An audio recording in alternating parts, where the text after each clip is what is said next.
You joined Go Student as one of the first commercial hires, right? Mhm. Alhamdulillah, you were able to help them scale tremendously from about 20 to over 800 people in over 20 plus markets. Yeah. In 2 years, Allahumma barak. You worked on a specific project. Sales shot up to over 240%. Margins up 50%. While at the same time, prices dropping percent. Yes. How is that possible? Who is Jalal and what is it that you do? For the ones who hear the name Jalal for the first time, that's my Muslim name. Also go by Kaempf. I run as a growth operator to go into fast-growing companies, especially at the pivot point between startup and scale-up. The work is all about doing hands-on interventions, being with the teams in the field, building together, fixing growth bottlenecks, and lining everything up so that the company can reach the next level of growth. Profitability, margins, revenue growth are depending on what the strategic goals are of the company at the moment and where it is most blocked. And I'm based in Madinah region with focus on UAE, Saudi, and Jordan. So then what would you say are the top 3 bottlenecks that you've noticed as you go into scaling companies? Starting to see departments forming. Unmanaged, they will start acting as little tribes. This happens by default. Everybody will start optimizing for their own benefit at the expense of the company. He who asks questions is in control. He who answers questions is not. Wow. Many founders are brilliant individuals, right? But we don't learn that stuff in business school even. It's all about systematization and processes. If you do not start now, you will run into big issues later on. And if you ask me what is the one lever that is most important between scaling from 20 to 100, it is onboarding and I'm listening, man. I'm just like applying this. I'm like, that's so true. That's so true. This might be my issue, right? Assalamu alaikum wa rahmatullahi wa barakatuh. Abu Abdullah here. Before we get into the podcast, I'd like to welcome you to the Madinah Project, a podcast dedicated to empowering Muslims with financial independence, locational freedom, and a legacy of righteousness bi-idhnillah azza wa jal. We're here to help and inspire Muslims like you to break into tech, real estate, and entrepreneurship, to build businesses that serve the ummah. On this podcast, we highlight Muslim entrepreneurs and their businesses, share with you game-changing insights, and give you the tools to transform your life so you can better serve Allah and your community. If you're ready to take that step with us, all I ask of you is to subscribe to the Madinah Project, share to spread the khair, and join us on this journey where we're building stronger Muslim communities one project at a time. Bismillah, alhamdulillah, wassalatu wassalamu ala rasulillah wa ala alihi wa sahbihi ajma'in. Welcome back to another episode of the Madinah Project. We, alhamdulillah, today are honored to have our beloved brother as a guest, Jalal, all the way from Jordan. But without me saying too much, I will give him the opportunity to introduce himself, bi-idhnillah azza wa jal. Akhil Habib, first and foremost, welcome to the Madinah Project. thank you, brother. Jazakallah khair, it's an honor to have you. We have so many things to cover, so many things to discuss, bi-idhnillah azza wa jal. And the goal is to dive deep into what it is that you do so people can understand your field of expertise and bi-idhnillah azza wa jal benefit as much as possible. Ready? Ready. Allah yabarak feek. Okay. So for starters, for those who may be hearing your name for the first time, maybe they haven't met you yet, they don't know you yet, who is Jalal and what is it that you do? For the ones who hear the name Jalal for the first time, that's my Muslim name. And I'm based in Madinah region and with focus on UAE, Saudi, and Jordan. And also go by Kaempf. And I run as a growth operator. I run a company to go into fast-growing companies, especially at the pivot point between startup and scale-up. And the work is all about doing hands-on interventions, being with the teams in the field, building together, fixing growth bottlenecks, and lining everything up so that the company can reach the next level of growth. And that can look like profitability, margins, revenue growth depending on what the strategic goals are of the company at the moment and where it is most blocked. When you say, companies at the scale level, how do we measure that? Like, who are we talking about? For those who are watching who may not be sure what scale is, what are the defining factors of that, just so they can get a picture? The distinction is typically between a startup and a scale-up. In the startup phase, we're looking mostly at a company that still seeks product market fit. That what does product market fit mean? It seeks to find paying customers at volume for its product to validate that the product is commercially viable, right? And typically these are very small operations, few people, right? Few processes. There's a lot of experimentation, and also burn rates are typically acceptable burn rate, meaning intentionally, deliberately, I might act a bit more inefficiently in the beginning because I want to drive up growth through marketing spend, sales spend, and so forth. But then there comes the point when, due to your success at the startup stage, you start selling at scale, you start selling at volume. Now you hire more people or you build more processes, you codify what you do, meaning you document it, you actually create systems out of what has worked, right? And you're now actually able to sell at bigger scale and also more efficiently. That's typically the scale-up phase. You start hiring strangers into the company, right? New employees, management structures, and so forth. And from what was a group of founders sitting together, playing together, it starts to become an organization. Name of your company for Strategic RX. Is that Correct. the right way to pronounce it? Yes. MashaAllah, tabarakallah. So, again, we're going to deep dive in a lot of different things, your background and what you're doing now. But before we continue with that, just so people understand, if you were to define who Strategic RX is for, how would you define that? Is it the growth operator, or is it, the advisor, or who is it for exactly maybe in the, what's what I'm looking for here? In the company? Who would you directly be working with? And, how does Strategic RX come in? You get what I'm saying? Absolutely. Yeah.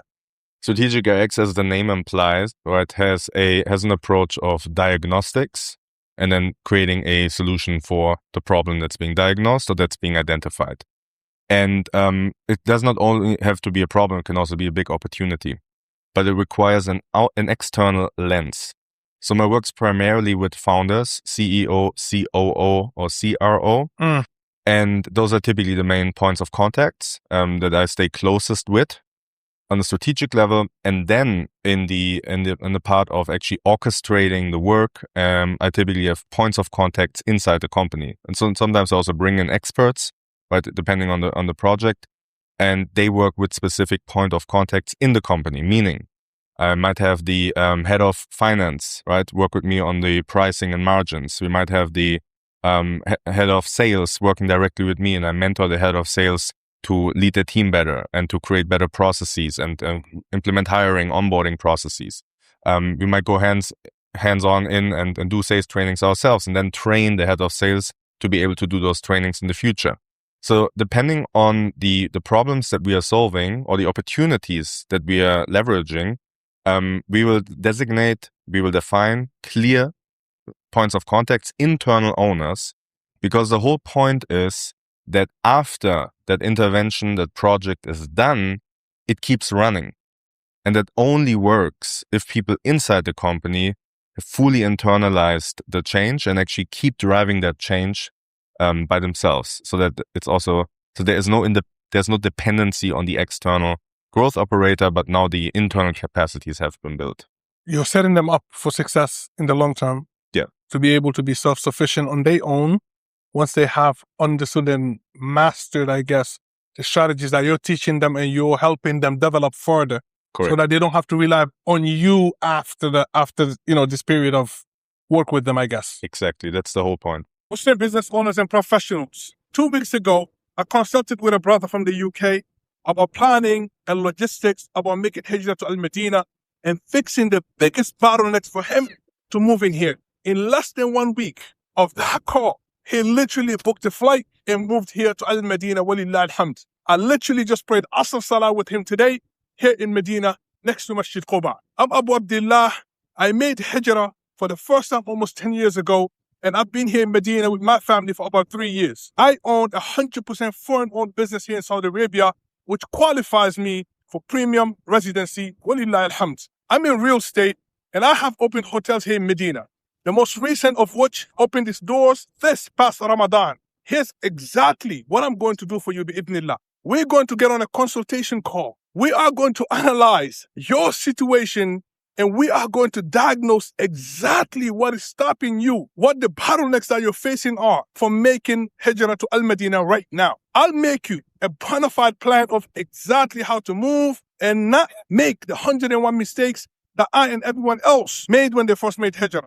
But here are some caveats. This is only for individuals who have a stable income or want to set up a business in Saudi or want to buy property in Medina. You must be serious about moving to Al-Madinah, but in return, bi'idhnillah, I will save you 10 times more from silly mistakes that almost everyone makes when they first make the move. You will leave this consultation, bi'idhnillah azza wa jal, with a clear roadmap of precisely what you need to do in order to move to Al-Madinah.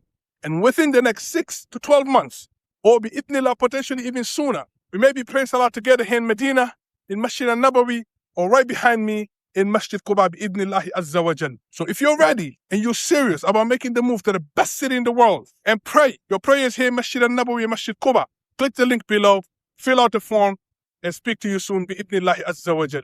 Amazing. Great. I think I would like to go back a little bit into, so we understand what you do now, but let's go back a little bit into your past, into your experience to see what you had done before you started Strategic RX, right? So people can understand, where you were, if that makes sense, right? Correct. So you joined, Go Student as one of the first commercial hires, right? Mm-hmm. And alhamdulillah, you were able to help them scale tremendously. I think from about 20 to over 800 people in over 20 plus markets. Yeah. In 2 years. Allahu Mubarak. That's first and foremost impressive, right?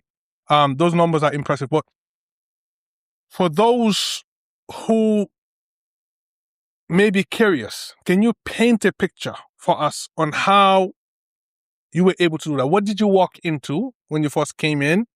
And as you scaled up from 20 to 800 at the peak, what did it look like? I joined the company in its early stage shortly after Series A.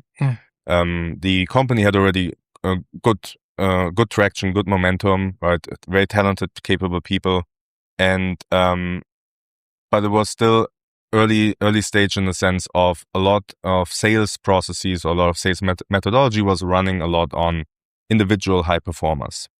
And it's very typical. You'll find this in many early stage companies. You have some strong performers and some other people who are just, tagging along. And what I walked into was primarily a situation where it was clear that we need to grow. So I joined already from the get-go as sales enablement, which basically means really building the infrastructure from operations to training to onboarding, quality assurance, and basically the entire infrastructure that makes scaling possible and that creates repeatable processes, right?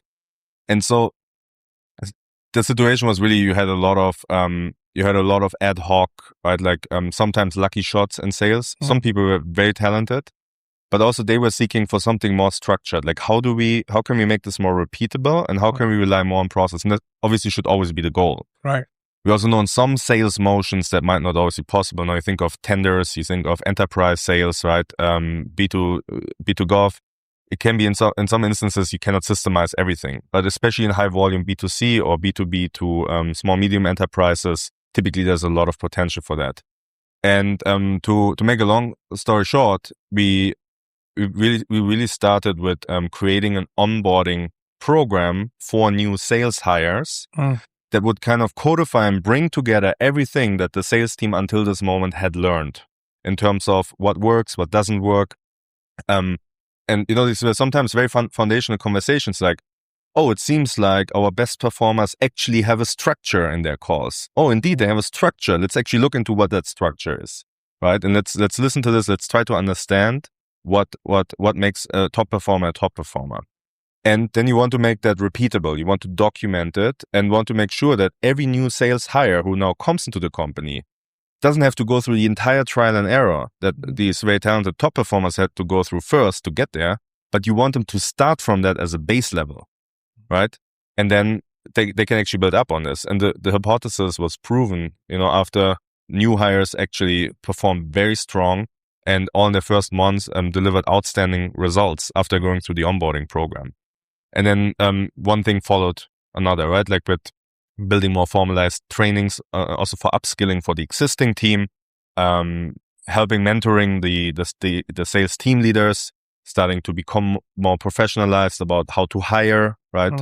How to get people in the onboarding, how to set the tone with them from the first day, how to do quality assurance, right? Like how do you actually keep track of what the salespeople are doing, and also to ensure compliance with ethics and compliance with proper sales behavior, and which especially at scale becomes a real challenge, and even more so if you expand to multiple markets with different languages, right? And so the beginning was really about, let's systematize this, let's set up the structures so that we can hire more people, and once those new people come, they actually also perform. And my thesis is always, the more structured your onboarding and training programs are, your internal ones, the more you can actually hire also people with less experience. And in some aspects, that can even be an advantage because they do not have to unlearn behaviors that might be incompatible with their new job, right? Right. What would you say were maybe 3 of the biggest systems, or I guess the most important, I don't want to use the biggest to be honest, that you had to build from the beginning? I know you just mentioned a few things, but that you actually had to build straight away in the beginning to make that scaling possible. Because I mean, if they're already at,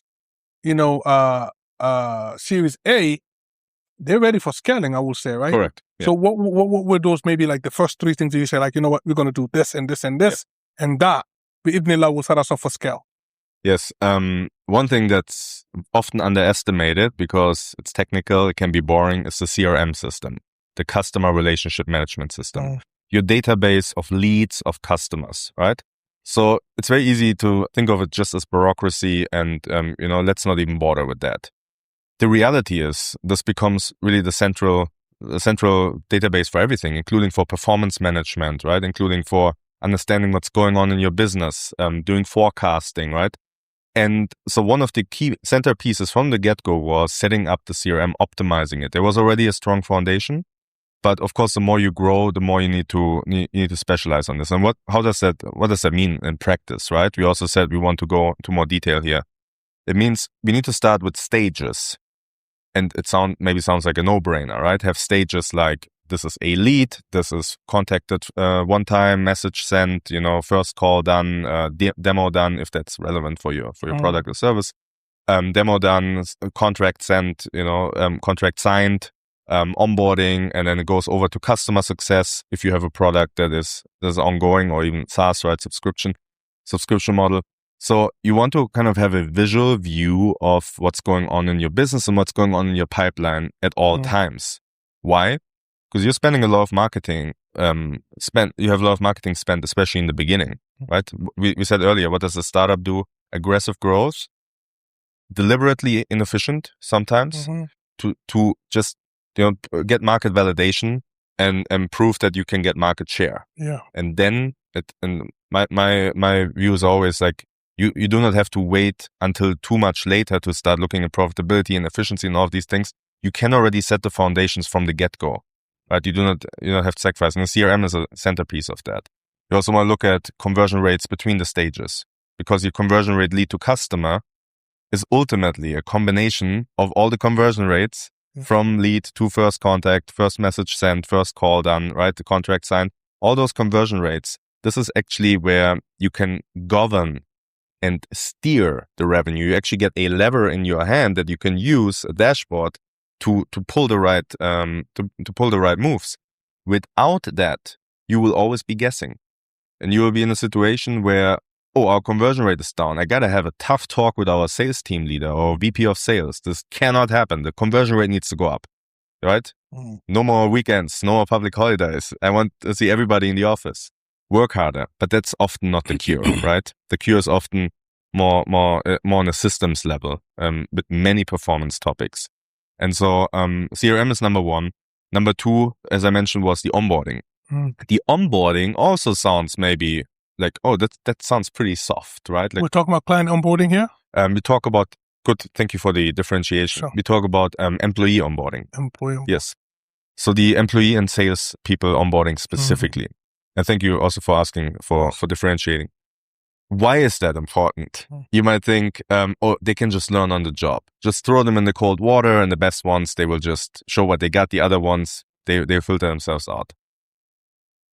That's a very dangerous attitude, because how a salesperson behaves in your company or not has a lot to do with how the tone was set from day one and from hour one in the company. The moment they walked into your office sets the tone for their entire career at your company. Really? Yes. Because there's a big difference if you walk into your onboarding, there's nobody greeting you, right? You walk into your office, you just need to find your way around. Everybody's just hushing past you. You already have a bit of a weird feeling. You sit down, the trainer or the person greeting you for your first day in the office is late. Everybody's just on their phones. People start gossiping. People start wondering, do you know what's going on? And then the first impression of the company is the person who's doing the onboarding, right? Comes in, looks disheveled, hair is all over the place. I know, wears baggy pants, and it's like, yo, what's up? Welcome to our company. So yeah, I guess now, you can kind of like, hello, welcome.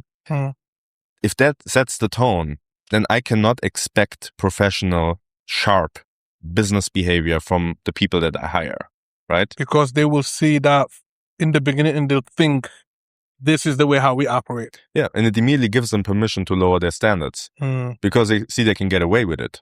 Of course. If that guy or girl who is there standing in front of them gets away with that level of standards, of low professional standards, then I might as well just cash in my paycheck and just see that with the minimal amount of effort, right? I push myself through. I enjoy the prestige of the company. I just try to stick around as long as possible.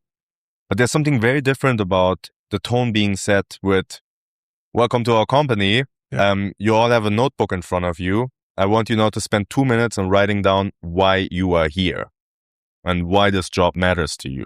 This is something I love doing, always in the beginning. Right. Start with purpose. And then start with why. Exactly. And then we share out. Everybody shares, right? And people already get a sense of, hey, okay, I gotta be focused here, right? Like this is sharp. And this starts with why. This starts with what is actually my whole reason here. And everything that follows, people will always refer back mentally, sometimes subconsciously, to that first moment in the company. And I can tell you that I had a lot of proof of that, of people coming to me after 1.5 years and telling me, like, look, I actually wanted to quit already earlier. I had different job offers, but I didn't because I felt you invested so much in us in the onboarding.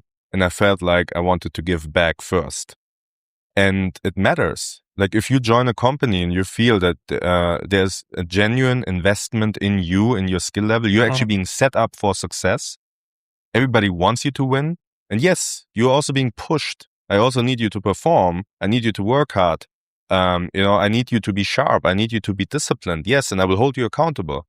But at the same time, I do everything in my power as a leader, as a person in that company, a leader in that company, to set you up for success. So you can actually achieve and maintain that performance standard, right? And that sets the tone very, very differently. And I had the privilege to onboard, I think, over the course of the onboardings that I ran, around probably 250 salespeople. And then I handed it over to a person in my team to then continue running it.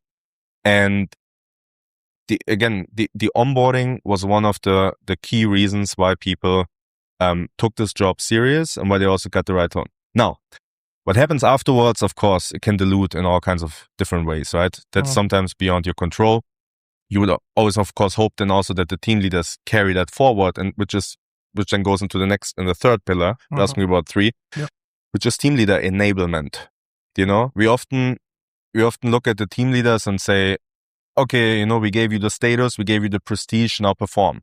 And sales is always on the front line because sales is the most visible department when it comes to performance. It's brutal. You could be not hitting your targets for 1 week and could have a conversation about being fired and losing your job, your source of income, your source of provision for your family. That's not happening in product or HR or marketing. True. Right? Sales is brutal and performance is brutally visible. It's a high pressure, high stress job. And we then look at our team leaders and say, oh, what happened to the conversion rate? Are you really up for the job, right? You got to work harder. You need to prove to us that you can be a leader. I think that's the wrong approach. Team leaders also need training, enablement, coaching, mentoring.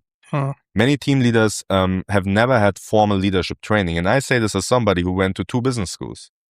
I never had any leadership training, ever.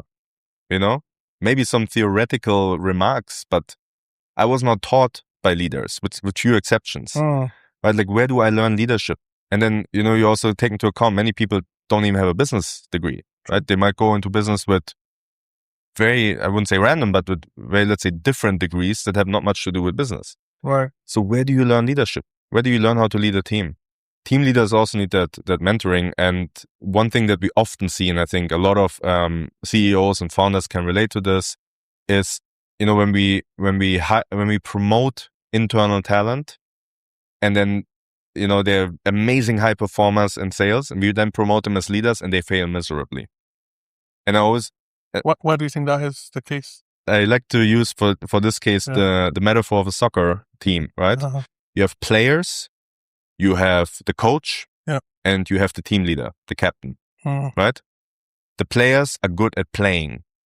They're good to be out in the field. They're good at doing the work, the sales reps, right? The sales professionals.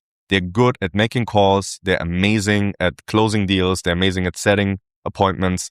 They're amazing at that job. They work hard. They're disciplined, right? And they do a great job at that.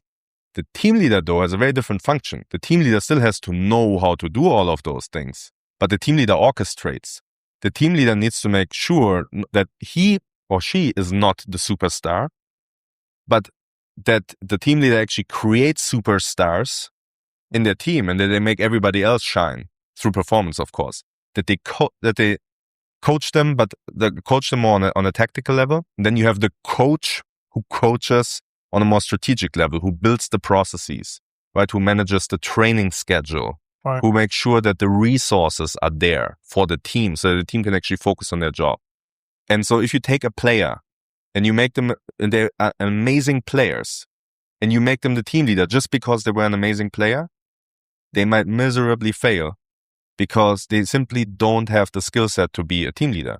They can develop it for sure if they have the foundations, but oftentimes we don't give that type of guidance and development to our employees. We just expect them to now be leaders, and it sets them up for failure, and then the team suffers.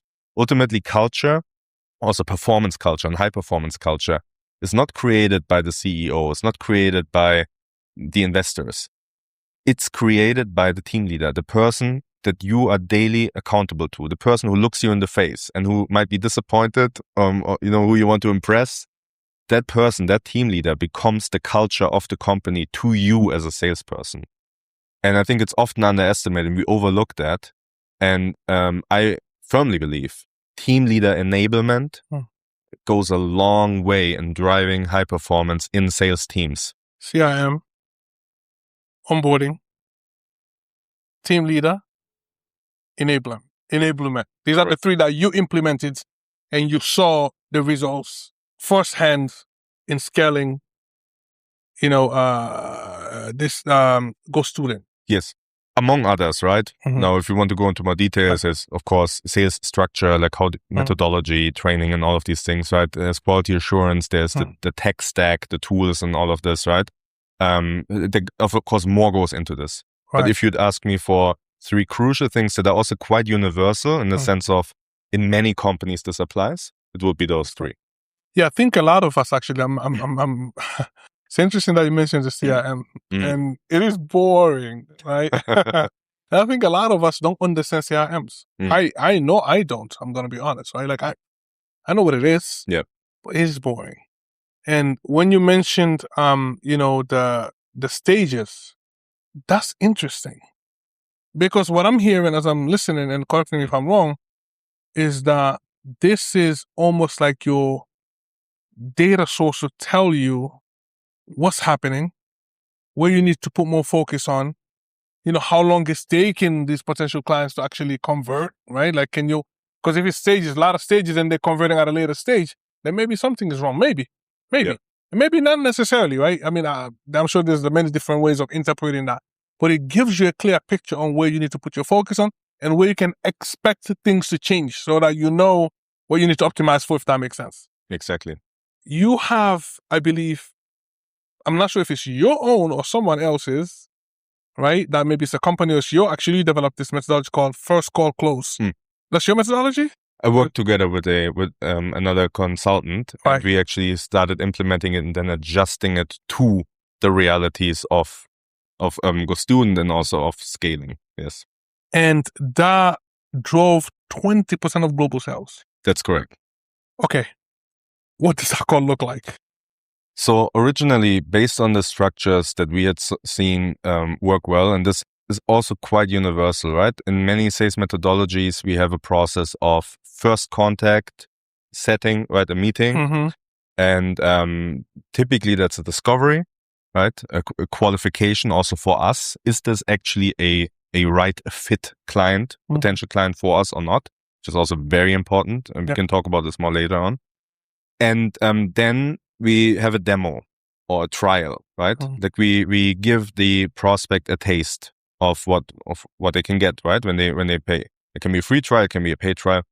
And then typically after the trial, there is a second call in order to close the deal based on that trial, right? And now that makes a lot of sense, and it works very well in most circumstances. But you will also find, right, the more a company grows and the more it develops brand recognition, right? And this is also very, very important. We talk about this more. There's a huge difference in how you sell when you're early stage and nobody knows you or few people know you. You're just new to a market, compared to you working already in an established company with a strong brand. Sales looks very, very different. Easier or harder? It's hard to tell. I mean, different. Okay. In the early stage, you need to build trust, and you need to invest a lot in that trust, which is why demos make sense, right? Why trials make sense. If you have a very strong brand behind you, typically the brand did already 70% of the sales for you. So it's easier to get at that point. But still, of course, you might now have more complex negotiations, right? You might now have higher ticket sizes, right? You might be dealing with more complex contracts. More likely, you would find that in B2B and enterprise sales. But even again, with B2C and consumer brands, right? You have a strong brand. People already know what you are about. They have already heard about you from 5 other people. It's just like, where can I sign up? How can I pay? It's a bit of a different selling. And so the original structure, right, of first call, demo, second call makes sense. Is not wrong. But if you have, if you're good at the qualification, and if you have high intent leads, high intent meaning these are people who have signed up on a landing page, on a lead form, and they're already pretty clear about what they want, right? And you figure that out while you do the discovery, while you talk to them, while you ask questions. There is no reason to add more complexity and more steps into the process. They're ready to buy. You do not want them now to go through the loops and hoops and potentially even lose them, because now you give them reason to overthink and maybe then just not buy. Right. And so if you see the intent is high, the qualification was proper, so I can tell for sure this prospect wants a solution now. They're ready to go. It helps them. It's of value for them. And that should be the baseline of any sales. If your product is not helpful, if your service is not genuinely helpful or valuable, that will make sales always a challenge. So that should be, that must be the baseline, right? So I know my product is serving them. Now I can also close the deal in that call, right? And I can, or right after that call, by sending a payment link and even being on the phone with them, saying, hey, please put me on speaker now. We're going to fill this out together, right? I will be here with you to answer any questions. Let's get this done so I can already prepare the onboarding for you and make sure that you can start tomorrow, right? And that was, more than anything, a psychological shift. And this will happen a lot with you when you grow a company. You have certain paradigms and certain worldviews or beliefs that work really well, or operating models, you can almost say, that work really well at a certain stage. But now when you grow to the next stage, those same things that made you successful in the earlier stage now become a burden and a liability, right? That you took a demo in between, was amazing to build trust, but once you had the brand, now it actually becomes a burden and inefficiency. The deliberate overspending on marketing, on sales that you need in the early stage, later on that becomes a burden and a liability, right? Even risky. Because you don't really need to. You've already done it. Yes, and this is extremely important to understand. Like, it's always an iterative process. Like as you go through the different stages of a company and of growth, like you constantly need to adjust your operating model. And yeah, it's also something I focus a lot on in our work with strategic RX. Is really, are we currently operating in the mode, in the operating model that we need for this particular stage? And are we also psychologically and cognitively flexible enough to let go of this once it has outgrown its purpose, and we actually need to get to the next stage and operate in a very different mode? So let's go back to that call. Yes. Can you? So I get the concept, right? And I actually like it. I think a lot more people need to pay attention to this. First call, close, because you may not need those other calls like you just said now, right? Yeah. But obviously you have to know where you are. You have to know who the client is. You have to see, how strong is the intent to buy. Because some people, they come in, they're ready to buy right away. They want to close, and you might delay them, right? And some people, I think, sometimes may think, by me closing them round, that looks, desperate. Let me drag them through, which I believe is a mistake, right? But can you actually tell us what that call, the structure of that call? Yeah. What does that look like? What are the hooks that you're using? Yeah. And how do you handle objections in that call? Because it's one call. Correct. On a foundational level, it starts with a fundamental shift in how I see myself and my role as a salesperson. Do I see myself as somebody who needs to persuade, who needs to convince, who needs to push? Or do I see myself as somebody who acts as a trusted authority for the prospect, a problem solver, and somebody who actually connects them with a service and product that genuinely helps them? Without that foundational psychological shift, nothing else is going to work, because tactics and methods flow from that identity, right? Your identity as a salesperson shows up in what you spontaneously say, in the moments where you're not looking at your script, in the moments where you're not, running through your mind, what do I say next? What do you say spontaneously? And the highest art in sales is actually tapping into emotional states and also into identity that allows you to have an organic conversation with the prospect that is natural, while at the same time steering it through a structure and a sequence from first contact, from the first words, all the way to the end of closing the deal in the same call. So how does this start, right? Like, once I shifted my view on what I'm doing and why I'm doing this, I start a call very differently, right? The typical salesperson would just start blabbering and rattle down price lists and like, buy now or your discount's gonna be gone in 45 minutes. And, would just push, we're the best and none of our competitors can keep up with us, right? And they would just push that on you. And obviously that doesn't work. But that news didn't spread yet. Yeah, I was gonna say, Yes. Why does it not work? It doesn't work because the other person feels dehumanized on a subconscious level. They're being treated like a number. They're being treated like the price for the sales agent or sales rep, and they feel that. You cannot hide your intent. It's going to leak. It's called emotional leakage, right? Sometimes you talk in public speaking about emotional transmission, right? Like, you transmit your emotional state towards people around you. If you're confident, now people feel confident. If you feel inspired when you talk about something you really care about, now other people feel inspired just looking at you. And the same is true in sales. If you have certainty and confidence in what you're doing and you feel in congruence with yourself because you're also doing it ethically, that transmits, that's being felt by the other person, and it creates trust. Trust is not tactics and methods, right, and hacks. Trust also comes from genuinely being trustworthy. And it starts with your own view of how you see sales.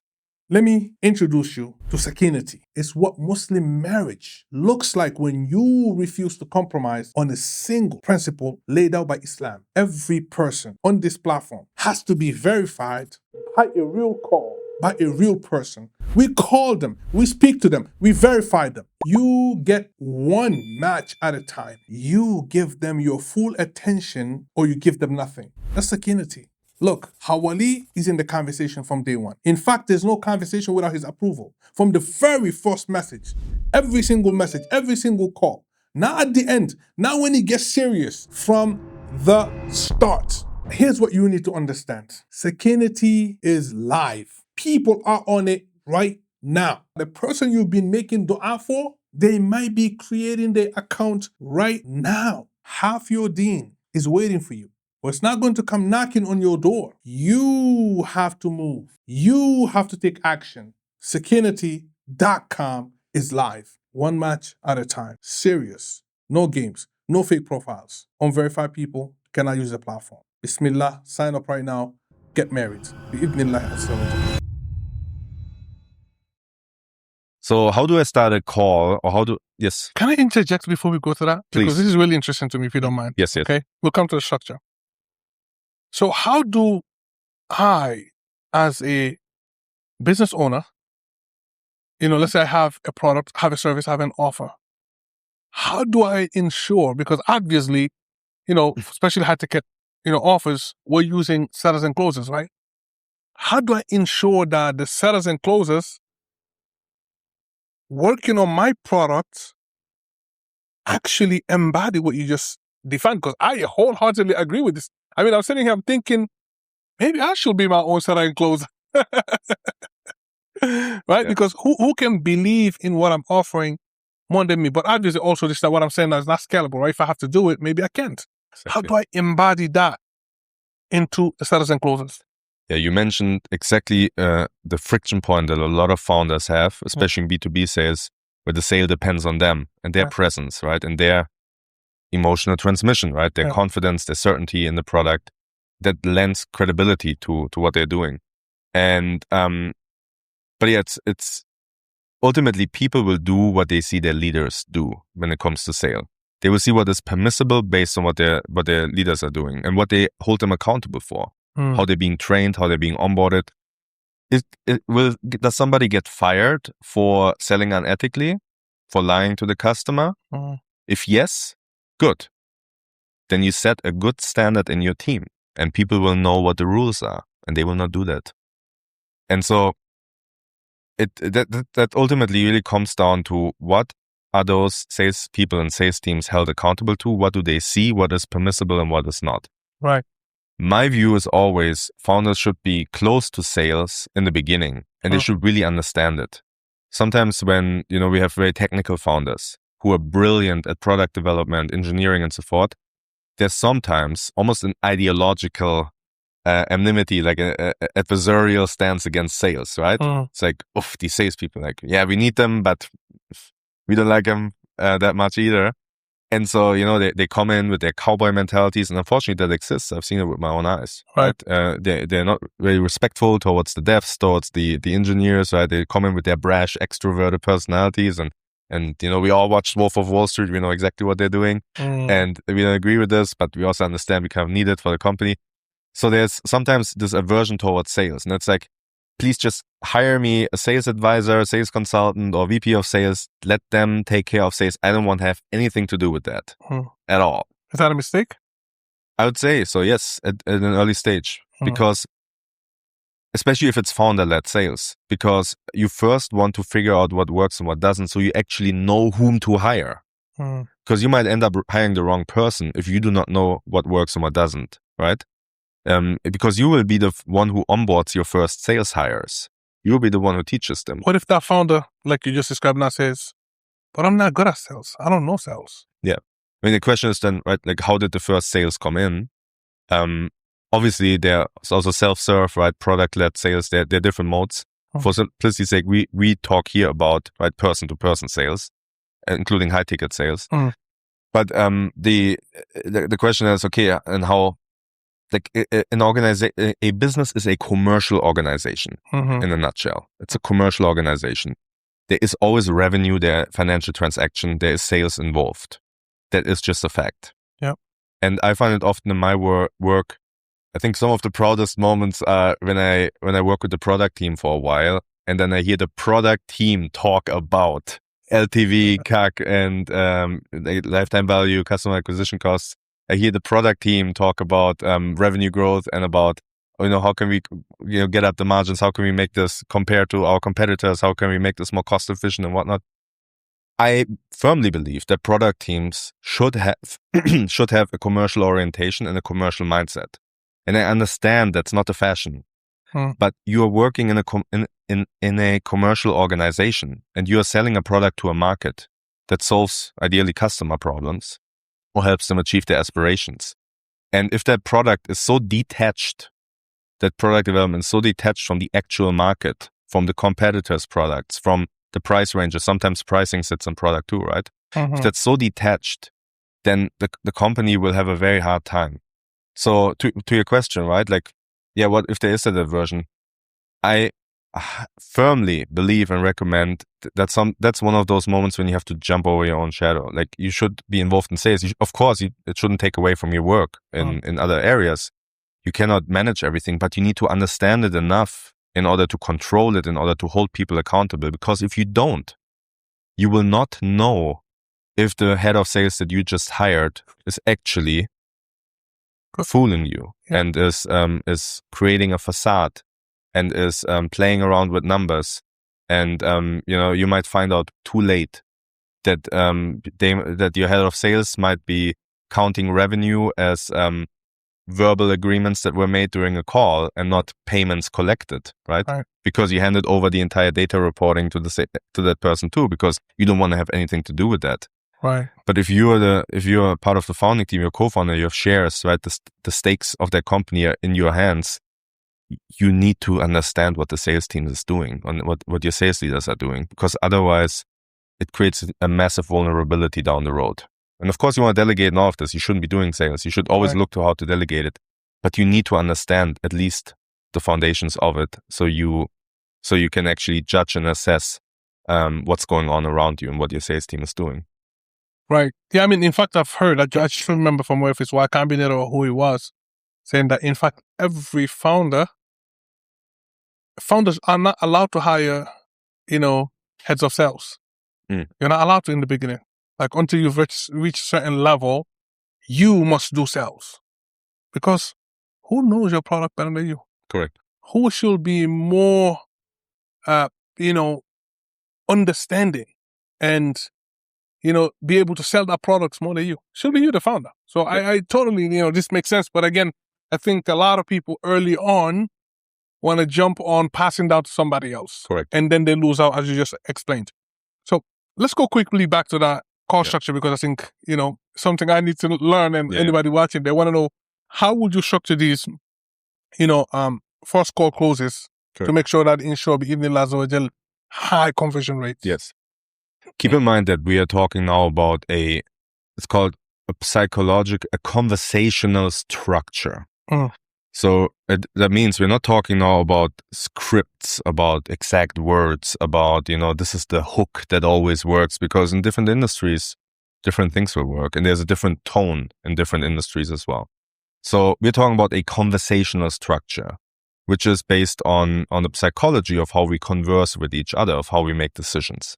So I just want to make that clear, right? And then when you hear this, you want to think about, okay, this is kind of a model. This is a blueprint. These are first principles.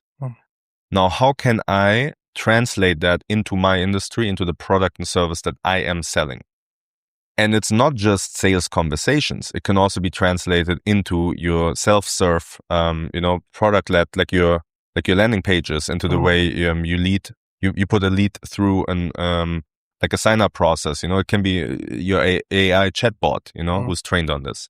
So this is important to understand. I really and firmly, and we can talk about this more, I do not believe that there is one sales methodology out there. And if everybody would just learn that one thing, then they would be, high-performing closers. On the other hand, it's also dangerous to go around and just pick up things and stuff, puzzle pieces, right, from different places, because some things will just not work in certain industries. So we want to really keep it at the first principles level. Yeah. And so what does it mean? We talked about it before, right? We want to have a genuine transmission, emotional transmission also being helpful in solving problems, but at the same time, we are also leading the call. We are leading the interaction. We are the leader and the authority in that interaction.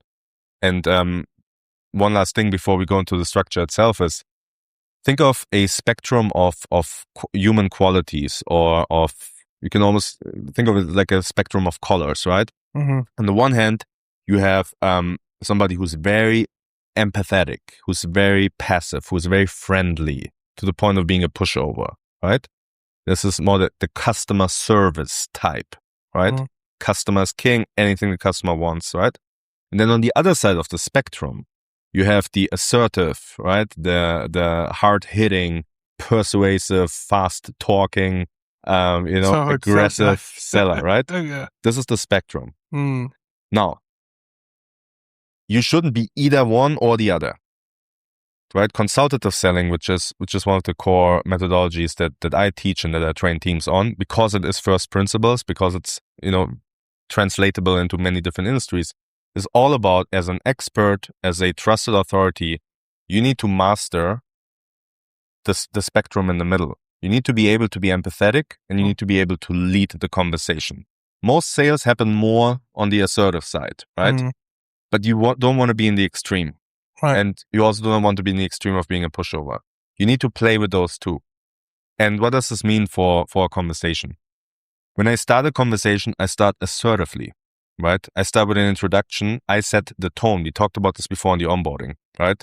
Like, my name is Chris. I'm from company such and such, right? And this is the reason of why I'm calling, or you signed up on our lead form. In a meeting, of course, in person, the same applies, right? Like, I want to be the one controlling the meeting. I want to be the one who sets the agenda. I want to be the one who leads the interaction. I don't want to be led around by the client or by the prospect, right? I'm setting the agenda. I'm in control of the room. That's extremely important. And now for a first interaction, right? We go into discovery. That means, hey, I start with an open question, right? So I'm curious what brought you to sign up on the lead form. Can you tell me more about this, right? Or I'm working with people like you. I saw that you are based in such and such. It really depends on what information you have, right? Sometimes you have very little information, especially in B2C. Sometimes you have a lot of information that obviously can be factored into the introduction already. So you also show the other person, actually, I'm prepared, and it's game on. Like, I'm not here to dabble around, but actually you had a reason to sign up. You had an intent, and I'm here now to actually address that. And start with an open question, right? Like, so what brought you here? Or, tell me more about the problems you're facing. Or you mentioned in the lead form that you're currently facing a growth bottleneck in your sales. You get a lot of leads, but you don't understand why they don't convert, right? Please go ahead, tell me more about that. I open the floor. And this is so different from the typical transactional, pushy selling that we know, which is, hi, my name is Chris. I'm from that company. I saw you signed up. I'm here to tell you all about our product. And did you know that we're the best? And we had been nominated like this and this and that and that. And, and if you sign up today, you get a 45% discount. And I can hold that discount for you. And I talk, and the other person just wants to hang up. Yeah. But they don't, out of politeness. But they just, some of us hang up. They just check out, right? Yeah, you lose them. True. And so what did we all learn from Dale Carnegie, right? How to win friends and influence people. Yes. Let people talk about what matters to them. And it's a counterintuitive approach to relationship building. You actually want to give the other person the space to be known, to be heard, to be felt. And you can only do this if you genuinely care about people, if you genuinely care about the other person. Like, we have all these roles, salesperson, team leader, whatever. But at the end of the day, we are humans, right?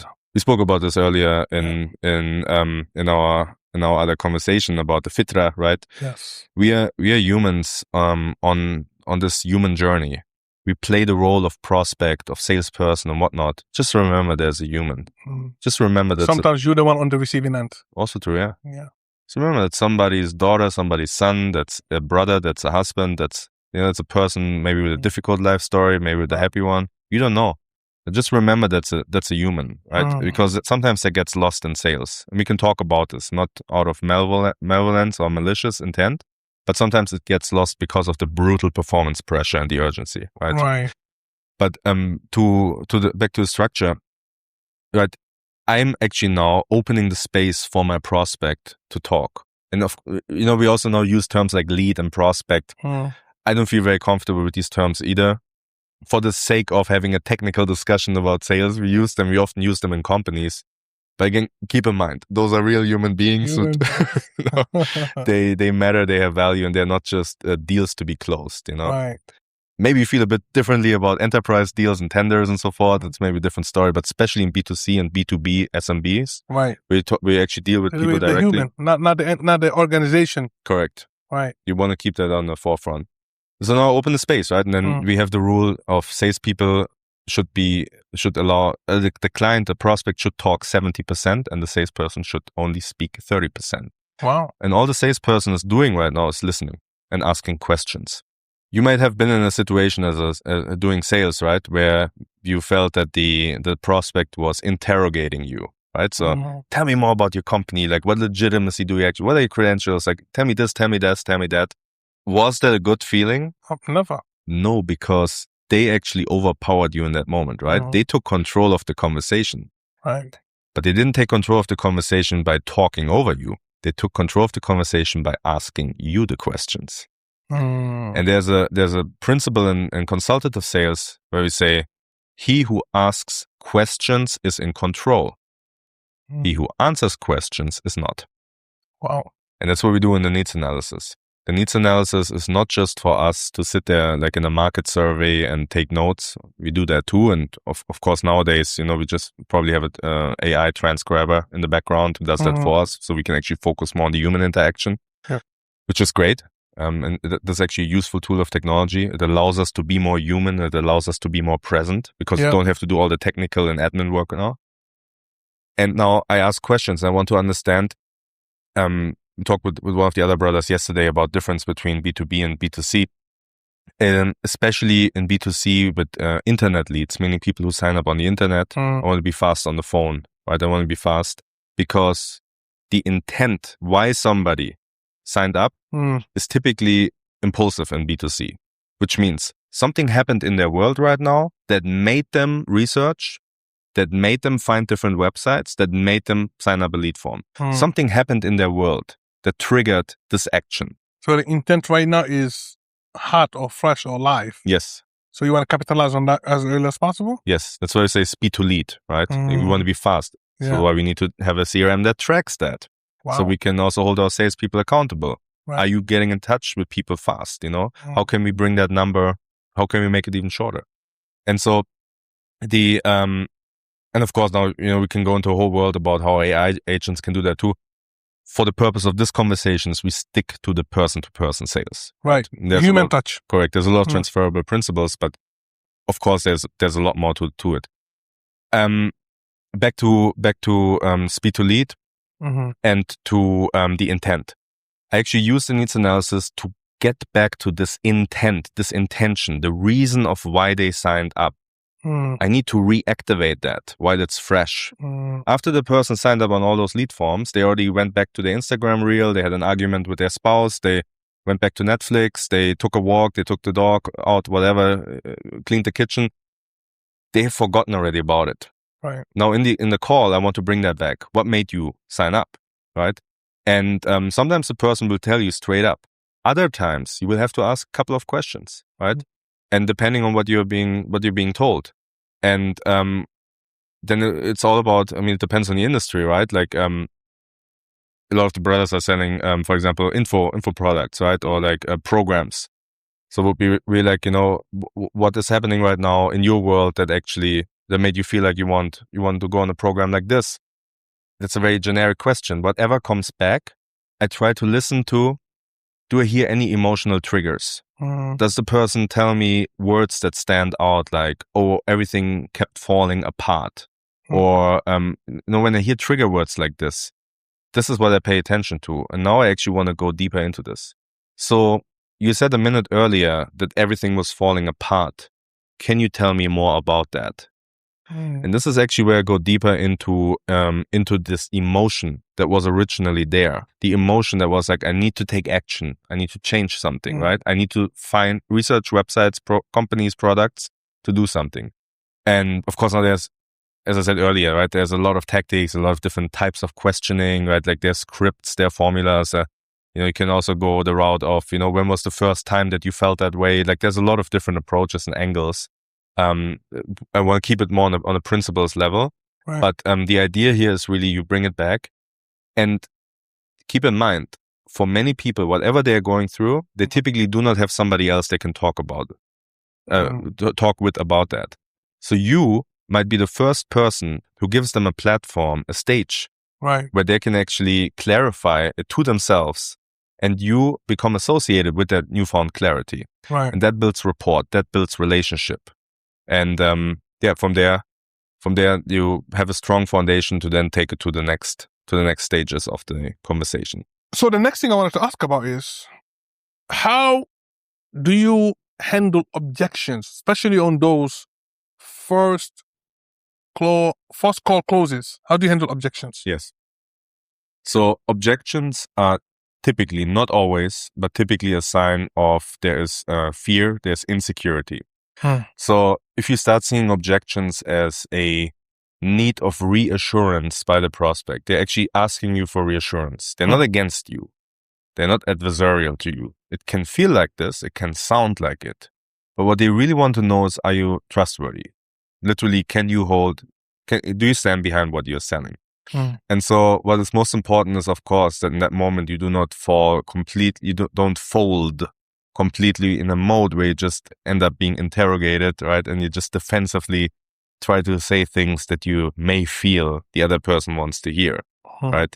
Because you're now thinking you need to manage their emotions or something, right? In the sense of, they might sound very agitated and you now need to somehow calm them down.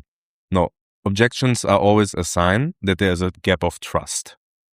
Because what you often see is when somebody has full trust, many objections are more like, okay, we can figure this out later, right? Like before I sign or before we can still talk about it. And the person becomes very insistent. And of course, they're legitimate objections, and there should be. It also means it's a buying signal. It means that they're actually interested. Because if they would not be having any objections, that means they have no intent to buy. The intent shows you they are fighting for it. But they might feel insecure at the moment. Maybe there was something you gave off that made them insecure, or simply they don't know the brand. They don't know you. They need reassurance. So once you have that frame in mind, right, you react a bit more calmly and grounded to objections.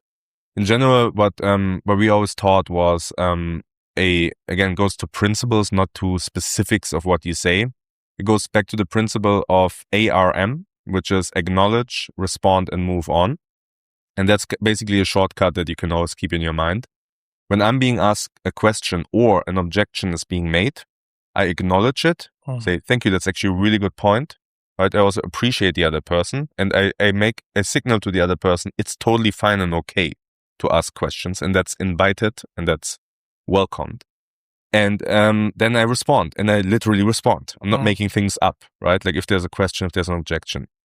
And again, before we now go into all kinds of things to say, this will be very different from product to industry and whatnot. But I give a response that is concise, that answers the questions, that respects the intelligence of the other person. And then I move on, meaning I will now ask a follow-up question, or I will keep talking. So that basically could look like, thank you, that's a really good question. Our price range is typically between $100 to $200, depending on the package that you're going to choose. But in order to find out which package would be the right one for you, particularly, I would actually like to ask you a few more questions. One of them would be, What is your goal for 2026? You know, whatever product you're selling. Right. You know, if you talk about coaching programs. Yeah. But the core principle is I want to stay in control of the conversation. And the moment I hand over control, you might think, you remember the spectrum, right? The pushover extreme. You might think, oh, you're doing something nice. You're giving them the control. It's not being appreciated. Right. The prospect wants to know that you're competent, right? And again, it's not about misrepresenting anything. It's about you give a proper response, but you do so always within a framework of acknowledging the objection, give a response, and then you stay in control by asking the next question. I mean, it sounds also to me like you being confident, right? Like you said. Yeah. Not you're in control, you're confident. You know what you're talking about. And you stand behind whatever it is product that you are representing. And my fear personally now, especially after speaking to you just now, to be honest, as someone who obviously has, products and services, is really going back to the question I asked earlier. How do I ensure that my salespeople, sellers and closers, represents the product well? They're not in it just for a commission, if that makes sense. Yes, you're here to make money, which I get it and I respect. But I want to make sure that you are properly representing my product, right? And alhamdulillah, if a sale happens, alhamdulillah. If it doesn't happen, alhamdulillah, with the proper representation, understanding that there's another human being, as you said, on the other line, and we're not trying to misrepresent anything. Yeah. I want to ask you, in regards to Ghost Student, what would you say was the biggest mistake that you made in scaling? And what did you do, I guess, to change it after? Or how did you remedy that? I certainly made many mistakes, a lot of mistakes. We were operating in an environment where there were not many playbooks available, right? There was a lot of figuring things out. I was also taking bets, like, going in a direction that you feel very confident in, and then it may turn out not to be really great. One piece is, for example, technical implementations. So, there's certain technology that you can use to actually call faster, right? And create a way more efficient system, efficiency. And on paper, that looks great. You could ramp up your numbers, right? And, create a dialer system, for example. But then sometimes that clashes with the human reality and with the people that you actually work with. Because now, what was your sales culture? What brought people together to stay long evenings, right? And to feel that camaraderie? Now it turns into a very robotic, mechanical way of selling. And on paper, it all looks good, right? You increase your efficiency, right? You have shifts and whatnot, right? You box people into certain timeframes. You hyper optimize the sales operation. But in reality, you're overlooking the human dimension. You're overlooking that a strong sales team also is built on the team leader. It's built on the emotional quality of relationships within that team. It's built on, I want to impress the person who leads me. It's built on, I have a personal pride. There's a lot of human elements that sometimes get lost when you do things to make things extremely efficient. And so there was one technical project that was long-winded and that ultimately needed to be ditched, that ultimately needed to be taken down because it was just creating too much of a strain on the sales organization. Burned a lot of trust capital too, because I'm asking leaders also to give this a shot and to try this, and they do their best. But then it just turns out the constellation, the type of sales teams we have, it's just not working for that, and we also need to acknowledge that at some point. How long do you let that go as a business or as a leader before you say, you know what, it's not working? Yeah, I mean, there's certainly a phase where you just push through, right? And obviously stubbornly. Also, again, people will complain and people will say this is not working, and you ask for their patience and you ask for their commitment to push through anyway. But there comes a point when you also have to ask yourself, you ask, it comes at a cost, right? You see that that people start getting exhausted, and I think that's a moment where, again, keep in mind we are running a business, but we are also dealing with humans, and it's humans who drive performance, especially in sales. And in sales, you're already dehumanized enough and sufficiently just by the fact that you're measured by numbers. That your whole worth to the company is just measured on the number that you bring every week or every day. Right. And if you don't bring that number, then your worth, your sense of belonging, your place in a company, your team, all of that's gone. So, I think, again, it comes ultimately always down to judgment, but, you probably know the principle of sunk cost fallacy, right? We invest very much into something and we give so much and we do it for a long time, and then it becomes very hard to pull out. But the question I always like to ask as a reality check is, if we would be doing this today for the first time, would it bring the results? Would it look like it would bring the results that we want to see? And if the answer is no, then regardless of how many hours and attention we spent on this, we should overthink it, And also, I had team members of my team. I started building the sales enablement team, which were some of the most talented people I've ever worked with in my entire career. I had the privilege to handpick them and onboard and train them for those roles, and like working in the background, working on the infrastructure, working in training and so forth. And it was also, I also saw the burden and strain on them, right? And so, sometimes you go a certain direction, you take a bet, but you also need to know when to fold it, like when to say stop, As a leader, as a salesperson, you have to be good, I think, at listening. You have to listen to your people. You have to listen to the customers, right? Because then you take those, cues that you get, and obviously you make change if you need to, right? Yeah. Instead of going down that same broken route, which leads me to strategic RX. Now let's dive deep into that, right? You've had this career, walillah alhamd, where, you've helped, go students scale massively, different markets, a lot of learning, obviously. And now you've gone into offering, a service of your own to businesses so that they don't make these mistakes, so that they can scale better, so that they can have better, systems and processes obviously in place. And the first thing you do is a diagnosis of a business, right? To understand where the issues are and how to approach it, right? Correct. So a founder reaches out to you right now. Walk me through the first 2 to 4 weeks. What does it look like, in doing those growth diagnostics, from the first message, I guess, to the end of it? Like, what does it actually look like? Correct. We typically start with a short orientation call, right? And those are typically available for people to reach out to me, where it's really about getting, first of all, a high level overview, like what's actually going on. Is this actually a use case also where I can add value? And once we decide, yes, it's a go, we go into diagnostics in the company itself. And there are different dimensions to diagnostics, right?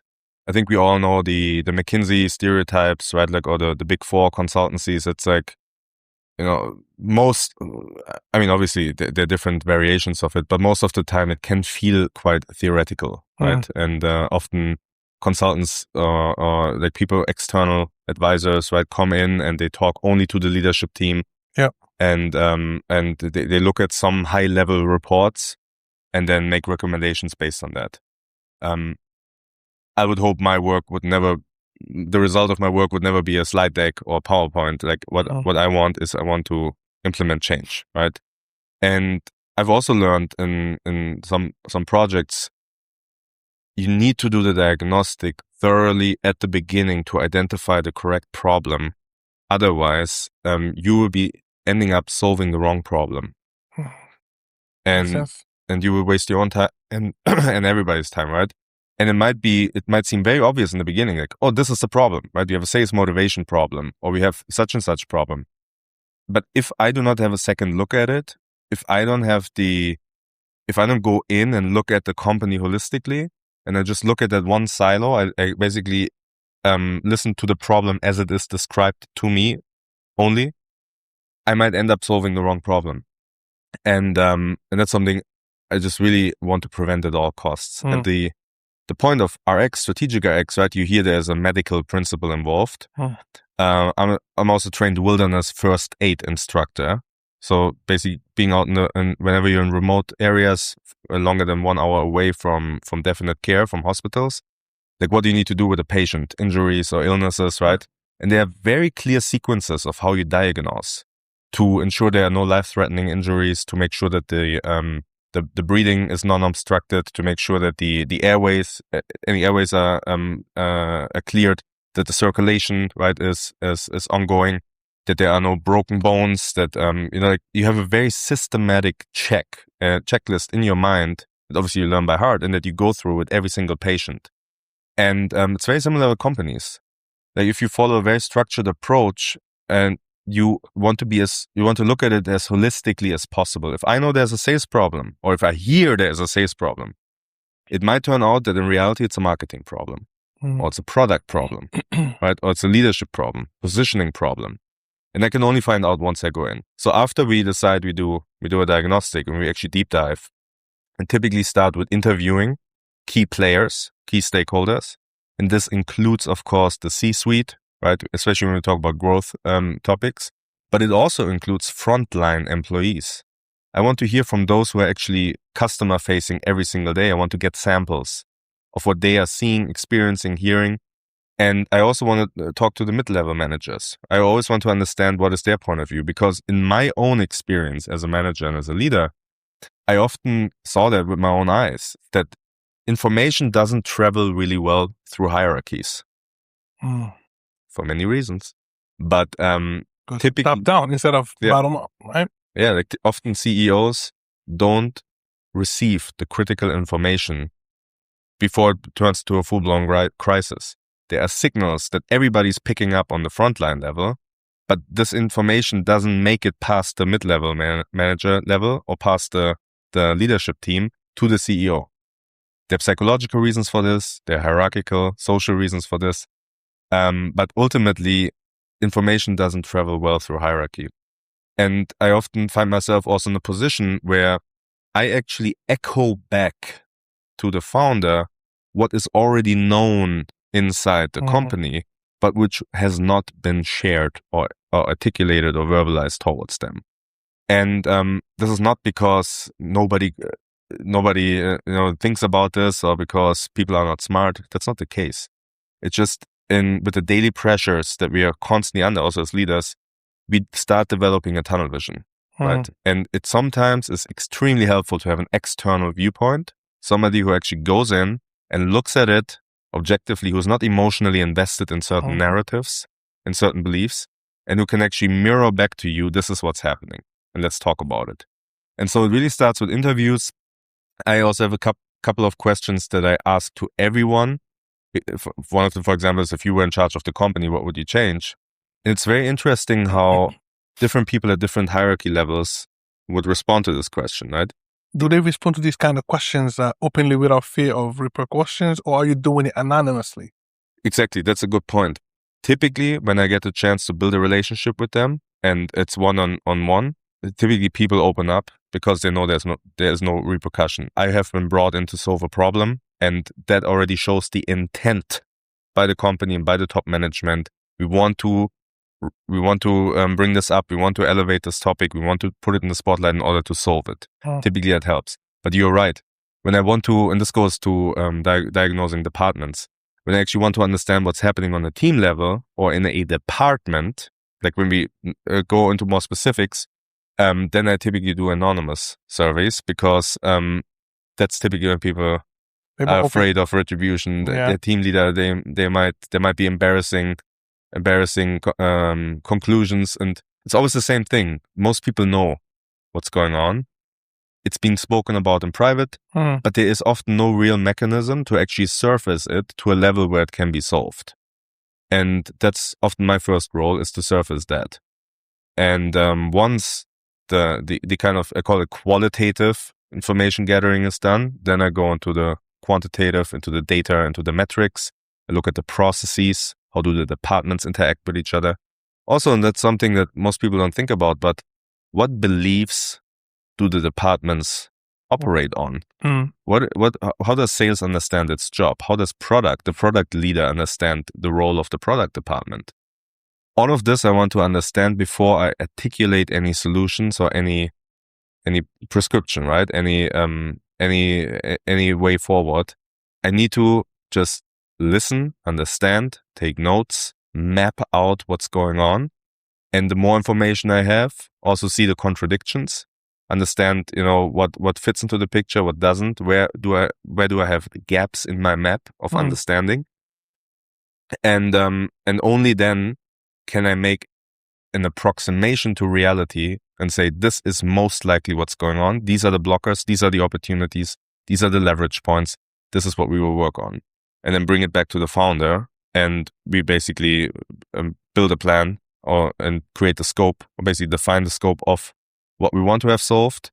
If we want to go very extensive and do it very comprehensively, or if we just want to start with one particular problem first or one opportunity first, right? Get that done and then go to the next step. So we basically build it from there. As a founder, I'm thinking. Yes. And I'm wondering, and probably other founders hopefully are thinking as I'm thinking, what normally do you find makes founders want to call you in for a diagnosis? When do they realize, what cues should they be looking for to say, you know what, I need diagnostics done, etc.? You understand what I mean? Yes. When your leadership team starts fighting each other instead of working together, it's typically not personality issues. There's typically a systems issue behind that, incentive structures, and we can talk about this between departments. If things just are successful on the surface, but you feel under the hood it's pretty chaotic. You feel it's kind of held together by duct tape. You feel that, if one high performer would leave tomorrow and quit, it would be a mess. Right? And you already get signals from that person. And then you ask yourself, we should have kind of built a process. So, that wouldn't hurt us that much. We should have we should have gathered the knowledge of this person and documented it, institutionalized that, instead of, just allowing high performer culture, where we ultimately create dependencies and vulnerability for our business. It's also sometimes it's opportunities, right? You just got a new funding round and you want somebody to partner with you, to be on your side, to think out loud and to plan and to strategize, because now you want to make best use of that funding, and you want to make sure that you grow in the right way, and that you also build a scalable infrastructure for it. It doesn't have to be problems only, right? It can be also leveraging opportunities. And another piece is founder dependency, right? Like you feel you have to be in every single decision and every meeting. You can't trust your leadership team, right? And often, of course, the reason is there is not yet enough process. It's not yet process driven enough. And also nobody really has a grasp of, okay, how can we make it process driven? But again, keep in mind, many founders are brilliant individuals, right? But we don't learn that stuff in business school even. Like how to build systems, how to build processes, how to lead, how to build systems that carry on without us. Sometimes it's very helpful to have somebody on your side who builds that together with you and with your team, also trains the team and kind of creates something that runs independently when he ultimately leaves, which is what I do. What have you found makes the best leaders in these situations? You can, of course, look at it from many different angles and situations. For me personally, I found the best ones were those who are intellectually honest about what's going on and genuinely willing to do what it takes to turn things around. Sometimes when things are not going our way, admitting that there is an issue can feel like losing status, losing posture, losing your status, a standing. Especially, of course, if you're the leader that everybody looks up to solve the problems, to be competent, right, to know what you're doing. Often you don't really know what you're doing, right? You're just trying to put up a front, hold it all, keep it all together, and you just take bets, right? And you just want to make sure that things work out fine, but you also know you cannot really show weakness to your employees or to other leaders, right? And that's legit. That's the reality of social hierarchies sometimes, But at some point you need also that space where you can be intellectually honest about, okay, 1, 2, 3, and 4, and 5 is not working. I need to make changes. And I personally found the best leaders, those who actually are not afraid to confront those issues without associating this as a personal failure, that there is an issue. Because issues, challenges, and problems are like the natural byproduct of any business, especially in the growth phase. it's not a personal failure that there are issues. It's not because you didn't think everything through before and, now the sales revenue went down, now it's your fault. All of these things happen. They're inevitable. The fact that there are challenges, it's inevitable. You can always build resilient structures, right? Which is also what I'm always in favor of, build strong foundations. But challenges will come. It's just important to not see them as personal, the fact that there are challenges as personal failures. And if you're intellectually honest about it, the big advantage is you can deal with problems before they become a big crisis. I've seen the biggest issues in environments where, there was often an avoidance of the real issues until they grew so much that they became such a crisis that they forced everybody into reactivity and urgency then. And then it was just, firefighting. But they could have been easily solved when it was still a very small issue. So then what would you say are the top 3 bottlenecks that you've, notice as you go into scaling companies? Right. When we're dealing with scaling companies, we are starting to see departments forming, teams forming, right?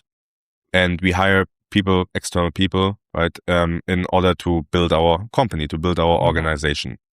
Now, if before you could just take an easy decision with your co-founder, execute immediately, now you actually have to go through other people. You have to rely on them. You have to wait for them. So the reality of departments, though, is that unmanaged, they will start acting as silos and they will start acting as fiefdoms, right? As? Fiefdoms, as little tribes, And this happens by default.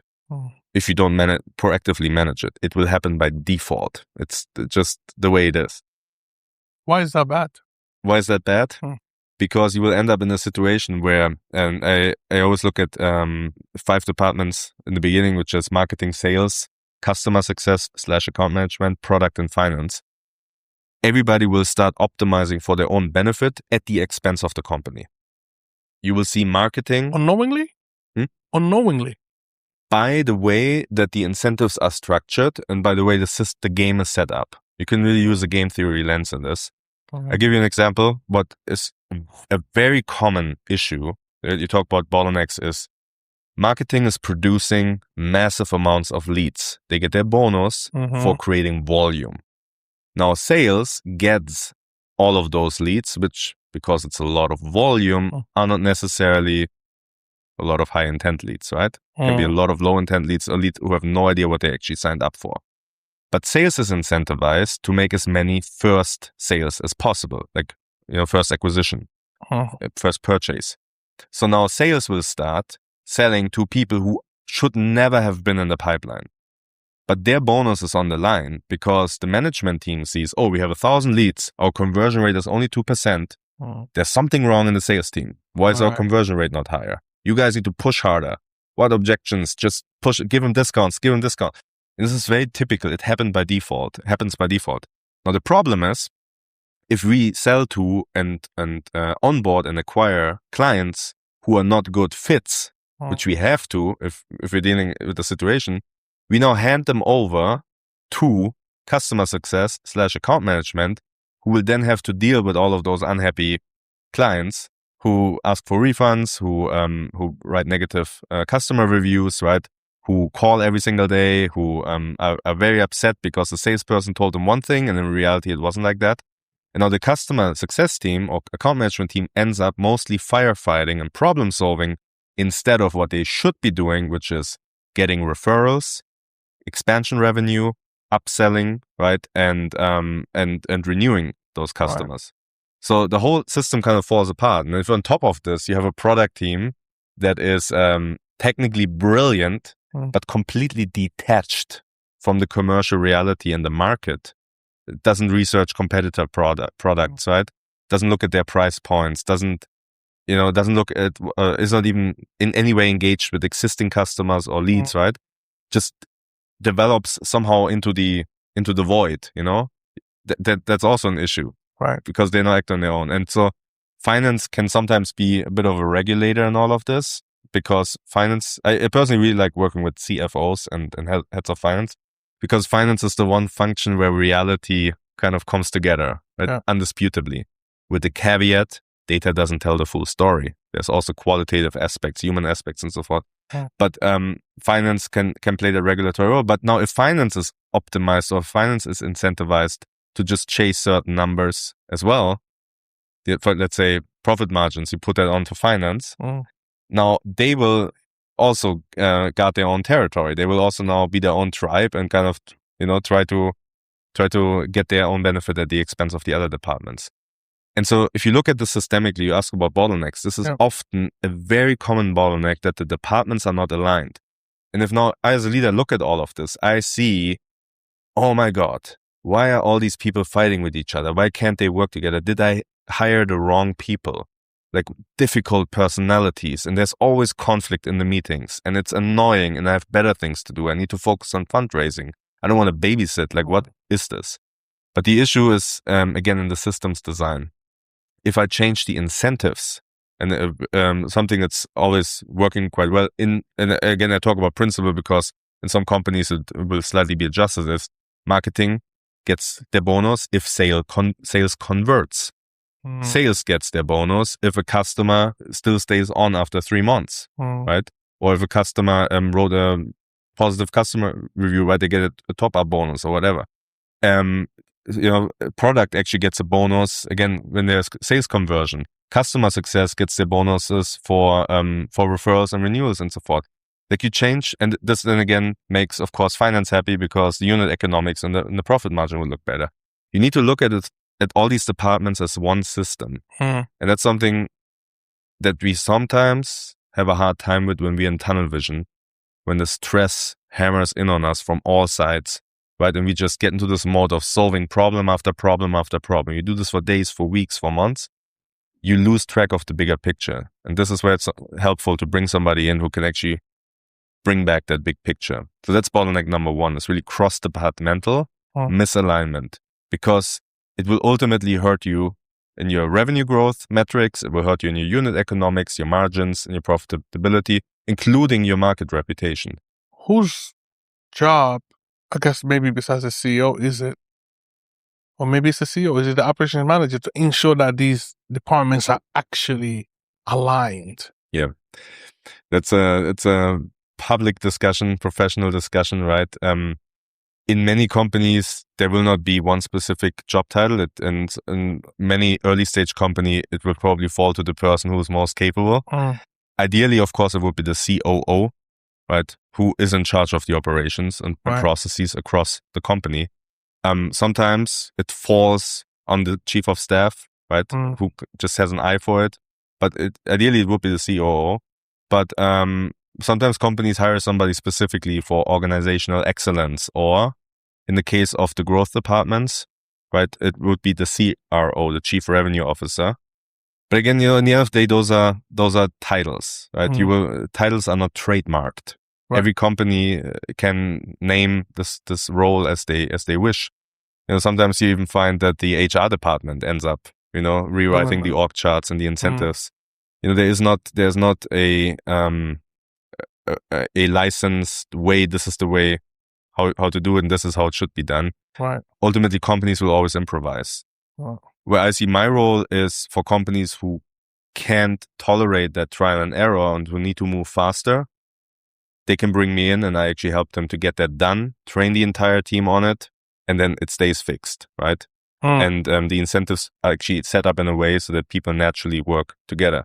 Because if as a marketing person I get paid for sales conversion, no, I'm not going to avoid the head of sales anymore. I'm going to book my next meeting with him the next day. I want to know, how can I help you? What's happening? What's wrong?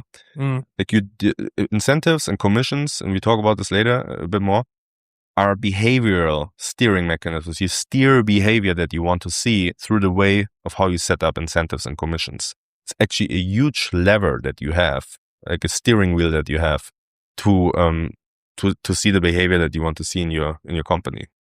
I mean, on that point of commissions and incentives, I just kind of want to touch on it real quick.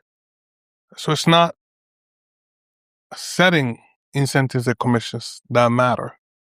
It's actually how you set them with an intended end goal. Absolutely. That they drive to. Is there an example of that you can give? Absolutely, sales commissions. Mm. That's often something that companies struggle with. The default is every sale I give you 20%, 15%, 30%, whatever, right? It differs from industry to industry, but you get a fixed commission on the sale. Mm. In some cases, that can be context specific, that can be smart. But the moment you grow to a certain volume, you're now actually losing 20, 30% of your margin every single time you make a sale. So in the beginning, and this is really important, there is not the one incentive system that works everywhere. In the beginning, if I want aggressive growth, if I need to grow fast, if I need to show proof of concept, if I need to show product market fit also to my investors, yes, I want to give them 30% per sale because I need to see the numbers. I know it's not efficient, but I need to grow now. I cannot wait. I need to acquire customers. I can then upsell them, right? Like I will benefit in different ways, but I need to grow. Now you reach a certain level and a certain volume, it becomes actually very inefficient. And, obviously sales commission is often factored in cost of customer acquisition in CAC. So that means now you actually spend a lot of money on each customer that you acquire. And then once you start actually looking at your dashboard, if you have one, or you build one by then, you see, every $100 product that I'm selling, I'm actually paying $120 in marketing sales costs, and because of the high commissions too, marketing also costs a lot, right? And the salaries of the salespeople and all of this, I'm actually losing money on every single customer I'm making. It probably would be better off not selling anything, right?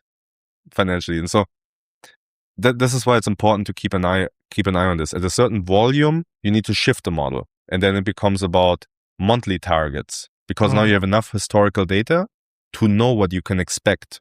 Right. So you have to hit that kind of minimum for it to make sense for us to give you a certain percentage of commission, Correct. Which of course will still be lucrative for them and incentivizing them enough to do that. Exactly. But then it's a later stage, you have more processes, more technology, right, to actually support the sales. More high intent leads come in because the marketing ideally gets better by then, right? And so there's many things that makes it totally justifiable that now there are different rules. You can still make the same money or even more, but you now need to do slightly different things to get there, which is you now have a monthly target. You can say starting from 80% target achievement, you start getting part of a bonus and then it rises, right? There are many ways of how you can play with this. Another piece is, if I have teams, do I incentivize only individuals or do I also incentivize team target achievement? And that was often kind of, a friction point. Tried out a lot of different models. And in the end of the day, you don't want to incentivize only for the team achievement, because then the high performers, high achievers get demotivated. Why should I work until late night if the other people are getting the same bonus?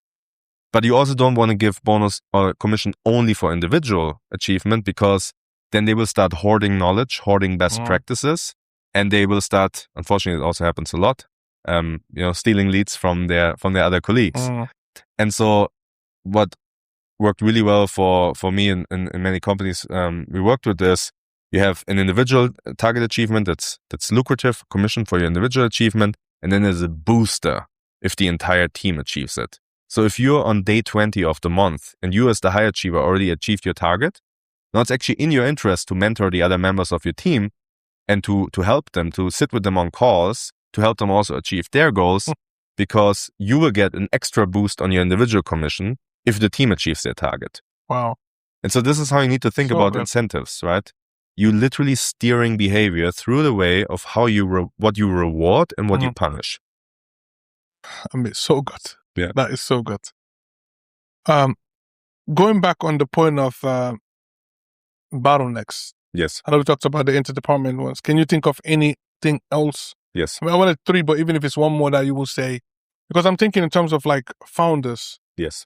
What have you found in terms of bottlenecks that they tend to always get wrong because they think it's this, it's X, but then they realize or maybe when you come in, you realize actually it's not X, it's Y. Is there anything specific in terms of bottlenecks that you found to be common across the board?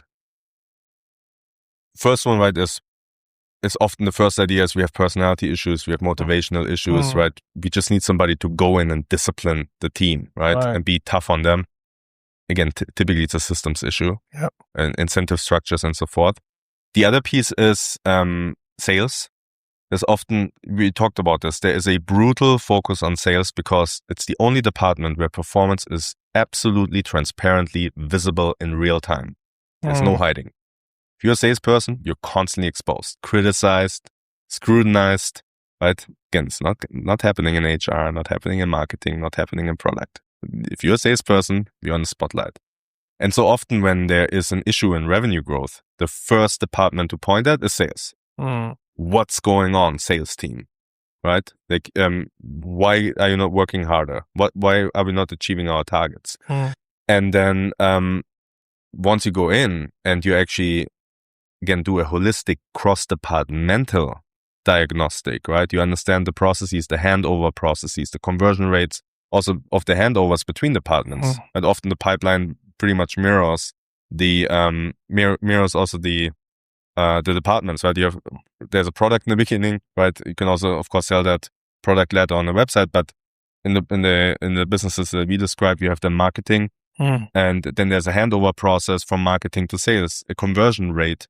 There's conversion rates within marketing, right? From website visitor to lead form and whatnot. So there are all these conversion rates that you're typically not aware of. The conversion rate, even within sales, all the stages, conversion rates between stages, in customer success, conversion rates between different stages of an existing customer. The sum of all of these conversion rates is what you look at when you say lead to customer 5%. What's going on? Why is the sales team not performing better, right?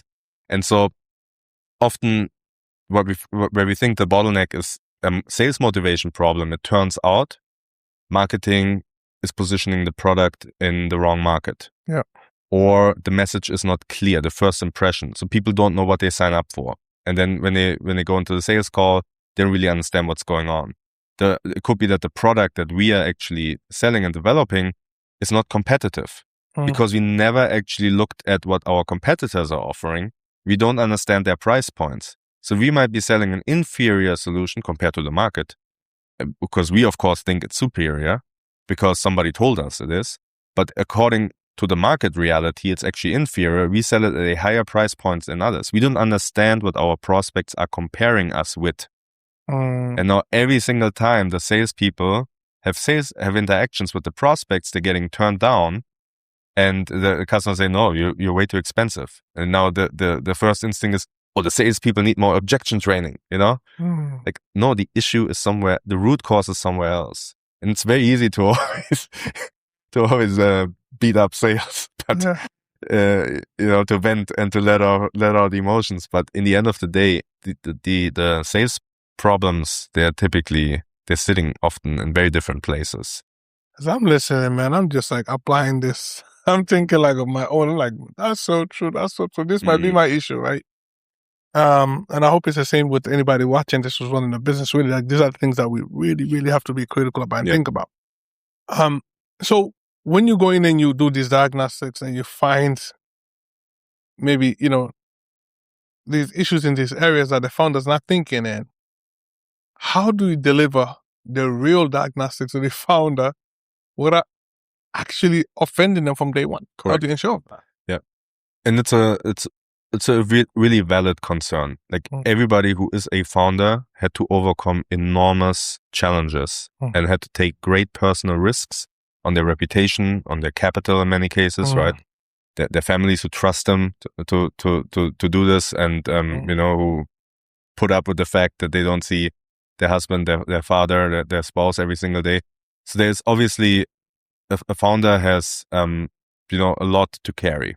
Now, for somebody to come in and lecture them and patronize them and tell them, what to do would be completely inappropriate. You need to understand that reality. And so I think it really starts there by honoring that. And everything that is typically found during a diagnostics are universal patterns that you see across many different companies. There's sometimes, it's just the nature of the game. It's the nature of a commercial organization interacting with the market, growing, adding team members, right? These are often very recurring patterns. This is also how I often approach these conversations. Look, what we're seeing right now is such and such and such, right? We see there's a misalignment between the departments, and that's actually caused by the handover processes or the incentive structure.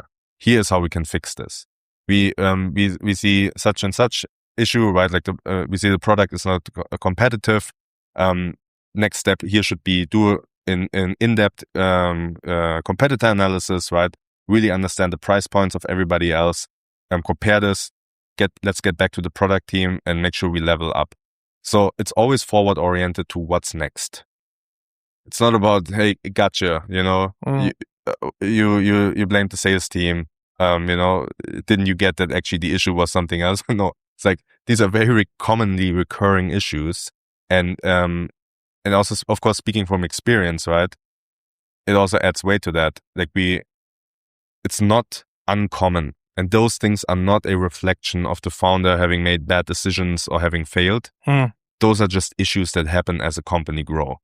And us having this conversation and also us doing the diagnostic actually helps us to be very proactive about a lot of those things and stamp them out at the root before they turn into bigger problems.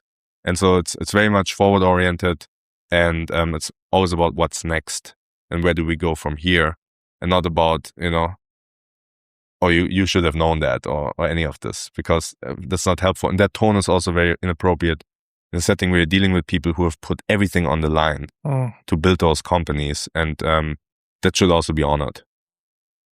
What is the one question that you ask a founder on day one that could give you 80% insights on what is going on at the current stage where they are? What is the gap that you currently see between where you are and where you want to be, and what have you done about it so far? It tells me where the priorities are. It tells me how the founder is thinking about the problem, how they're thinking about achieving the objectives of their company. And it shows me immediately the depth of thinking. Like, has this problem been tackled from different angles, from different perspectives, different vantage points? Or, this is often our reality due to the stress, due to 1,000 competing priorities, has it been on the back burner? And the push was more for, let's get some short-term fixes, let's kind of keep the boat running, and make sure that we just move forward in motion. Or was there really a surgical intervention, and then it might not have worked out, or maybe it didn't bring the results? But it shows me a lot about the way of thinking and the way of how the company operates. Ever wish you could build your own app but don't know how to code? Build Fast is a 60-day AI-powered program where complete beginners build 7 real apps using AI tools like Cursor, Supabase, Cloud Code, and other tools. No experience needed. You learn by doing with expert coaching, a modern tech stack, and career-ready projects all in just 2 months. In fact, in the first 30 days, you'll be able to build and deploy your first app. Only 12 spots in the founding cohort. Link in the description. Apply now before it's too late. So that leads me to wanting to really go in depth into your system, which is the 90-day fix, where you go into an organization, you actually work with them day in, day out, hands-on, and actually implement a solution to the problems that you have identified in the diagnostic phase, right? So what does day one look like when you actually now come in to do the fixing? Can you walk us through the core steps that you actually take and maybe give us a bit of insight on how the actual implementation is done? Absolutely. Yeah. Kickoff meeting, meaning we bring the key decision makers, stakeholders, and execution partners into the same room or into the same video call. The point here is to set the tone. We talked about this a lot, right? Yeah. To set the tone, you can almost say to set the collective intention for what we're going to do, and make sure that everybody's on board and that there are no misunderstandings, and that it's also clear to everyone what their roles are. At this point on day one, we have already done the diagnostics. We have already defined POCs, points of contacts, people, internal owners who will not only execute throughout the next 90 days, but also beyond that. They will own that in the long term. And now what we're doing is we bring everybody on board on the same page on day one. And we then distribute work streams. Work streams basically means there's a lot of things that we build in parallel. I give you an example. If we're working on, let's say, profitability, right? And we need to increase, the company has a goal, it needs to increase its contribution margins by, let's say, 10%. Now, that means we will need to work across departments to get that done. Right? You don't increase your contribution margin by some financial magic and wizardry, right? No, that actually means somebody needs to be in charge of the pricing model. Somebody needs to be in charge of the sales commission model, the marketing spend, because all of this is your margin, right? It goes into your margin. Somebody needs to look at operations and costs, right? Somebody needs to look at the sales team, at the customer success team, because we're also looking at renewals and so forth. So there are a lot of owners involved, and they own certain parts of this overall project. I will be leading them. I'll be the project manager. So I will be a context-specific manager throughout this entire time. They will report to me for that project while they still execute their day-to-day responsibilities, of course. And so we define the rhythm, the cadence. This is often very important, often underestimated. This is not soft stuff to sit around and actually say, this is our cadence, this is our weekly meeting schedule, this is what we discussed, these are the agendas. And then we have deliverables. And there will be some parts where we say already from the get-go, I will be more involved hands-on with certain topics because of past experience, or I've done it before. Other parts, the owners need to run by themselves, right, with their teams. And the key here is coordination and also shared definitions and shared vocabulary. Not to be underestimated as well, because if we talk about revenue growth and the head of sales thinks of revenue as bookings, but the finance team thinks about revenue as payments collected, when we want to increase revenue, then we need to straighten that out before we start working together. And if you have an issue with payment collections and we want to increase contribution margin, then obviously this will be part of the work streams that we need to work on. So the core intention here is we build together side by side. I go in and I work alongside those internal owners who do the bulk of execution. But I oversee that, mentor them, and also guide the effort to make sure it stays orchestrated and leads to the outcomes that we want to see. So at the end of this 90-day period, you've worked with them day in and day out, set, the guidance, help them figure out the solutions that they need. How do you ensure that after you leave after 90 days, this fix actually sticks and they continue? And that's an incredibly important point. Without internal ownership, it's not going to happen. If you do not have people who are in the company, who stay in the company, who have worked alongside me during that intervention, and who kind of own that change, who are fully bought into it, it's not gonna last. Right? And then you run exactly into the trap of the PowerPoint consultant, right? Where you give ideas and advice, but in the end of the day, it doesn't stick. I would say for me, that's something I learned really early on. That's kind of the most painful thing, right? Because it happened to me, right? Where, I did not insist enough on an internal owner because there was nobody really in charge. And for a while, I filled the gaps myself. Took on operational responsibilities, took on day-to-day responsibilities, took on management responsibilities. But in the end of the day, nothing really fundamentally then changed, right? You just kind of, you fix a gap temporarily. It does not help anybody. Right. The work is effective when it's system building, when it creates independence. And how do you do this? It ultimately, it sounds, again, also one of those, some people consider that soft parts. I do not consider them soft at all. It's the mindsets. It's the mentalities. If at the end of my work, the product team starts talking about lifetime value and pricing and competitive differentiators and talks about revenue growth and how they can, make sure that the marketing better understands how to how to market the product, then I'm happy because I know I was able to change the mentality. Right. If I hear the finance team, right, talk about talk about a deep understanding of how the sales team works and so forth, what product is doing, then I'm happy because it's only when you change the mentalities that change sticks. If I just come in and I create a few processes and I create a process map and I say, okay, these are the new processes. This is how a handover should happen from sales to customer success or account management, right? This is the onboarding process for clients. This is the checklist. And I just put that there. It's not going to stick because by default, people will resort to always the easiest path, right? And what they think is the easiest path. Correct. Yeah. Us too. Yeah. And so it's only by creating habits. We actually talked about this in the context of religion as well, of Islam. It's about creating habits and rhythms that outlast an external intervention. And this can only be done if the leaders themselves change their mentality.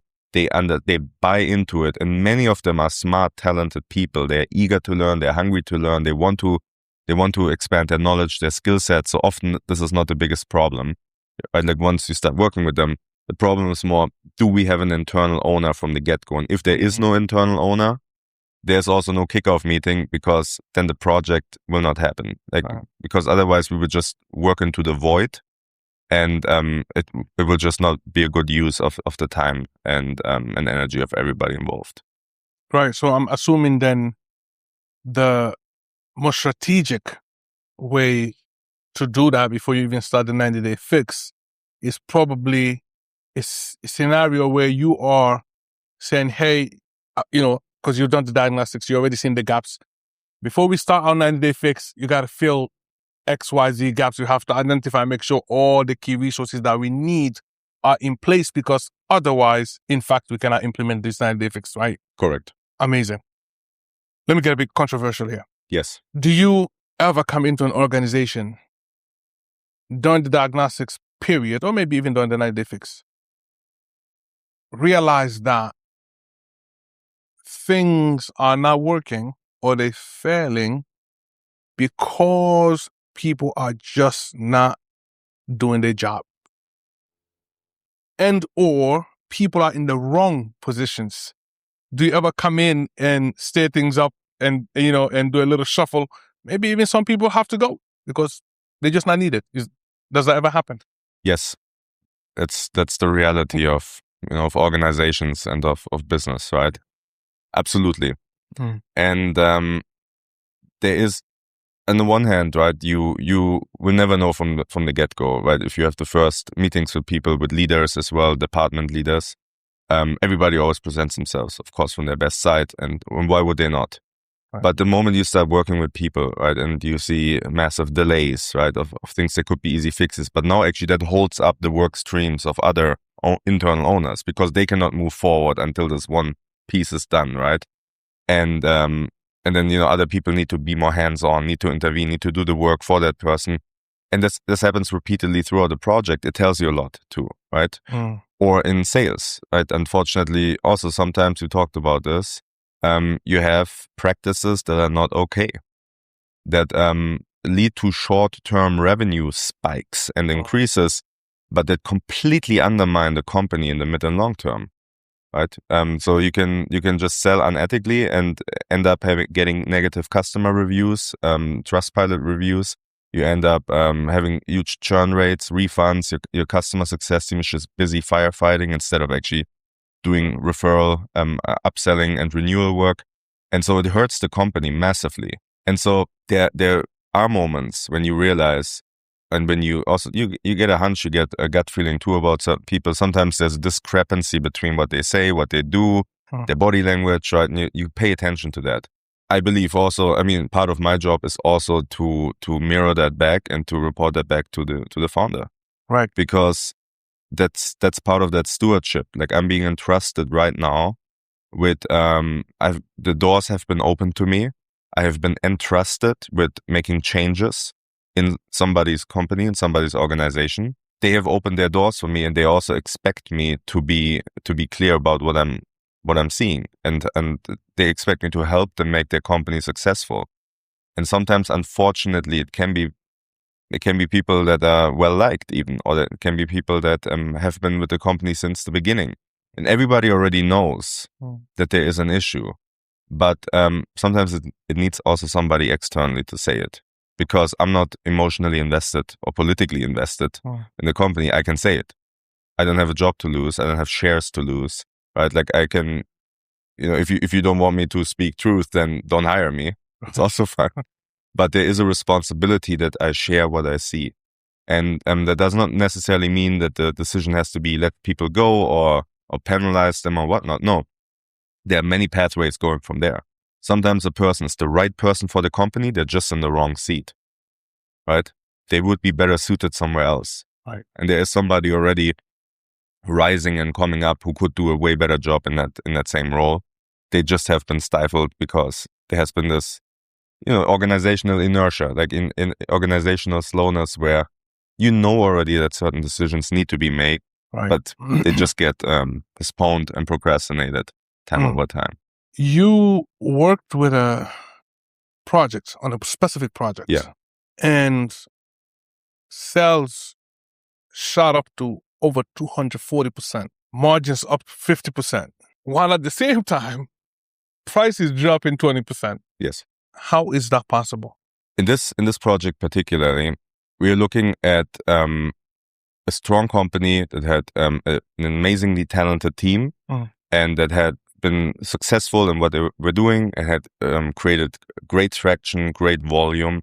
And now they were at a point where they needed to optimize, right? And to reach certain margin goals for their next stages.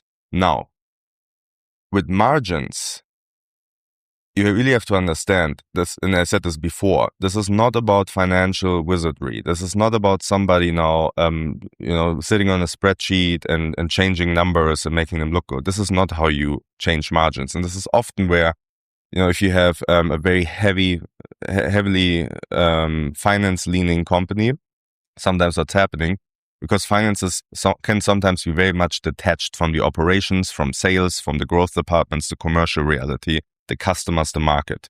So how I approach such projects is, when we talk about margins, we start with the costs, right? So you have to look at your supply model. Or what I did was I looked at the supply model first.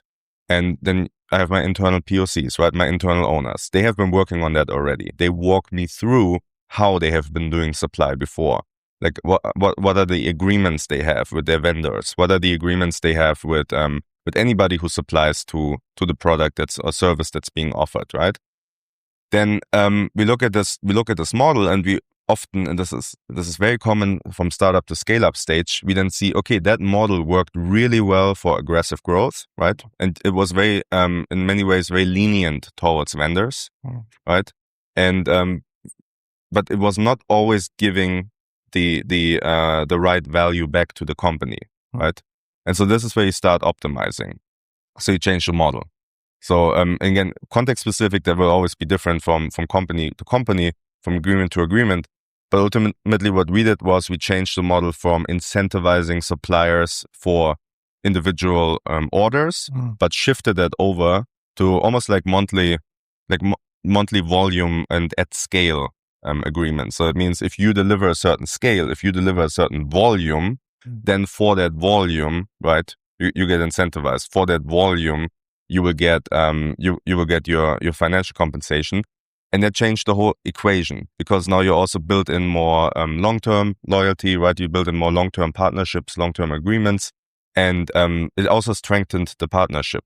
And we see something similar also on sales commissions, right? We touched on this earlier.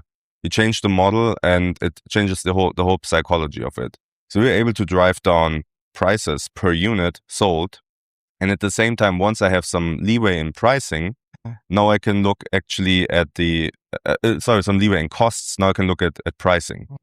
Now, the first thing you think about pricing is, okay, let's do some internal calculation. What I did was the opposite. I looked to the outside, to the market. The company had a fair understanding of the market, but has never really done an in-depth comparison to every other competitor out there. Okay, so competitive pricing. You looked at what the competitors are charging for Yeah. for these products. And also what they're offering and how they're offering it. I also want to know if you're actually comparable. Okay. Because if I as a company do not know what my prospects are comparing me with, then I don't have good sales arguments or marketing arguments, right? I do not know if somebody might have a way superior product that they sell at a way lower price point. And every single time I have a sales call, the prospect is already aware of this other product. And I just don't have a strong case to make to sell, right? So this is number one. We actually did a very in-depth competitive market analysis. I myself went on calls. I talked with the salespeople of other companies, right? Pretending to be a customer to kind of understand how they work, how do they approach commercial transactions, how do their operations work, and I also want to understand their price points. And it turned out that we actually had a lot of breathing room there, right? Okay. We were already in the premium pricing segment, and that was great, and that was justified. But still, we could go down a bit, and we are still premium pricing. But we make it more affordable, right, to a larger segment of the market. Right. And so that was number two, which then turns from competitive analysis and also understanding what are really your strengths. Because we talk about we want to increase our revenue growth. That means we also need to have sharper marketing messages. And later on with margins, right? We also need to bring down our marketing spend, which means we also need to become more efficient. Right, and get more out of every marketing dollar we spend. We want to get more money out. So it means our marketing needs to become sharper. And the competitive analysis helps with this a lot. So once you have this, we work on the pricing model. Pricing model is basically if I have different packages or if I'm even a subscription service, right? How do I now price if somebody doesn't upsell, if somebody pays for something again? How do I give discounts? This is huge because salespeople, if they're untrained, they will just give as much discount as possible just to get the customer in, right? And if you do not have any rules, then you will end up just almost like emotionally on an interpersonal level, managing all of your sales reps reactively. Why did you give this discount and why did you give that? That was too much. Right. If you then give rules, but they are not based in actual reality or in actual calculation logics or the market, then you just handcuff your sales agents, right? And they actually end up not being able to really sell and make offers to customers, because in some markets, discounts are important. Right. That changes a bit from geography to geography. True. Some markets insist on that and it's needed. So then we look at the pricing model, and that also means discounts.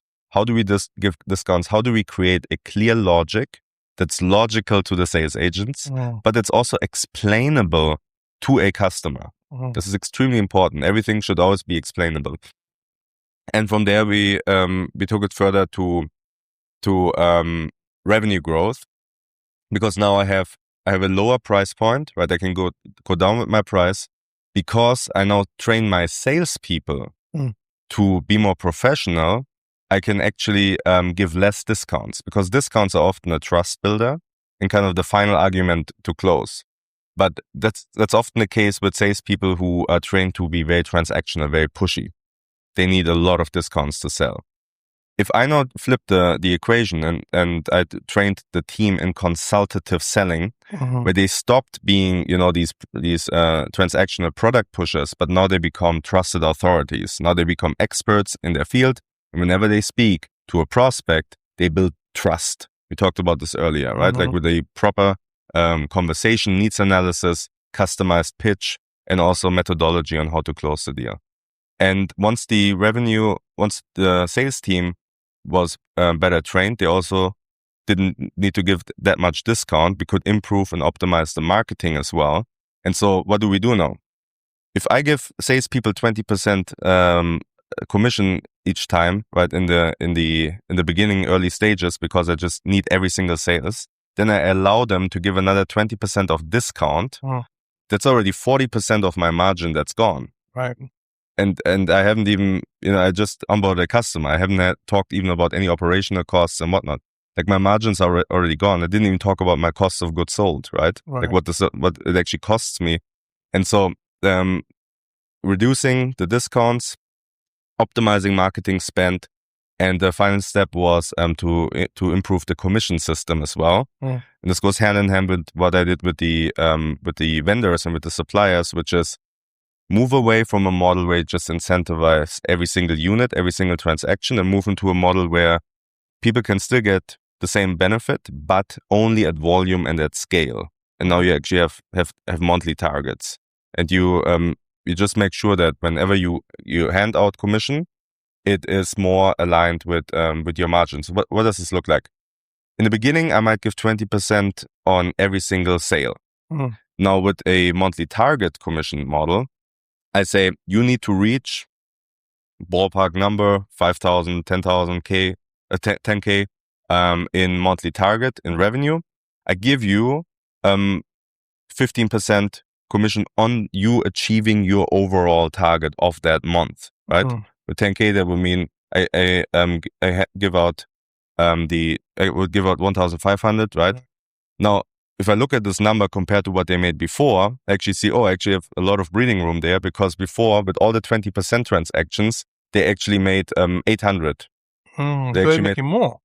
So yeah, so now they could potentially make more, but now I can adjust that and say, okay, actually I have so much breathing room here because now of the monthly target. I asked them to do more, but also at the same time, the processes get better, the marketing message get better, so you have more high intent lead. They get more training, so they're better equipped to handle all of those. And the product is more better articulated also for them because of the competitive analysis that we have. The pricing is more adjusted. So a lot of things go into their favor. So it's completely justifiable that they now ask more volume of them. Right. And now I see that discrepancy between what they made before, but what they could make now with the same 15 or 20%. Like actually, I can now say, okay, you get 10% on your base bonus that is equivalent on achieving the monthly target. And now if you overachieve, you will get even more.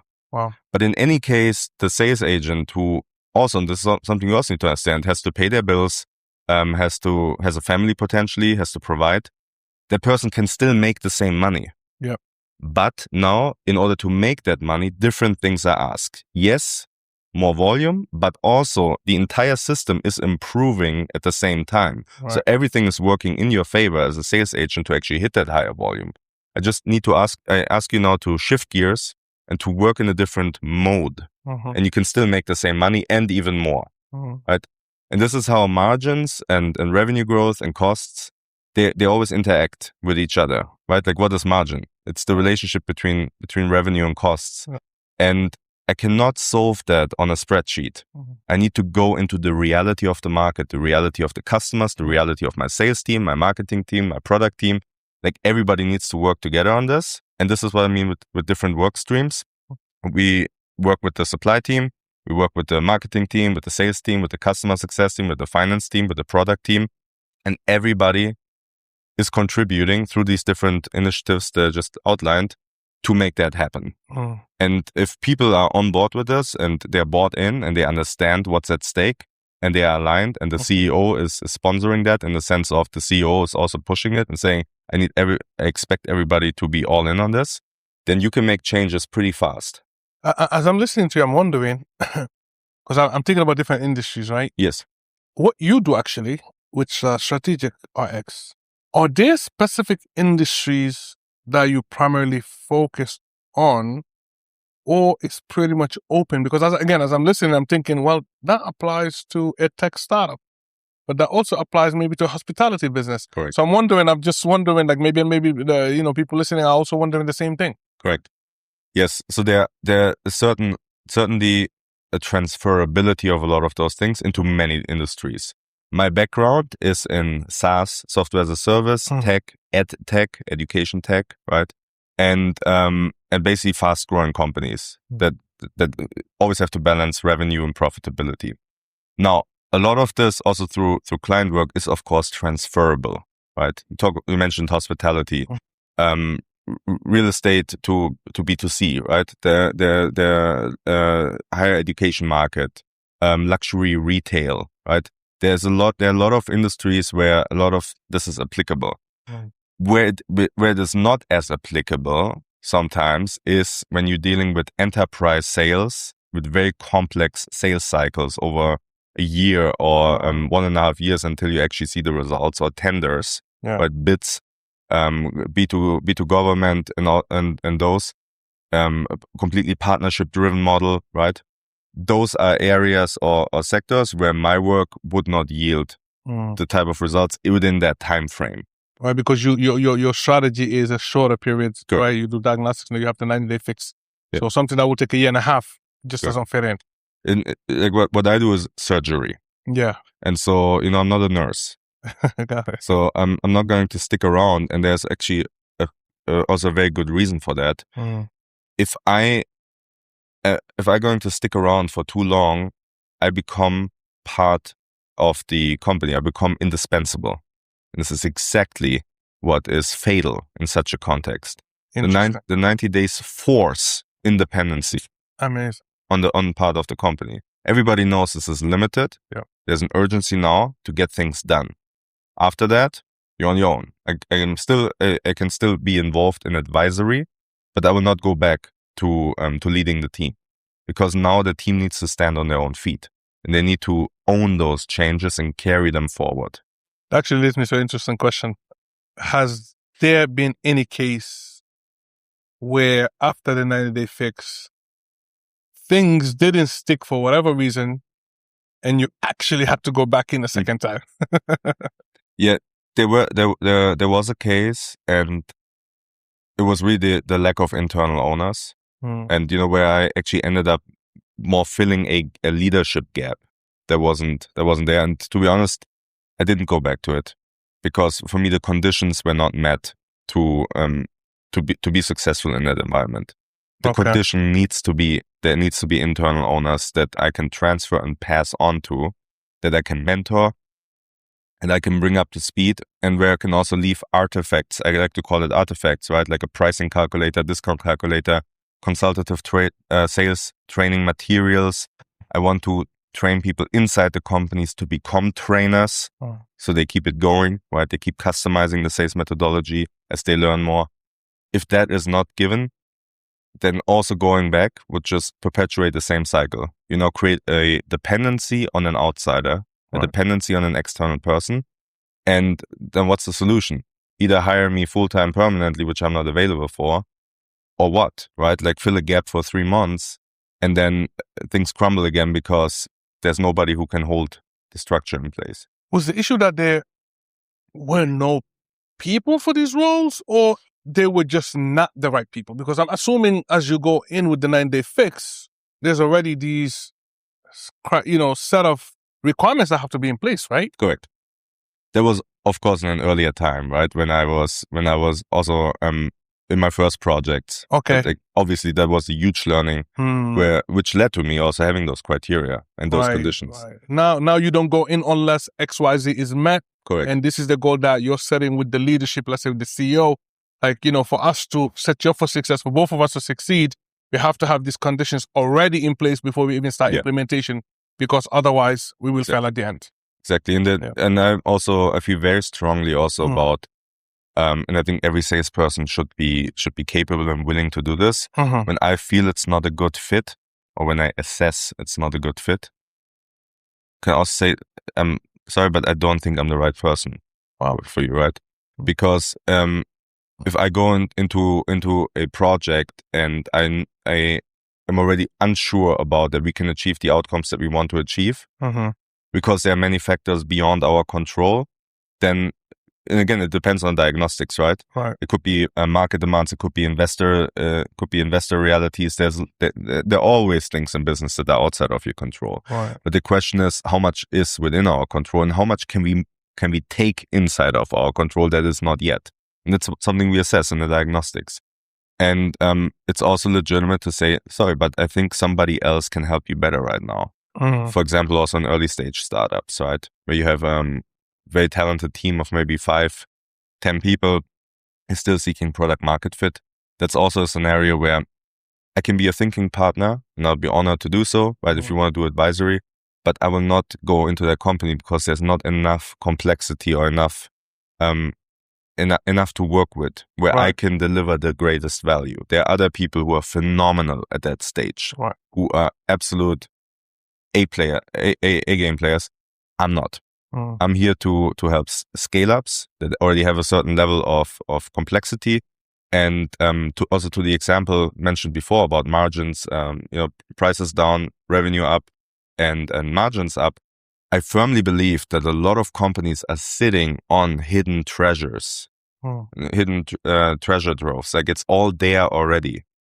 But They just don't somebody know. needs to bring it out, needs to mold it, needs to Mm. reorganize it so that the outcomes from the organizational resources that are already there are actually being mobilized, actually get into motion and produce the outcomes. And it often requires some restructuring, building things appropriate to the stage that they're currently in, fixing things, sometimes also letting certain people go, of course, that might hold back the company, or shifting them into a different responsibility. Sometimes it means hiring new people. But in the end of the day, I really believe that a lot of, especially scale-ups, often have already everything they need. They just need somebody to organize it, to put it into a structure that produces the outcomes that they want to see. So, with the company we just mentioned, right, seeing sales shoot up 240+%, which is amazing for any business, for anyone, right? That's a dream come true. Let us dive deeper into the whole sales system. Yes. Okay. You come into an organization that, let's say, has 20 sales reps. Yes. But obviously, say scale up, they're looking now to, let's say, scale up to 100. What's the single biggest lever that you will say they need to pull first before anything else? And what are the maybe top 3 KPIs that you will install first for them to be able to succeed? Yes. If they scale from 20 to 100 sales agents, then it's all about systematization, professionalization, and processes. It's not anymore about vibe managing, right? It's not anymore about just going with the flow and winging it. At this scale, you need processes. You need to have discipline. And now all the best practices that you learned early on from your high performers, from the early stages, they now need to become the rule book. It's not any longer optional. If we know that top closers in our company, when the company was only 50 people, they would always do the demo a certain way, or they would always offer something very specific as an add-on, and that would kind of build trust. But whatever it is, or they would open the call with a specific way of talking. This needs to be copied and needs to become the methodology. Now, we also understand, of course, that people have different styles, different personalities. So it becomes the structure. It doesn't become the one-by-one robotic script. But you need to start defining the way of success in your company, right? You are successful, but you do not know why. Now you need to map it out and need to fully understand why and make this documented. Because once it's documented, you can iterate on it. Once you have it on paper in front of you, and it can be visual, it can be dashboard, whatever means, you need to have a shared reality about how things work, why they are successful. Only then can you actually hire or train proper team leadership or sales leadership, because then they have something to build up on, right? And we mentioned this earlier, right, about what did I do in the early stages of Go Student? Onboarding, CRM system, team leader enablement. In many companies, going from 20 to 100 sales agents, often the CRM is not yet there. But if you do not start now with the CRM or some form of central platform where you collect information about what's happening to your leads, you will run into big issues later on. It will become unmanageable. The CRM is the foundation of performance management. Right? I need to know in real time, every single minute of the day, if I choose to, as a sales manager, what's going on. I need to be able to know what happened in the meetings with the prospects. I need to be able to know what are the conversion rates between the different stages. How many leads do we have in the pipeline? What's happening to them?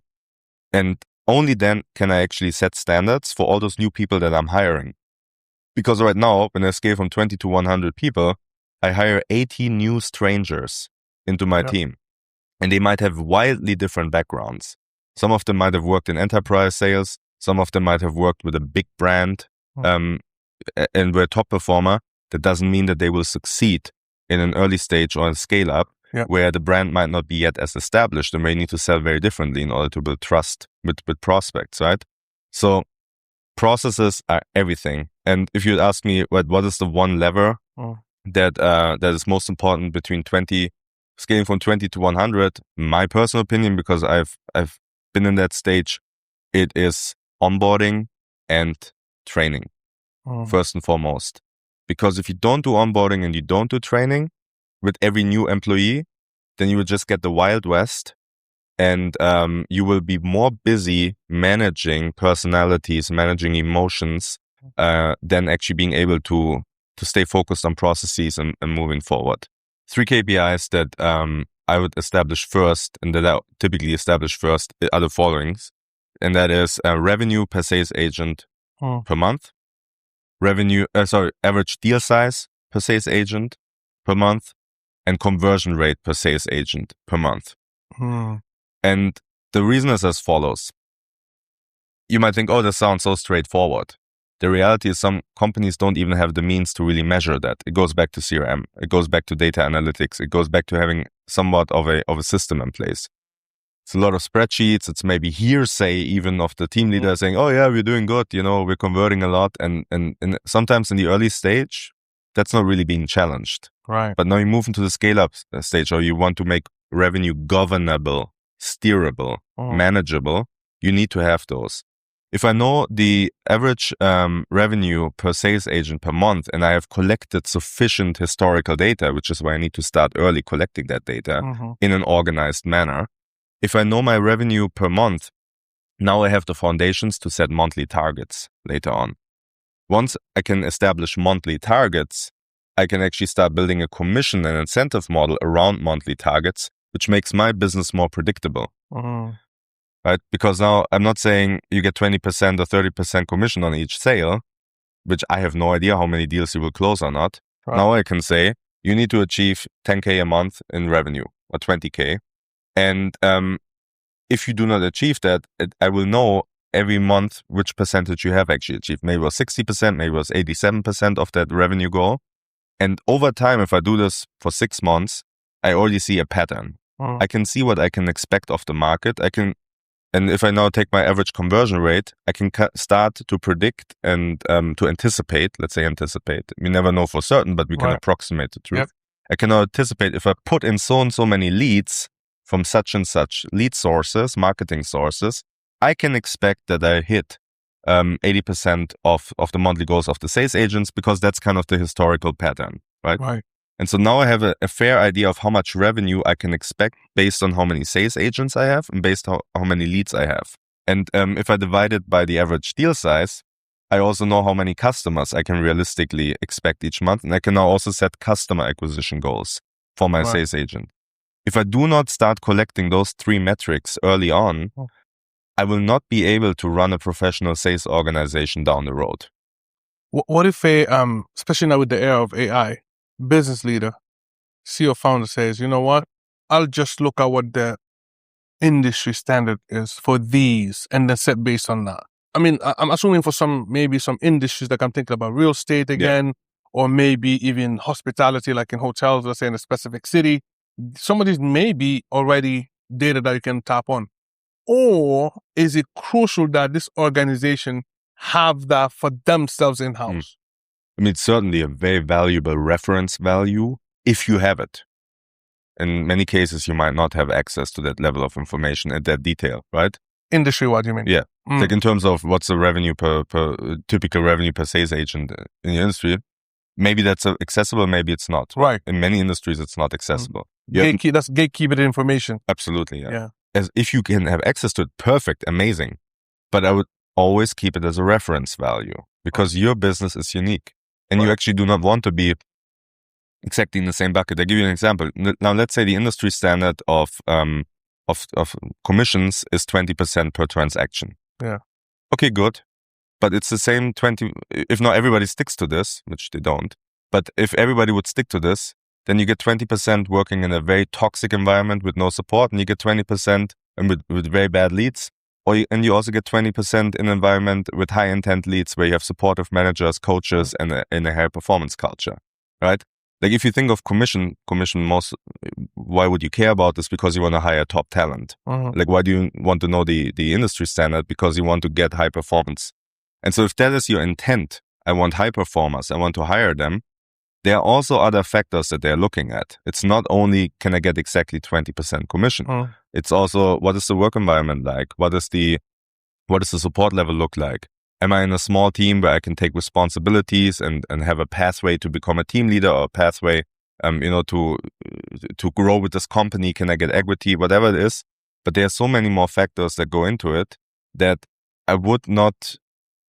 I mean, if you start, you want to use it as a reference value, but I would not make that a dogma for your industry. Again, there are some industries that are extremely established, that are really far down the road, very matured, different story. But then also what you're doing is probably just like fighting for 0.5% revenue increase and whatnot, and it's like a totally different game. But if you talk about fast-growing scale-ups, often there are no playbooks for what you're trying to achieve.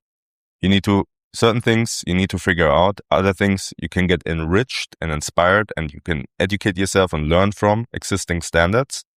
But I'd always recommend to take them with a grain of salt, because your business is unique, and your business will not be the same 6 months later, especially if you're fast growing. You need to adjust your operating model consistently in order to meet the demands of each stage that you're going through as you grow. As I'm listening to you, I'm thinking, well, I mean, if you are a scale-up, and you're trying to, you enter the market and you're trying to disrupt that market to a certain degree somehow. You're trying to, capture market share. It is crucial that you do some things different than what is selling in the market. Correct. Otherwise, you're just like everybody else. And if you're competing with everybody else the way they are operated, then how are you going to differentiate yourself to capture something from them? It's just not going to happen, right? Very true. That's what, at least that's what I'm getting from it, right? And same is true for customers and also for talent. Right? Like and those are the two most important that you need, right? Yes. You need your talent and you need to get the customers. So look, for scale up, obviously, as let's say at 20, trying to scale to higher numbers, whether that's 50, 100, it sounds like obviously they need a sales leadership, a head of sales of sorts, right? But for a founder who's not in a position to be able to afford one, what's the minimum set of requirement you will say that they need to have in place for their sales infrastructure? I always recommend to find a person who is strong in operations with a lot of attention to detail and precision, like somebody who has a sense for processes and for organizing things. Why is that? The earlier you can start codifying, I always like to call them MVP processes. Right? In my mind, processes are versionable, like software updates. You have a certain process now that's version 1. As you grow, it will be version 1.3, 1.5, process 2 because you do version 2 because you do an overhaul. And you need to start early with that type of mentality if you want to scale. If you always want to stay in that same company size, is a different story. If the team size will not fluctuate over the next three years, perfect, fine. You don't need probably most of that. But if you want to grow now and scale, and you want to make sure that the scale will not break apart the organization, then it's crucial to start thinking in that direction. What does that look like in practice, right? Because often you don't get that person really, right? Especially not commercially minded, right? So if you're lucky, you get a sales operations manager, revenue operations, rev ops, right? But also those are rare. It's also quite underappreciated profession, even though it is extremely crucial and important. So what do most companies do, or what do I see a lot in practice? It typically falls on the CRM manager, which is typically a technical person. And that person kind of becomes de facto the operations manager, because they have to set up the stages, the conversion rates, the data analytics in the beginning, right? And what is really important is that those people are commercially enabled, that they're not treated as product people, tech people, and kind of being kept apart, but they should be heavily involved with the sales team, have relationships with them, understand what they're doing. And that's number one. Order for the setup, right? In the early stages, you typically need a more aggressive commission model. And we talked about this earlier. Again, it of course depends on your capital and your funding, but you might not want to become over efficient and start with monthly targets and hyper complex data analytics. Right now, you need to prove traction. You need to prove revenue growth. And it means your commission model needs to reflect this. Right now, your commission model might be the 20% per sale. Knowing it's inefficient, but knowing this is what is needed right now to get market share and to grow. You also want to start with building some structure of team leaders, of course, or with one team leader. But also keep in mind, we talked about this earlier. There are people who are phenomenal individual contributors and high performers. That does not at all make them a good team leader. So sometimes it's somebody who performs a bit more average, but who knows how to mobilize people, motivate them, hold them to account, that you want to promote to a team leader. But it also means now you might face, of course, some politics and some strong emotions, because the high achiever thinks I should be promoted, because team leadership is also a status symbol, right? So how we solve this in different companies is often use two different pathways. One is sales team leader and one is sales expert. So for those who are strong high achievers, I want them to remain strong high achievers. I don't want to give them a team that just distracts them, but I want to increase their status. I want to start making them mentors for others. They have a prime spot to train newbies, right? To inspire them, to teach their lessons. And they also start forming their own community of other sales experts. And they obviously have higher earning potential. So I will increase their commissions because they have earned it. They have proven to me over time that they can perform consistently. And I'm also willing to give them higher commissions for that, higher percentages, right? And then it becomes aspirational for the rest of the team. So career paths, and that's also something you want to look at early, because otherwise you will lose a lot of the employees that are with you right now. Sales is brutal. If you do not have anything to look forward to as a sales agent in terms of career or in terms of the next couple of months, and you're in this daily pressured and you almost get kicked out, you think every sales call that you don't do well, your job is on the line. If you don't, if you don't have anything to look forward to in terms of career path, or at least some sort of structure, even though you might not achieve it, but at least to know that there's a way forward, then of course at some point you'll just quit, or you will look for some other opportunities outside, or quiet quitting, which is even more dangerous. Which is worse. People stay in the company, but they do the bare minimum, just to such an extent that they cannot be called out on it. But still, it's the bare minimum, and they're demoralized, they're defeated, they're demotivated, right? You can sometimes bring them back, right? And this is the role of team leaders. You can sometimes bring them back, but often if it has already come to this point, you might lose good people. And so, to kind of summarize it, right? You said, see, what needs to be in place, or what should be in place in the early stages, right? Minimum setup, definitely 100% CRM. Now, one caveat. If you're dealing with 10 prospects because you're selling really high ticket enterprise deals, you might still need a CRM or something similar to document it, but you don't need a full setup in the same way that you're dealing with 1,000 leads a day, right? In a high volume B2B or like SME B2B or B2C environment, right? Again, context matters, and early structures for commission, early structures for leadership. And I would think one of the most important things also is the sales methodology. At this stage, you want to start codifying what you're doing and keep it as an MVP. Understand it can always increase, it can get better, but you want to start creating a knowledge base, institutional knowledge. The earlier you do this, the better. The worst thing that can happen to you is you rely on all of your high performers and knowledgeable people, and then one of them quits. And even better, goes to the competition. With all the knowledge in their head, because you never asked them to write it down. You never made that institutional knowledge. And this is, again, one of those things like the CRM, like capturing certain metrics early on. Do it as early as possible. Make it part of the culture. Make it part of the expectation. If you learn something as a high performer, document it. Make it accessible to everybody else. If you do not set the tone from the beginning, you cannot enforce that later on. Once people have built their nests and their little fiefdoms inside the company, then it's too late. The earlier you start setting those things in place, the better. Incentives and commissions are very, very important, right? I mean, you've said it several times. And one of the questions that I personally have in an organization, the incentives and the especially commissions, right? Because that term's used a lot. Are we only setting those for the sales team, or are we figuring out how to spread that somehow? Because someone said to me recently, he said, give commissions to everyone. So as you know, so we operate hotels, right? And we're Yes. new in the space. Actually, got to take you so you can see them. We're in the lot, but we're new in the space. Yes. But so we visited a hotel here in Medina in the downtown, the Markaz area, and the manager of the hotel showed us numbers of how amazingly his receptionist, which to me was mind blowing, right? Because again, I operate in a hotel now. Yeah. Receptionist, you know how many sales they're closing? Insane. He has a minimum target for them. I think it was around 12K. One of them, if I'm not mistaken, hit almost 80K in a single month. The commission that person makes is literally almost a full-time salary, right? That's powerful because now I'm incentivizing my receptionists not to just be receptionists, to be salespeople. Yeah. And you get where I'm going with this, right? Now, people in your organizations who may not necessarily be touching sales, who may not ever see themselves as salespeople, contribute to your bottom line. Correct. So a friend recently said to me, he said, no, don't stop there. He said, so he was with me in this meeting. He said, no, so that was amazing. Definitely take that from him, but don't stop where he stopped. Don't only incentivize your receptionists, incentivize everyone who works in the organization.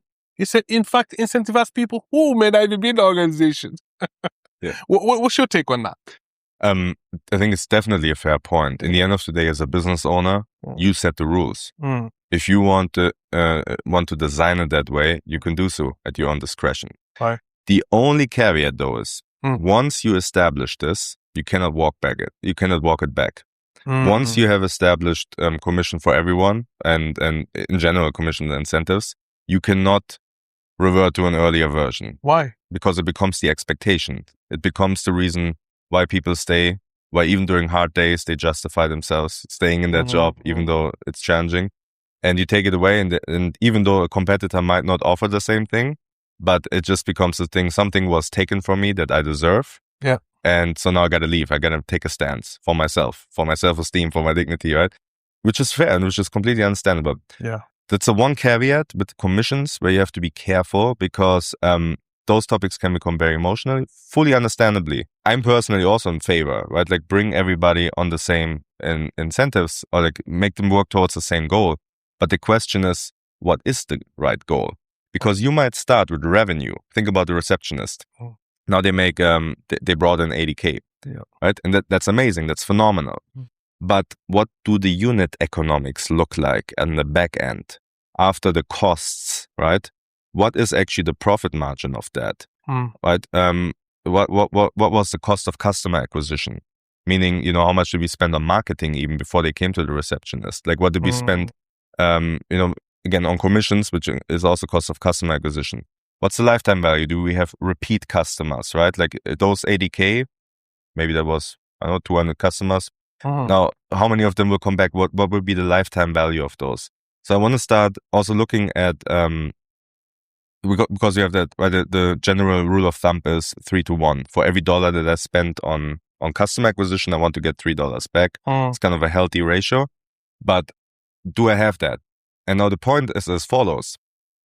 Right now, in this stage of the business, revenue is the priority, and it's totally fair. Yep. But there will be a stage later on, and it can also be triggered through inflation, through external circumstances, regulations, whatever it is. There will be a stage later on where you might have to prioritize your margins and your unit economics way more than the revenue. Yes. Now, if you incentivize everybody on revenue and you already block, let's say, 25%, 30% of those 80K, right? You already block them just for commissions to pass out to the housekeeping department, the restaurant staff, the cafe staff, who else? The people working in the valet, general manager, whoever else is involved in the hotel. You have now already allocated 30% or so of those 80K each time to pass them out to all the employees. Later on, when you need to optimize your margins, that's 30% less of your margins. Right. Can you restructure? Because I'm thinking now, so you can't walk back. Yeah. Can you set up a commission system that works for now, but with the plan that we know that right now we optimize for revenue, but soon we're going to have to change that optimization to something else, but this is what we're going to do. So like, Yes. it's already thought of ahead. Yeah. Because the other concern is, if you don't mind, that I was thinking just now is, how do I make sure that people don't now change their actual job in practice to something else because of commissions? Now I'm incentivizing you for commissions based on sales, but your job is not sales. Exactly. Yeah, very good point. And I love the question, right? And this is literally like what you described. This is how it should be. But how do you change something afterwards? You have to put it into a written agreement. I mean, typically the commission is also part of the work contract, right? Or it's added right afterwards if a commission has been established. Yeah. And there needs to be a clear clause in there that says that this commission system is subject to changes, right? At the convenience of the company. Right. This needs to be in there, and it cannot just be in there as a hidden clause in the fine print. Like, you need to explicitly set the tone and expectation. Right now we're in this stage, and we want to reward you all for this, but please always keep in the back of your mind, we might have to change it in the future, right? And some people will take that and understand. Other people will not take that well. It's also a reality, right? Right. But if you said that early on, then at least, and if people are rational, know that, okay, well, this may be a temporary thing. Right now we're doing this because of a need or because it's an experimentation, right? We're trying to see how this will work out. So people know. But definitely, as we know, with money, you can give people more and then try to take back. Exactly. Right? And then at least if they don't make that money, it's because they didn't do the work, but you cannot take the mechanism through which they make that money. It will at least be difficult. Yeah. I firmly believe that revenue is always a systems outcome, right? So revenue is not a sales outcome. Sales is, in many cases, often at the end of the chain. The chain of causes that leads to revenue. And so when you want to incentivize people, you really have to look at what is their unique contribution in their department. What is a context-specific incentive? Because you talk about, right, people might want to change jobs, right? And might do, like, think about the marketing department, right? I want to typically we incentivize them by lead volume, but now I want to incentivize them by sales conversion, right? That means now they will have a strong incentive to increase sales conversion. Also makes somewhat sense for the product team that they get incentivized on sales conversion, right? But what do you do now with the HR team? What are the causes that lead to good sales performance? The HR team, you might not incentivize them based on the revenue or sales conversion, but the HR team, like human resources team, talent acquisition team, you might incentivize them on if a salesperson has been hired and they stayed for, let's say, 6 months and they achieved their monthly targets, which is not exactly the same as sales conversion or revenue, right? So you need to look a bit more nuance into what would, how does, take the hotel example, how does a housekeeper, a cleaning person contribute to the revenue? Like, what is it that I can measure that will lead to renewals, right? Or to rebookings? Maybe they put chocolates in there, and maybe maybe I have mentions. You see, in a lot of restaurants, there are often waiters who are extremely welcoming and gracious and generous. And then they say, please write a review on TripAdvisor for our hotel or restaurant, and please mention my name. Right? And they can say, okay, I incentivize you for the amounts of you having been mentioned on TripAdvisor, but I'm not incentivizing you for the 80K revenue of the receptionist. Right. And so this is what, when we say, why don't we incentivize everybody? Yeah. We also need to look at what exactly what's fitting for each role and for each person. What behavior do we want to reward that will ultimately lead to the revenue? Because the revenue was not created by the receptionist alone. The receptionist didn't go out there and do marketing and ensure the quality of the rooms and whatnot, which led to word of mouth. The receptionist was at the end of a whole chain of departments that had to work together to make the sale happen at the reception. Interesting. We spoke about earlier how you operated, in 20 plus markets. Yeah. Right. Obviously, sales, as you've said several times, is not, it's not necessarily easy, right? It's not. It's has so many challenges for the salesperson, right? They can take blame that has nothing to do with them, in fact, right? But they receiving the short end of the stick. training sales agents is very important. Getting the support they need is very important. In your 20 plus markets of experience, what would you say is the single biggest tactic that you've seen work in any market, cross borders? Yeah. And the opposite of that, what's maybe one thing that the moment you cross into another border, that it doesn't work anymore? Exactly. Yeah. Appreciate that question. When we talk about 20 different markets, we talk about different cultures. We talk even inside of markets and countries. We talk about different languages inside the market, different socioeconomic realities, right? We talk about people who couldn't be more different from each other. Sometimes, of course, there's a bit more. There's some similarities if somebody lives in the same country, but even inside of countries, people are as different as it can get, right? So we're dealing with humans first and foremost. Right. And this is my response to this question. If you have a genuine curiosity about humans, a genuine appreciation of humans, that goes far in every culture, even in very transactional business cultures that can seem very stiff and rigid, it still shines through, right? And so as a rule of thumb, if you know how to deal with humans, and I'm not saying now about deal with this particular culture or that cultural fluency, all of this is important, but it's secondary. First, primarily and foremost, a genuine curiosity in humans, in their world and what's going on. And this is true for B2C, obviously, right? Where you're dealing often with the personal situation of someone. But it's also true for B2B and even enterprise. You will end up building relationships with the people that you keep going into video calls with, or that you keep meeting in person for sales meetings or for prospect meetings. You will keep dealing with people. And you, as a salesperson, you are the face of the company. However whatever your posture is, your composure, however you behave, that will be the image that people will have of the company, of the product, and of the service. Because they in many cases don't know much more about your company, especially if you're in the early stages. Again, if you're working for a very big corporate that's well known, might be slightly different, right? Regardless of how you behave, they might still have a positive or negative image of the brand. Right. But that's not the reality for the majority of businesses. In many Especially cases, scaleups. Yeah. Many cases, sales is about building trust. Right. And it really starts with a genuine curiosity in other people. And why do I say curiosity?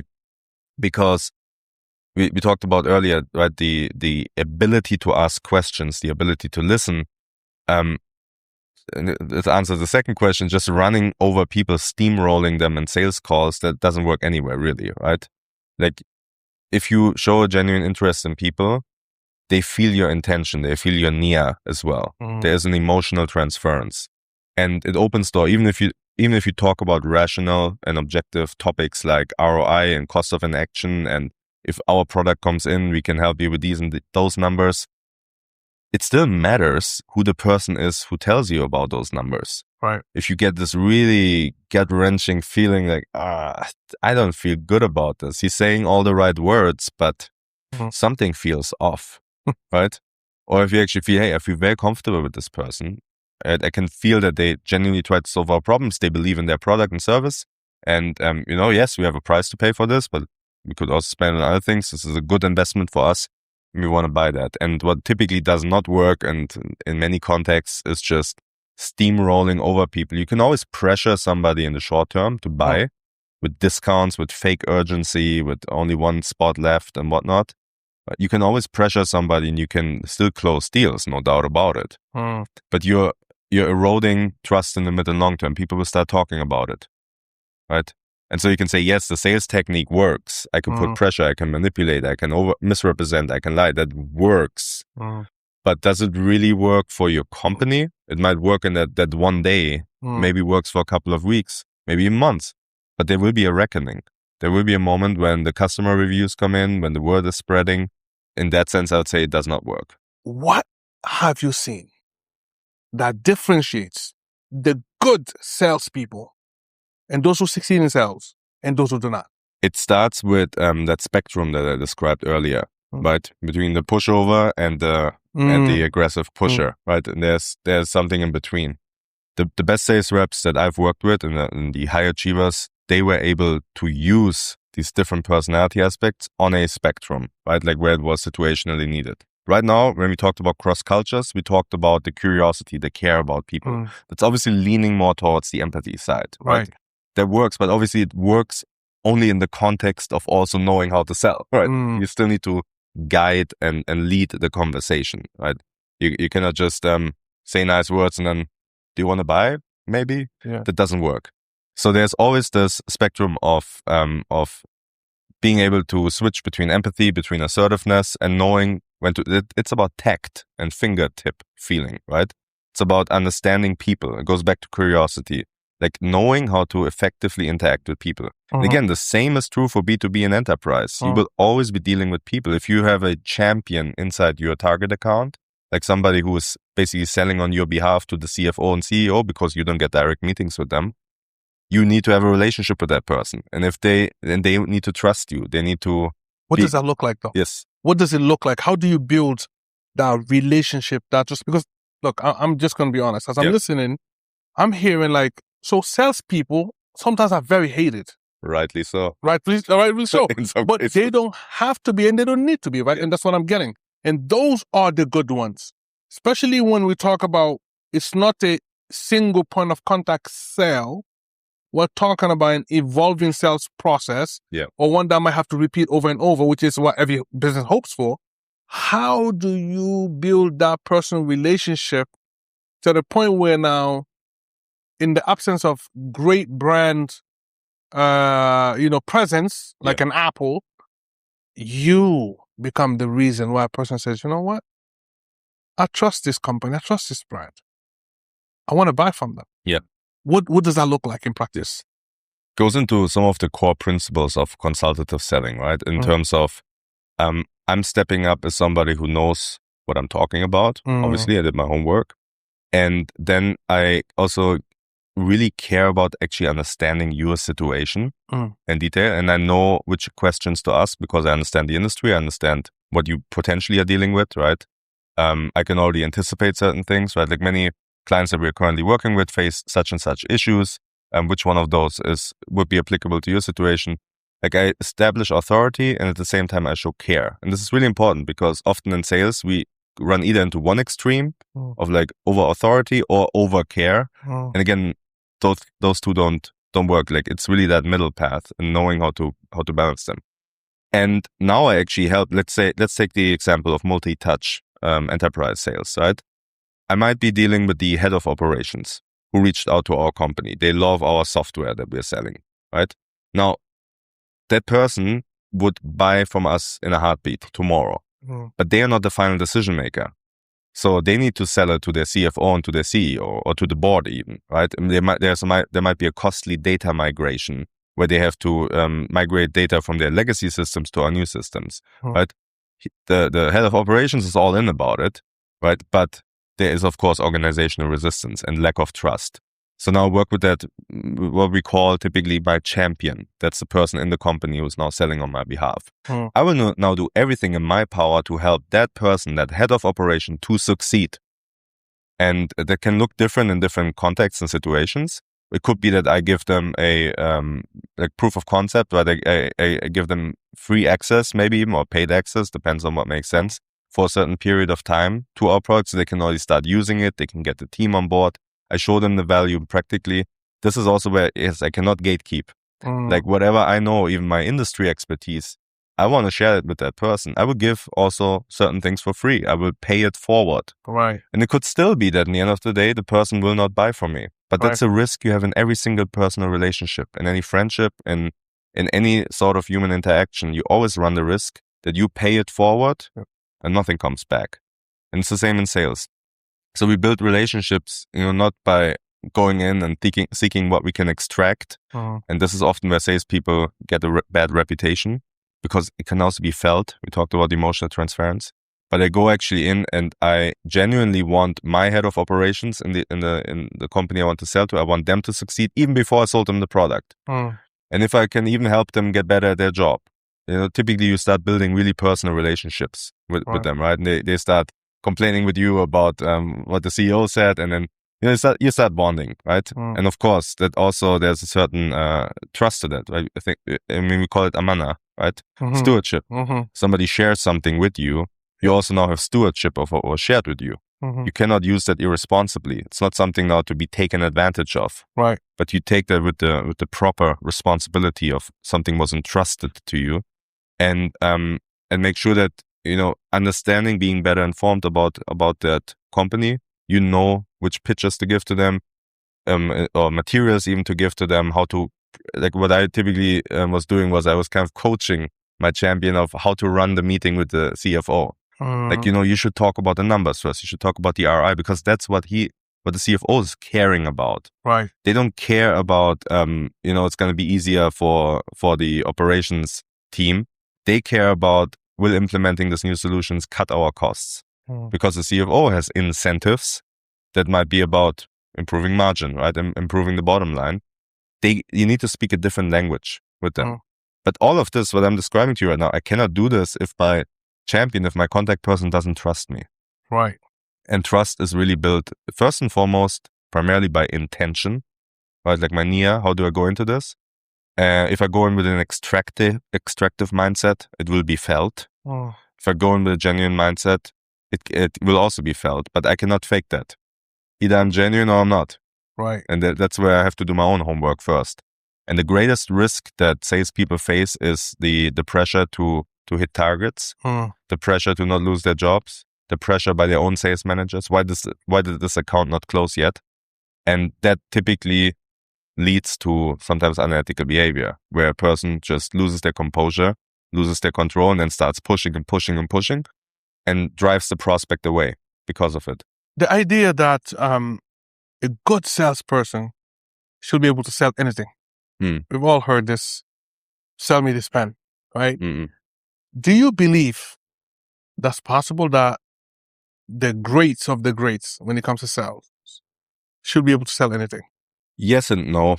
If you are typically dealing with a certain ICP or a certain persona of customers, certainly. If you're a really great B2C salesperson, you're great at selling real estate, I'm sure you will also be doing amazing in luxury retail and edtech and whatever else, right? But now if I ask that same person who is amazing at selling real estate, now I ask them to sell to government with procurement cycles of 9 months or even longer, 18 months, and apply for tenders and bids, and you know, and now they need to go through all kinds of regulatory complex processes and coordinate with legal and with, I'm not sure if these skills are transferable, right? So if we say within a certain container, within a certain world, yes, I do think that there's a lot of transferable skills, but it comes with a caveat. The most dangerous thing that can happen to a salesperson is, you know, you're new in your career, you're eager to learn, and now you start watching YouTube videos and you pick up one technique here, one thing to say there, you know, another technique from this method, another from that method. Markets are different, customers are different. I speak very differently to a parent where I'm selling, let's say, a college admission or an edtech product. That's going to be way more empathetic and way more caring than if I speak to a business person whom I'm saying, I'm selling airplane parts to, and where we talk about budgets, and it doesn't even matter if they pay me 10% extra because they have the budget for it anyway. You know, and we might have a very different dynamic with each other. So context matters, but I think there's a lot of transferable skill. Just need to always use discernment and your judgment and your critical thinking and read the room if what you've learned in a different sales context actually applies here, or if it's actually completely out of tune and actually disrupts the relationship that you have with the potential buyer. There are many people now offering products, services, info products, right? And I think it's necessary. I think it's needed. I think that's the only way we grow as a community, is when there's a lot of teaching and training and these things happening. It's required. But then the other problem with that is everybody's selling something, and that something may sometimes be good, it may not be good, right? And sometimes the one selling is qualified and sometimes they're not qualified. So that's one aspect of it. What is being sold, what is being trained on, and who's doing the training, right? Are they being qualified? On the other side, what's happening, what I'm seeing, just what I'm observing, is that now you have a lot of people entering the sales space to learn to become salespeople, right? Obviously, many of them have no background in that, which again, is understandable, right? You can come and learn it. Sometimes you have natural personalities that work well with sales, right? But what's happening now, a lot of people are buying into this idea of, if I can become a salesperson, whether it's a seller, a closer, etc., this become a way out for me to gain financial freedom, location independence, which again, true. Only thing I want to get your take on, I guess, is, are you noticing any issues in the space? Because I've heard complaints. Let me just put it that way. What have you observed? One thing that's, we discussed this a lot with the brothers here also in the past couple of days, right? Some of them with very long and impressive track records in sales, in marketing, right? Who also know the space very well. We talked about this a lot. Like, how do you use marketing? How do you use urgency? What type of promises do you make? Or even the whole topic of guarantees, right? I would say, especially when we talk about info products, and let's define that for a moment, right? Yeah. We're not talking about courses per se, because again, the age of AI, that becomes a very contested product. We're talking about courses coupled with live coaching. So you're not just paying for the knowledge itself, but you're actually purchasing the fact somebody holding you accountable, somebody helping you contextualizing what you learn for your unique situation and making it real for you. So you actually take action on it, right? And that's a beautiful thing in itself. But now the question, of course, becomes, if I, as a service provider, tell somebody, okay, you come on my program, and within 6 months, right, you'll be able to, the specific outcome X, Y, and Z. You will be financially independent. You will make 10K a month. There's like a very specific outcome that I'm promising you, and I kind of guarantee that in an implied way. Even though then later, maybe in the agreement, there's some fine print. Only if you do X, Y, Z, and if you do all kinds of things that you wouldn't do, then that outcome is guaranteed. But if I now promise that to you, right, after 6 months, you will be there. But this is not based on a diagnostics. This is not based on first looking actually into your personal situation. This is not just generic marketing to anybody and everyone, right? Yeah. Now, I as a client, I trust you, and I might sign up for your program. And I'll now spend 6 months in your program. And the salesperson, probably they weren't called like this. Maybe they were called the gate openers, right? Like maybe there was a different name. So I never really felt I was being sold to it. Just felt right. But that salesperson also wanted to just get their commission and push through. Yeah. So they didn't qualify much. They didn't ask many questions. They didn't actually check if it was a good fit. They also just want to get on customers because they want to get their commission. Right. Or they want to keep their status in the sales team. They don't want to be the loser. They want to make sure that they have a good standing. And so now they brought in somebody who, might be an enormous procrastinator, somebody who doesn't have much money saved, right? Who is maybe a very disorganized person, but now they believe that within 6 months they will be financially independent and they will be able to relocate and make hijrah and move countries, and their entire life will change. Amazing if that works out, but let's be real. In many cases, it doesn't. Yeah. Also, the coach of the program will probably be dealing with 50, whatever others, right? Maybe they have sub-coaches, right? Like coaches who work on their behalf. You don't also know the quality. Again, I'm talking now a bit more about an example. Of course, there are also programs that are phenomenal, right? Don't want to take a knock on them, but just examples. Now, if this person now spends money and time for those 6 months to gain financial independence, they had to justify this money to their spouse, to the kids, right? Maybe they spent the weekends on that. Maybe they even quit their job for it because they feel like this is my big chance. Yep. Or they have been unemployed and now they actually spend those 6 months because they maybe it's a loan. Yeah, exactly. Financial independence. They didn't have a sounding board, nobody to talk to before making that decision. They will spend those 6 months, and after 6 months, they will just be where they started. They might have more knowledge. They might have taken some actions here and there, but never really strategically. And there's no consistency in it. They have now lost 6 months of their life where they could have done a job and actually had an income. and be able to provide for their family. Have now spent 6 months, learning things that are not really useful for them. Maybe they would have been better off with a life coach or a fitness coach, right? Like Brother Yusuf and other of the us, and may get their discipline together and their mindset together and their ability to take action and execute together, instead of spending hours and hours and hours consuming videos, taking notes, studying, and then during the calls asking some generic questions, because also many people don't know how to ask questions, right? Yeah. So they might not get the most out of those calls unless the coach is really good and knows how to lead them there. And this person will waste 6 months. And it's not just the money that they lost, but it is the time that they lost and the opportunity cost on a promise. And they will probably not allow themselves on a nervous system level to again believe in such a dream. Is financial independence achievable for me? Their nervous system will already shut down because of that disappointment that they experienced. Right. And even though it might have been in reach for them 3 years down the line, if they would have just been consistent, our brother Muhammad yesterday from Green Pill talked about this, right? Consistency over intensity. Yeah. Right? Instead of those intense 6 months as program, they could have been consistent over 3 years and would have achieved their goal. Right. And so why I'm expanding on that is sales is not just the moment where you make a transaction, right? You are also setting somebody on a path.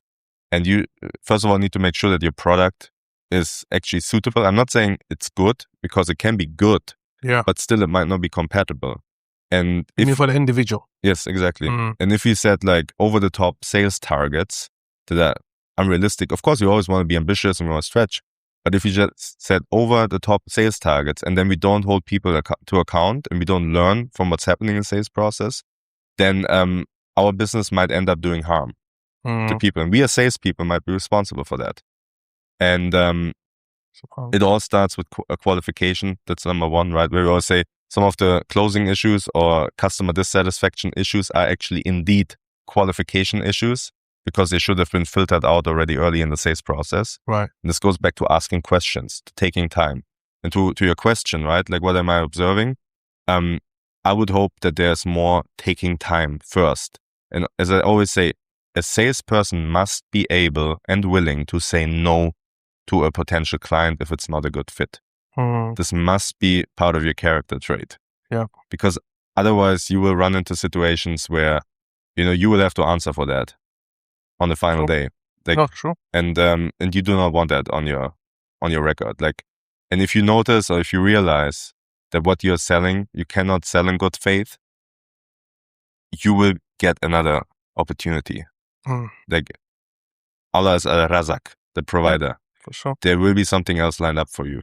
I've made decisions where I walked away from high-paying jobs when it didn't work for me anymore, and walked away from high stakes where I would have benefited greatly. I walked away with nothing when it wasn't working for me anymore. With my own, I can say, with my fitra and also with my integrity. And always, God provided. I was able, and sometimes again from unexpected places, I was able to find a new role, a new opportunity, and something new. And that is possible. And if you have faith, and also especially if you market yourself as Muslim, and if you're in that space, we talked about this yesterday about embodiment. Then embody those principles too. And if you realize your product might be doing harm in the sense of it wastes people time or it might not get the results, then it's time to go back to the drawing board and make that program better, or make it shorter, or change the price point, or have a hard look at the sales process. But you need to do something about it. Right. And if I may, first of all, Jazakallah khair, that was on point. But if I may add to that, can it also be that maybe your promise needs to be different or realistic? So what do I mean by that? Instead of promising that by doing XYZ program, you'll make your 5 to 10K, like specifying amounts that for someone will be a life changer, or saying you'll become financial free or location independent, which really, I don't know. For me, I have a problem sometimes with these promises. Okay, actually I have a problem with them all the time. Because I'll tell you, I don't know how you can guarantee that. As a Muslim, how? You don't know. I don't care, by the way, what this person says on that call. Let's say you did the most amazing qualification, right? And we're working on probability here. Now, alhamdulillah, this person seems like the right type of person. He has discipline. He's done things. Bi'idhnillah, he's the type that could succeed in this program. Yeah. But one thing we know as Muslims is that, brother, nothing of the future is known to us. That's number one. We don't have the knowledge of the unseen. Very true. We don't know what's going to happen in the next 5 seconds. Yes. We don't know how people can change. And again, somebody goes, oh, well, you nitpicking. Yeah, I am. Because be careful with these guarantees and promises. I'm speaking to myself first, right? And we don't know if this person actually, some other consequences may happen in their life where things change that you may not even know about. Maybe they themselves won't be able to pinpoint fully and say, you know what? I really was in a position where I thought I could deliver X, Y, Z and do this, what it takes for me to highly be successful in this, bi'idhnillah, but something happened, and it could just be something emotional, psychological that maybe they can't even pinpoint yet, that just affected everything. And now they no longer that same person. You understand what I'm trying to say here? Absolutely. And I'm kind of like, Absolutely. but then the issue becomes then, what's the problem? Is it the product? Is it the service? Is it the training? No, it's the guarantee, because you gave a guarantee where only Allah, that's what I believe, can give a guarantee for anything in the future. Very true. Does that make sense? Absolutely. So now, and I know people will say, well, no, we're saying if you do X, Y, Z, and I agree on that to a certain degree. For example, let's say our program teaching software engineering. And I'm very keen on this. It's like, we don't promise you'll make 5K or 10K. I don't know that. I don't know if you're going to do the work to get you that. And I don't also know, even if you did all the work, will your rizq be written for you to make that yet? I don't know that. In 6 months, in 12 months, I don't know that. So I'm very keen on saying what I have control over, bi'idhnillah, to the best of my ability, with also what you can have control, which is the actions that you and I can both take, is that if, bi'idhnillah, based on what I've put together already, I've done it. Put it together already. So I'm going to put together, I've done it. Yeah. And I already have experienced it. So I'm talking about, based on the experience here, that if I teach you how to make a cappuccino, just using example as it's software. Well, let's say I'm teaching you how to make a cappuccino. If you take the water, and I don't even know how a cappuccino is made, so I'm just making this up, right? If you bring the milk and the water and that, you pour in the machine, you do X, Y, Z, you do 1, it stops. 1, 2, 3, 4, 5. Okay? That's what I'm going to teach you how to make cappuccinos. 5 steps. I'll teach it to you. You'll practice it. You'll make mistakes. I'll correct you.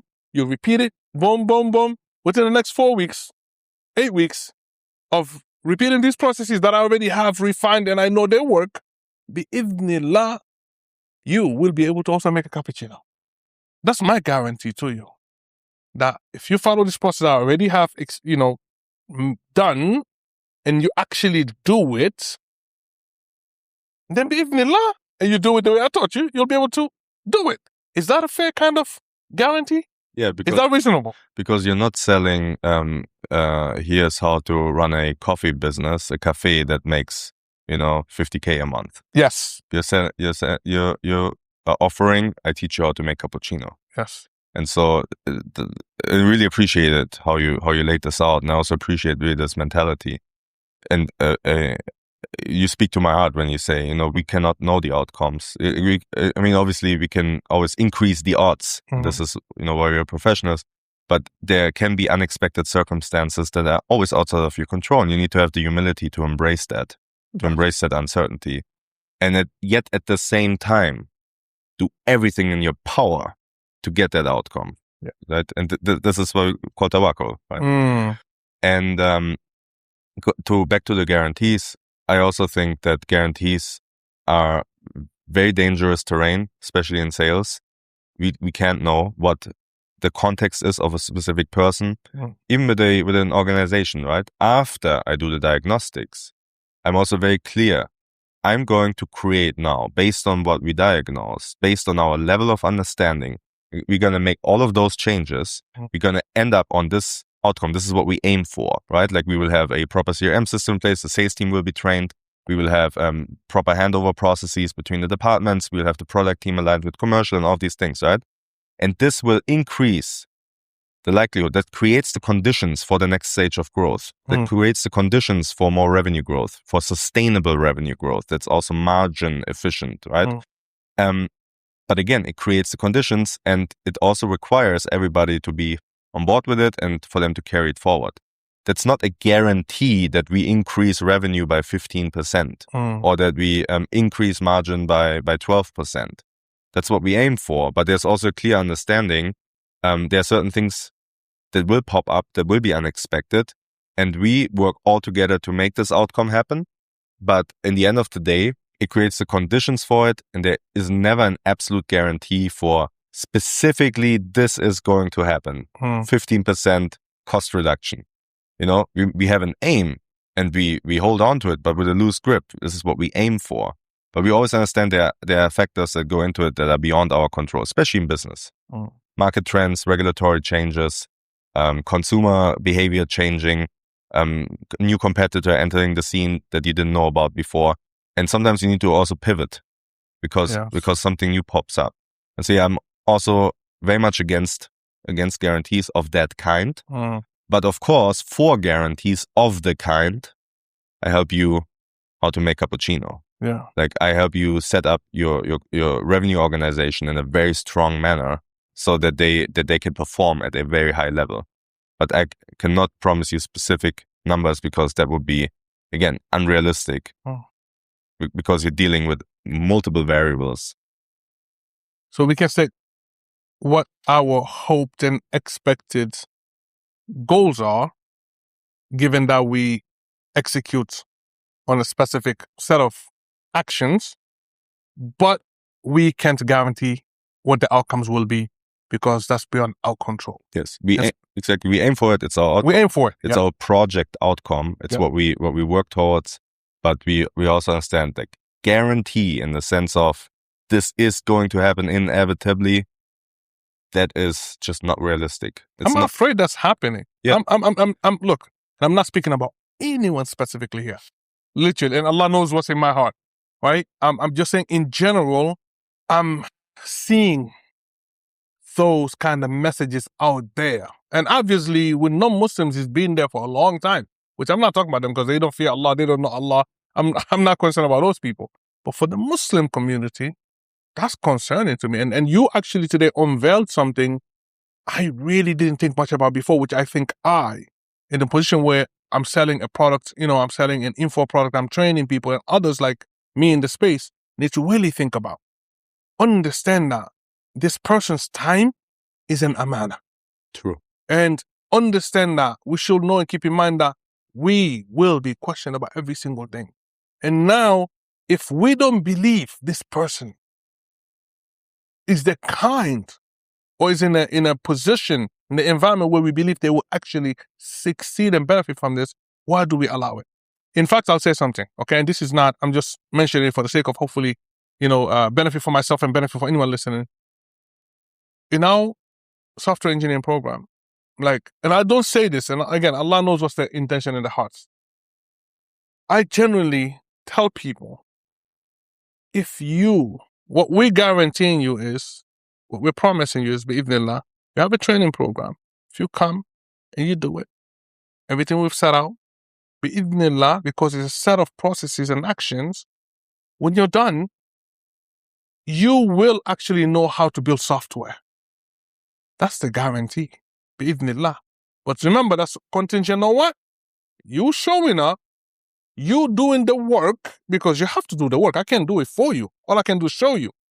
But if you do, bi'idhnillah, and I will hold you accountable, right? With the accountability, so this is where the mentorship comes in, then bi'idhnillah, you'll be able to do it at the end. And if you're not able to do it, then this is my guarantee is what? I have to work with you until you can, because if you've done your part, what I'm teaching is not working, then maybe I'm teaching in a way, even if it works for some people, but maybe I need to adjust for you. And that's my job now. Well, I take responsibility. I'm not going to say, well, all these people worked for, but you and you didn't work. maybe I need to explain in a way that you can understand, right? And I have to take that responsibility. And I want you to brutally diagnose what I'm about to say, okay, in terms of guarantee. We say in our 3 months program, our guarantee is bi'idhnillah, you'll learn how to build software by the end of the thing. You'll be able to come with an idea, a problem that you want to solve, be able to plan it, map it out, and then build with AI and have a piece of software that works at the end bi'idhnillah azza wa jalla that you can deploy to users. That's number one. Number two is the two outcomes that we set out for our students is what? Is that one, you'll now be able to build software for yourself. So if you want to build a product, a SaaS product or whatever, you want to launch it to the market and get paying customers, bi'idhnillah, you'll be able to do that. That's the first thing. And that's what we want you to do. The second thing that we want you to do, which you should be able to do as well, bi'idhnillah, is that you can now take on customers, clients, who want pieces of software built for them. And you should be able to work with them, understand what the problem, understand what they're trying to build, plan it, and build it for them. These are the two outcomes that we're setting. Now, what is hoped is that if you do both of these well, then bi'idhnillah, you're putting yourself in a position where you can earn, right? Through your own SaaS product, through paying customers. And by earning from these, bi'idhnillah, over time, you can become financially independent and hopefully you become locationally independent. But we're not guaranteeing these because we can't. What's your diagnosis of that? Yeah, first of all, I appreciate that the two outcomes that you described were phrased as being able to and then you can, right? So it means I give you a foundation. I give you skill sets based on which you can independently go out and do more. And to be honest, that's often, in many cases, the most realistic approach because you want people to empower. You want to empower people to be able to be more capable, to be more, to basically take charge of their own destiny. Ultimately, the point of your product shouldn't be that you do everything for them and that you handhold them, because that's actually also very disempowering, right? But what does that mean now for, to your question, right? Like you asked me to diagnose it. I would be curious then, how do you qualify people? How do you set the tone with them? Because if this is the outcome, I would hope that at the beginning, this is not just, you don't present it or you don't frame it as, here you get those skills, but it should be more, in my opinion, about here you're going to be held accountable and this is an elite team and you gotta step up to the plate. And there might be exams, there might be knowledge tests, practical tests, right? And you have to graduate through those step by step, level by level, so that at the end of this program that you purchased, you will definitely be in that space where you're able to and you can, right? Where you can do custom developments and where you can create also an app by yourself that can be commercially viable. One thing I'll be concerned about though is I have dealt with a lot of people in the AI space and I love how, you can create a prototype that's mind-blowing and awe-inspiring. And that's typically a moment when people then go on LinkedIn and say, SaaS is dead. I just programmed this. I just built that. But then after the prototype, I have seen few examples where that prototype actually translated into something being production ready, right? In terms of payments being connected with it, reliable outputs, especially if you're dealing with generative AI, reliable outputs, because it works great for 3 days. Yeah. And then at the 4th day, it starts to just give you the most nonsensical outputs, right? For your customer who's using that product, and it just becomes completely unusable. Right. And then you're dealing with all the technical back end, right? Like rate limits, API limits and whatnot, or your own costs explode because maybe now you have more demand than you expected. Now you need to throttle the performance that actually impacts your customer experience. What about account creation? You need to connect databases, Superbase and whatnot, right? You need to make sure that the whole thing works. What about customers being angry or complaining? Is there a customer service line or any way to contact you? So much goes into that goes beyond just, building a nice looking prototype. Yep. And obviously I'm very confident you're obviously dealing with all those stages afterwards, but it's also a space that is still quite explorative. Yep. And it's similar to scale-ups when you're like going into a new market with a new product, it's quite explorative. There are often no playbooks. Yeah. And so you cannot really make that promise, I get you a paying customer, but I can enable you, fortify you make you strong, make you capable, so that in that explorative environment, you will be equipped to take charge of your opportunities, to leverage, the opportunities that are brought to you, that are crossing your way, and you can make them on that you're obviously also seeking and creating, but that you can actually capitalize on them. Right. I think that's a sensible approach. But also keep in mind that we're dealing with a space where there's not so much proof of concept. There's some outliers, and typically those are people who are technically already pretty strong, and then they use AI to amplify their skill sets. But you see also a lot of people, even people who are technically strong, who might not have the business expertise or business background to actually focus on customers and what the customers need or what the market needs, or is it competitive compared to other products? Sometimes people just really end up in their own little bubble, or maybe ask Claude and ChatGPT to do market research. That is not enough, right? Because it just gives you generic information. Like, there's more to it than just building software there. Absolutely. No, and that's a good point that you raised, because at the end of the day, business principles will always apply to any business, right? Like, so if we look at the two outcomes that we're laying out, right? One where you can build your own products, right? Okay, you built it, now what? You have to deal with people. You have to run a business. People have to be aware of that. You have to do marketing. You have to do sales. You have to do, customer success. All that stuff. That's all there. And what we're teaching is not necessarily business, right? Yeah, we can give you advice. We can coach you. We can tell you how we've done things. In fact, we partner with the brothers with the marketing and sales to teach you how to do customer acquisitions and sales. We do that. That's part of the program. So you're able to go get clients to build software for, so that if you build a SaaS tool or a product, whatever that thing is, you're able to know how you can go out there and try to get your first customers and users. That we offer you. Yep. But in terms of a full, complete business ecosystem, you need a full business program for that, right? That's a whole other thing. But one thing that we hope happens in our program, and I think this is something like when I was becoming a software engineer, we were taught, is that we're not teaching you necessarily how to just build software and be software engineers, right? It's more so we're teaching you how to learn, because you are in an industry that is consistent learning and growing every single day, literally. I love that. So that's what we're translating out to our students. Say, look, we're teaching you, we're giving the baseline, the foundation, but understand that we're teaching you how to learn, and you really gonna have to go out there, especially in the era of AI. And I don't care what industry you're in. Right now we're talking about tech, but it doesn't matter what industry you're in. Just know that the knowledge and information is evolving, and access to it and things changing every single day, sometimes many times a day. You have to learn how to learn and adapt and be able to move with things. So this is one of the things that, we highlight.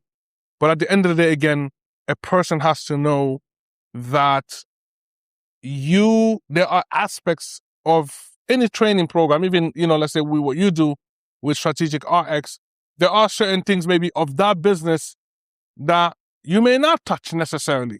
And you expect the CEO, this founder, this business owner to know how to do, you're not coming, sending emails. We're not writing your emails necessarily, right? Maybe that's not what you found that's broken. You have to know how to do that, how to do your marketing, for example. We're not touching that, right? For example. So these things, you have to understand when a program offers you something, what it is that they offering you and what is that you gonna have to bring to the table yourself or figure out, right? But on another point though is, especially with software engineering now using AI, and I think the era of you have to be technical to build is gone, completely gone.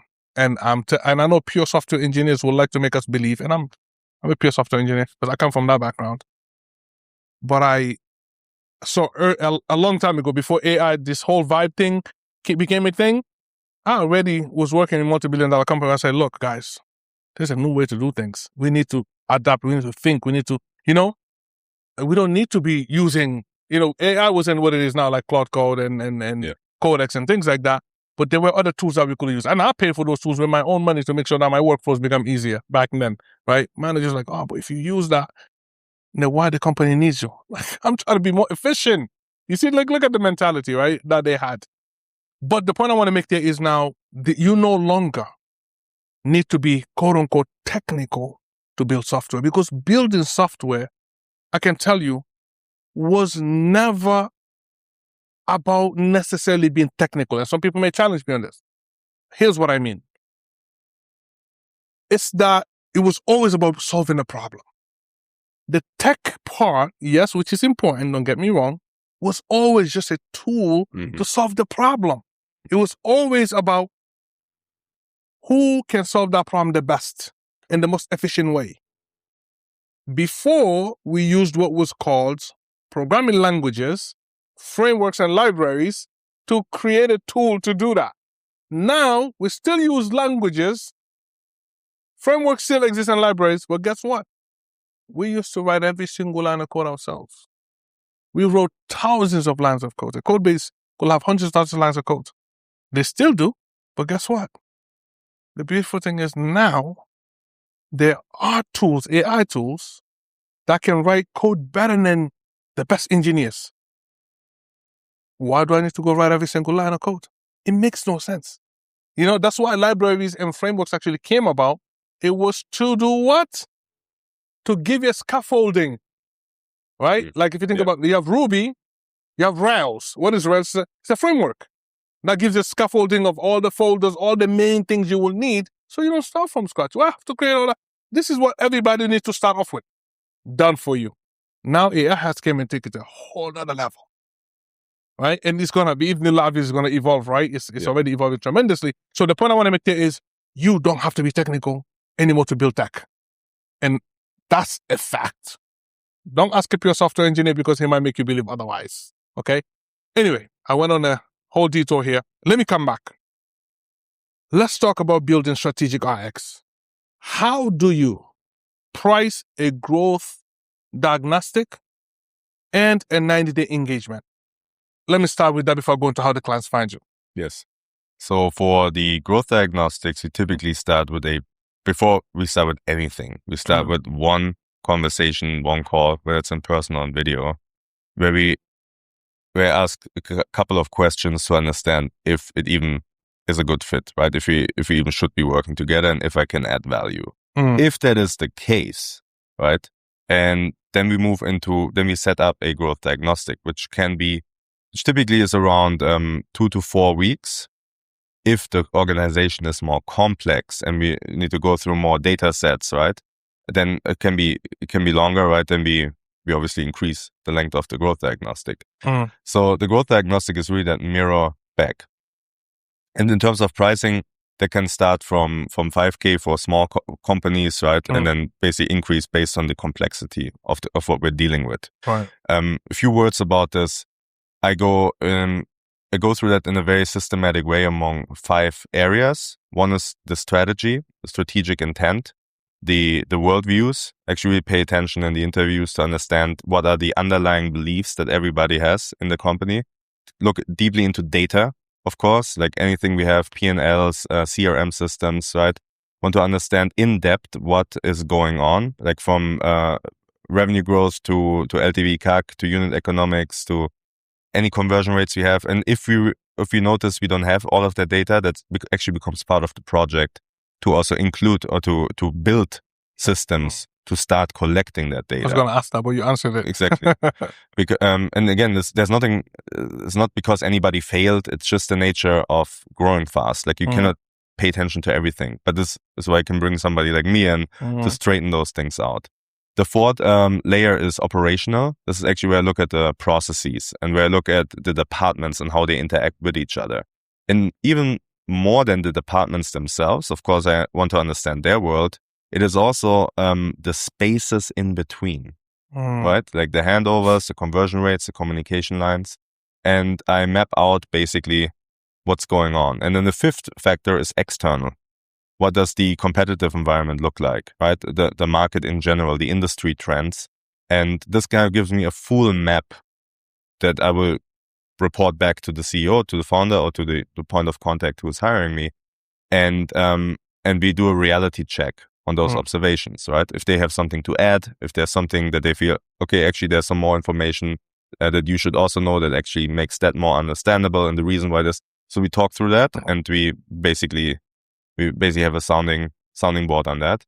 And then based on that diagnostic, we will have a very clear view on what needs to be done in relation to the goals that the company has. And I want to be very clear about this. This is why strategy and strategic intent is the first layer I'm looking at.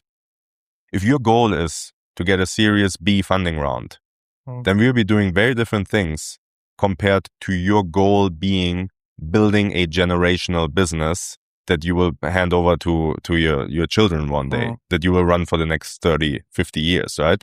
Then we'll be working on very, very different things. If your goal is an IPO, that's a different goal and needs a different strategy compared to your goal being acquired by a big company in your industry, right? So there are certain things then that we will do and other things that we simply don't have to do, right?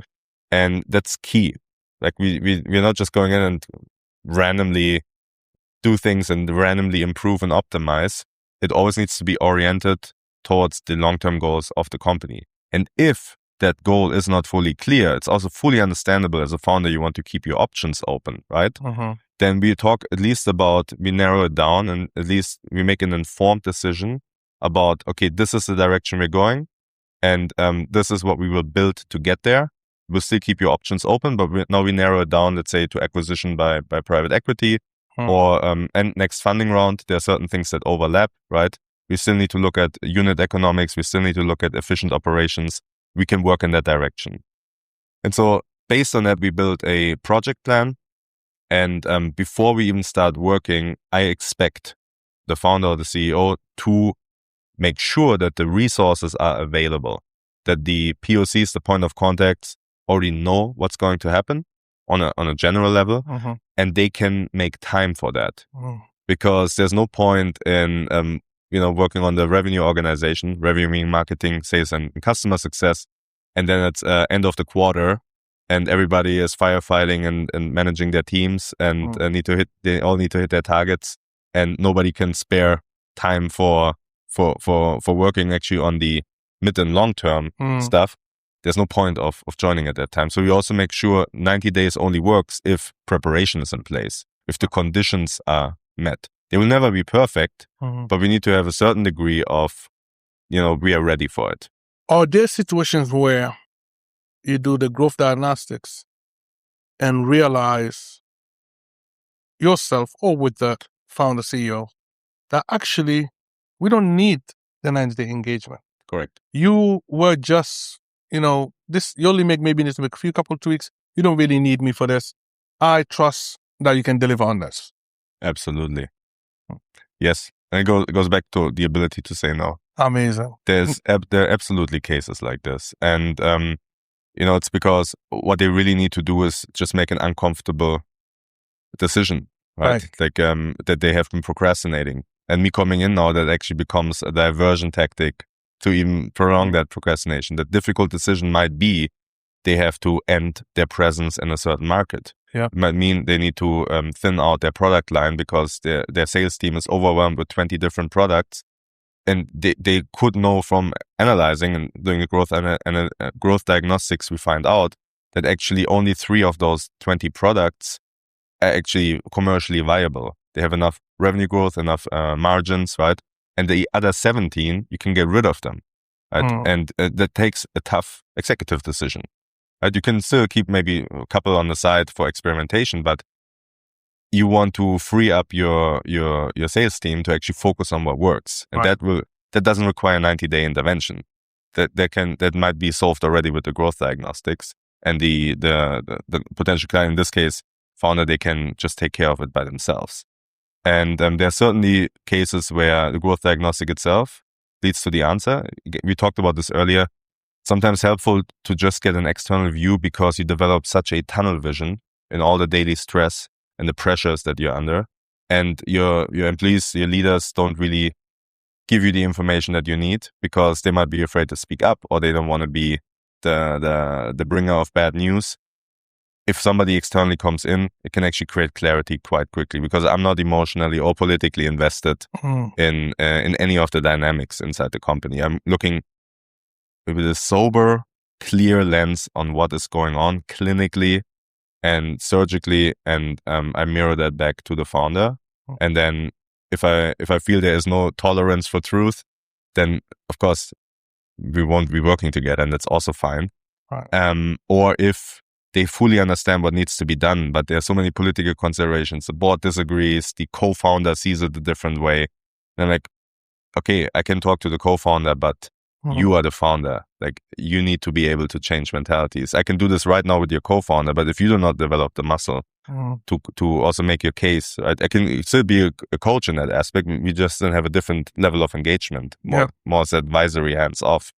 But in that case, it doesn't help if I just come in and convince somebody right now today, and you're not building the muscle to actually keep that up, even when I'm gone, because that's always the core principle.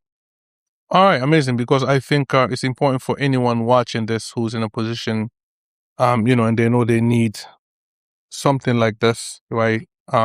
Services that Strategic RX offers. Then I want them to understand that the growth diagnostic is separate from their 90-day engagement. Correct. So they don't feel like, because I lock into this thing, I'm also locked into that. No, it may be, again, it's a choice, but also it may be that you don't need it. And, and you're, alhamdulillah, even before we mentioned, you already said there comes to a point where we have to be able to just say no, because we're not just looking at our bottom line. What we make is actually being, looking at, first and foremost, our relationship with Allah Azza wa Jal, but also looking at this is a client, this is a brother, this is a person, and it's a business, and I'm here to help them in the best way possible, and that may sometimes not be to go into a 90-day engagement, right? Correct. So now for the 90-day engagement, are there scenarios where that also needs to be adjusted in terms of time, where it becomes less, or it must be 90 at a minimum, but if needed, it can be increased? Yes, it's a very good point. Some of the earliest projects I did were actually 6 months and sometimes even 9 months. So and I learned lessons from that. And one of them, again, is the fact that if are gonna stick around, now it can potentially create a dependency. So the 90 days, like working on 90 days has been way more effective for me and for the client, because it drives and pushes urgency.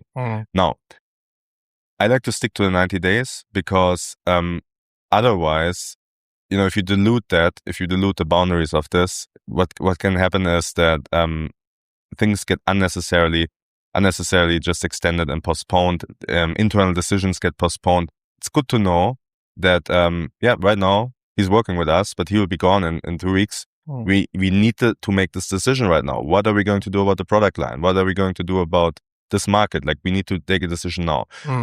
People are, in my opinion, often already in the position to make important decisions. They often just need a push. It's more psychological than anything else, right? And the 90-day does that. And 90 days drives that urgency. So I've come to a point where I'm actually not doing extensions on that. And wherever we are at after the end of the 90 days, of course, we have regular check-ins, but we are continuously in two-way communications. If now it happens to be that the head of product gets sick and then isn't able to continue doing the product improvements, then obviously we have to pivot a bit. We have to do different things. Right. And if that person only comes back after 90 days are over, okay, then we will leave instructions. We will train the rest of the team, or I will leave instruction. We will train the rest of the team, and they will carry that forward, right? Because again, it's all about, don't want to create dependencies. You want to set people up for success. You want to build with them together. You want to build artifacts, like things that stay in the company, including like trained sales trainers so they can run their own trainings, more equipped leaders, whatever the project scope is. It can be pricing calculators, discount calculators, dashboards for actually doing proper performance management, properly set up CRM, whatever it is. And after 90 days, there needs to be a cut, and then it turns into a hands-off advisory engagement, which is then more about, okay, let's talk through it. But in the end of the day, my point of contact from that advisor, the person I speak to, needs to drive those changes internally. Can the 90 days be less? Can it be 30 days? Yeah, depending on the problem to be solved and the willingness and capacity of the internal teams. Absolutely. Okay. Sometimes changes can happen very fast when everybody is already understanding of the problems or the opportunities, And all they need right now is that final push, and they need somebody to lead it. Sometimes companies don't have really a skill gap, but a leadership gap. All the leaders are maxed out. All the leaders are exhausted in their own ways. And sometimes they just need somebody to come in to actually fill that leadership gap. When I say leadership, I don't mean day-to-day operations, but I mean leadership gap, running a project to actually build what needs to be built and professionalize and make the company more scalable. Would you consider taking on an early stage company with a clear mission and vision and with the goal of growing fast, per se, so that they're not really at scale yet, but you understand that they've already set up a foundation, they're early, but they're clear on their mission of growing fast? Is that something you will consider, or so no? In that stage, I would most likely support them with hands-off advisory. It's more like thinking out loud, like planning together, strategizing together. In that stage, if you bring somebody else in for execution, I don't think that's very helpful. If you bring somebody in for building, because you say, yes, we are early stage, and despite being early stage, we already want to look into building hiring processes, set up the CRM and so forth. That's a fair point, but keep in mind that we're always dealing with reality. Reality is fluid in a way, right? Like things are moving fast. Your company is different. The industry is different. You can typically not rely completely on external playbooks and superimpose them on your reality. You always have to discern. And so my concern and always is, I can now build for you a CRM structure. I can now build for you training materials and team leader enablement frameworks, even though you don't even have a team leader yet. We can build dashboards to calculate LTV, CAC, and contribution margins. But you have maybe 5 sales in the pipeline until now. The question is, I would be building something that's very theoretical, academic, that's detached from reality. It would be completely based on assumption and hypotheses. My work typically is most effective when we already have some proof of concept. We have momentum, we have traction, things are already moving. Now, let's say it's an established already industry. Yeah. Where, again, there's no need to, let's say, do proof of concept, for example, right? Obviously, you still got to gain traction, right? Just because the market's proven doesn't mean you don't need to get your own traction. You got to get traction. But let's assume, and again, I'm asking this question for anyone out there thinking, maybe like I'm thinking right now, that, they feel or believe by setting these things up early, now they are setting themselves up to actually do that boost and the scaling that they need. We have the CRM, we have SOPs, right? It's a proven market already. It's just that we're now trying to get our own share of the market by bringing something new or something unique or something different. But we know that without these things in place, like the CRM, which we said is crucial, then we just can't ramp up and move as fast as we want. Is that a scenario that would make sense, or do you still say advisory still? It really depends on good that you ask, right? Like there's obviously nuance to it, right? Yeah. It really depends on the level of complexity. Yeah. Like if in that scenario you're already dealing with hundreds and hundreds of leads each day, right? That is quite some complexity. Now you need to think pretty strategically about, should I get a sales team? Should I have digital sign up on my website? Should I direct people to a landing page, right? Like should I do outbound? Should I do inbound? But even though at that point, still in many ways it is it's kind of a bit more strategic, right? Than actually going in and building together with department heads and so forth. I think that's like, it could be one of the few exceptions if there is if I can anticipate this company will pretty quickly get there, get to a larger scale. And they also have the intent, of course, to get there. Not all companies do. The intent and the ability. The intent, the ability, exactly. Then it could be one of those exceptions. But again, on the other hand, if it is still early stage, you don't even have a sales team yet, right? You're still very much founder-led sales and so forth, then it might be a bit too early for my work to really make the greatest impact and add the biggest value. Okay. But what I'm getting is, and Jazakallah khair for being fair and honest. Yeah. And but what I'm gathering is that at least the advisory option could be on the table. Yes. That's not off the table. Yeah. Amazing. Okay. For a senior operator right now who may be watching this, says, you know what? Alhamdulillah, I've actually gotten enough experience. My story sounds a bit like my brother's story to what he's went through. I got, I believe I can also help people do this, what you're doing now. I can build a consultancy like a strategic RX. What would you advise them are the first 3 things they need to think about and they need to do?